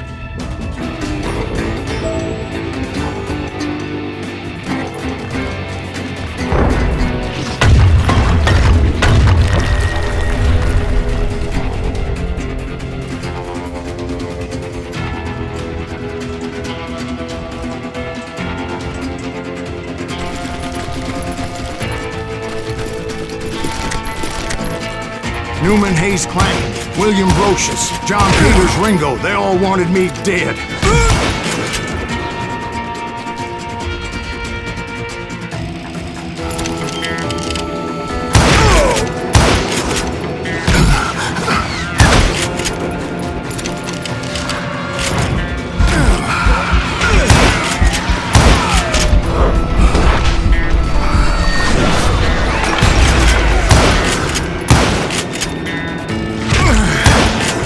The Dalton brothers, Robert and Grattan, guardians of the Garden of the Dead.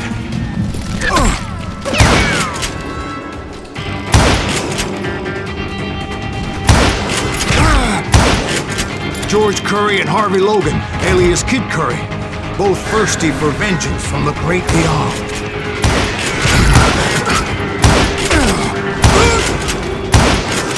Jesse, Woodson, James, and Jim Reed. Each one deader than the next. I thought I would go crazy. Thought?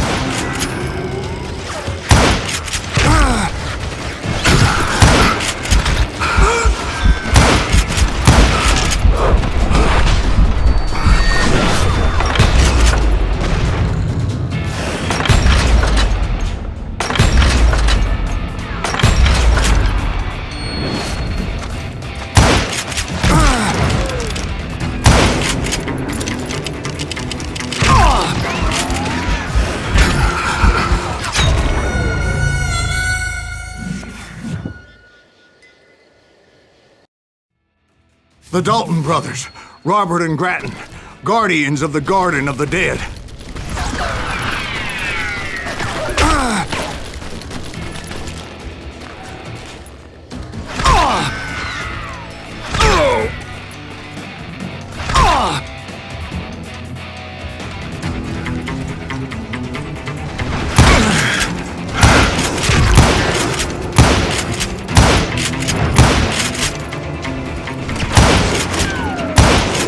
George Curry and Harvey Logan, alias Kid Curry, both thirsty for vengeance from the great beyond.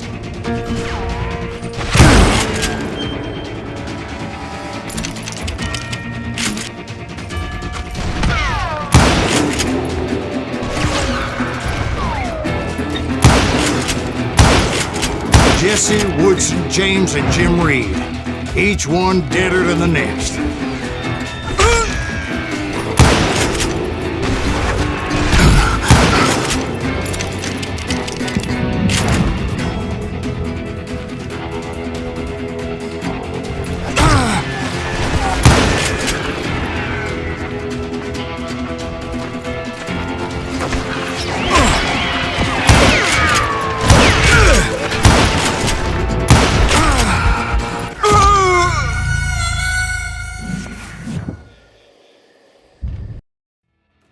The Dalton brothers, Robert and Grattan, guardians of the Garden of the Dead.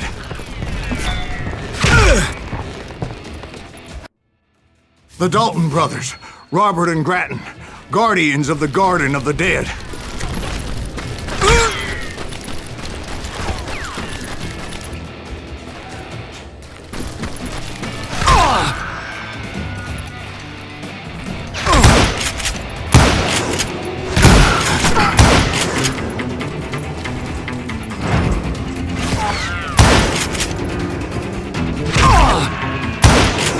George Curry and Harvey Logan, alias Kid Curry, both thirsty for vengeance from the great beyond.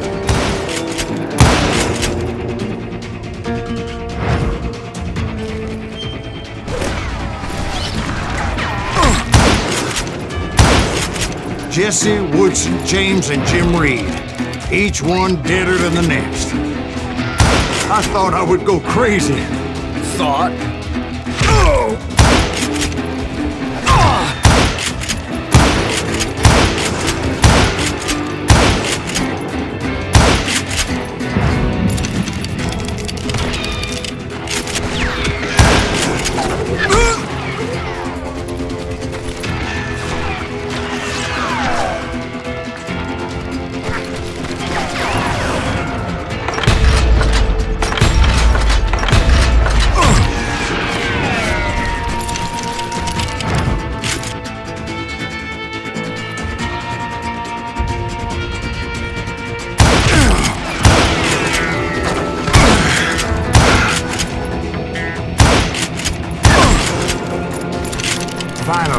saw Harry Alonzo Longabaugh. The Sundance Kid? Like a general leading his legion of the dead. You told us before that you'd seen him alive. He was alive.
Then I heard a voice call to me from afar. It was Robert Leroy Parker, a.k.a. Butch Cassidy, coming at me from out of the fog. Thanks for taking care of that bastard.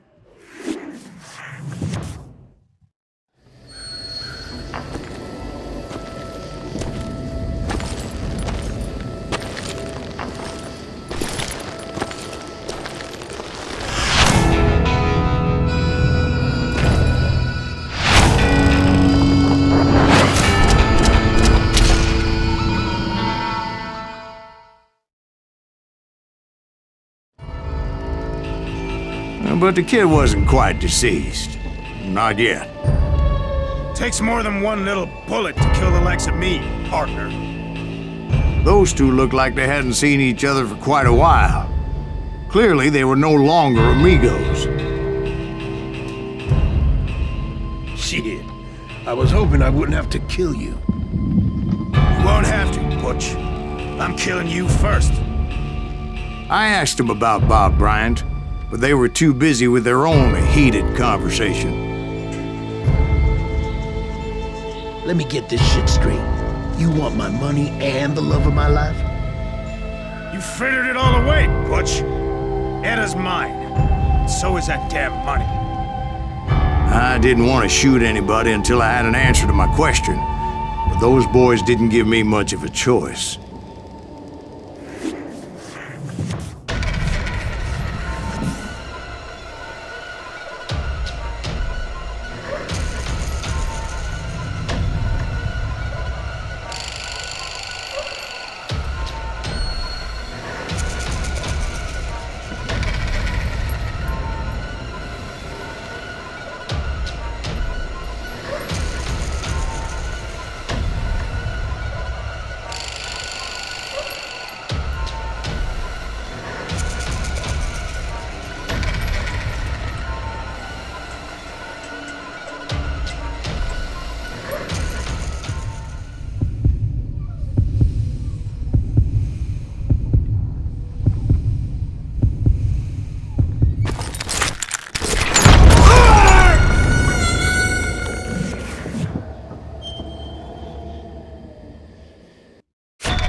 Butch Cassidy and the Sundance Kid died there in that cemetery not 6 months ago.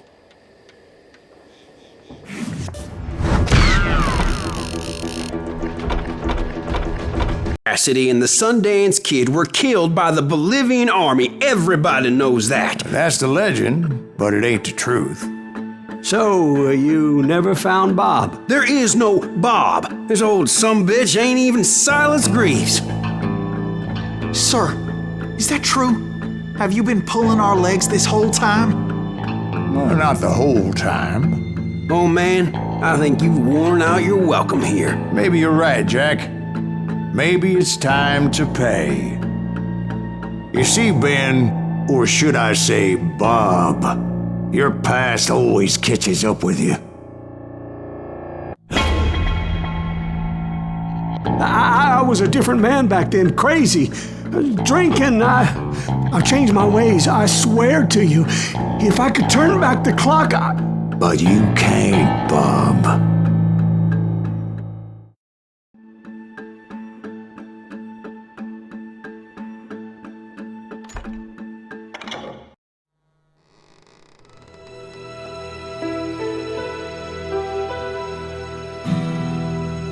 Why'd you toy with me like that? Telling those tales, knowing all along.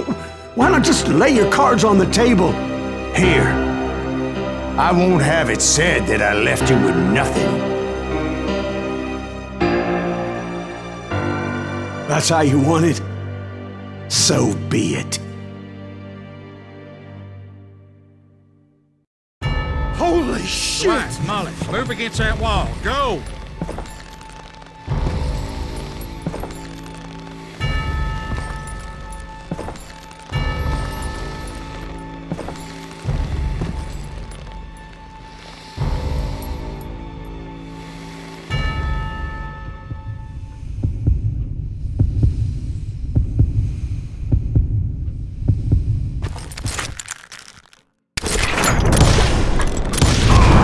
Oh my god! Oh, Jesus!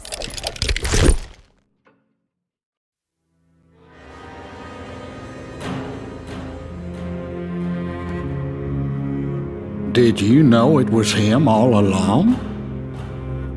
Cassidy told me Bob was in Abilene before he died. But I wasn't sure Ben was my man until he revealed how much he knew about Ringo and Reed.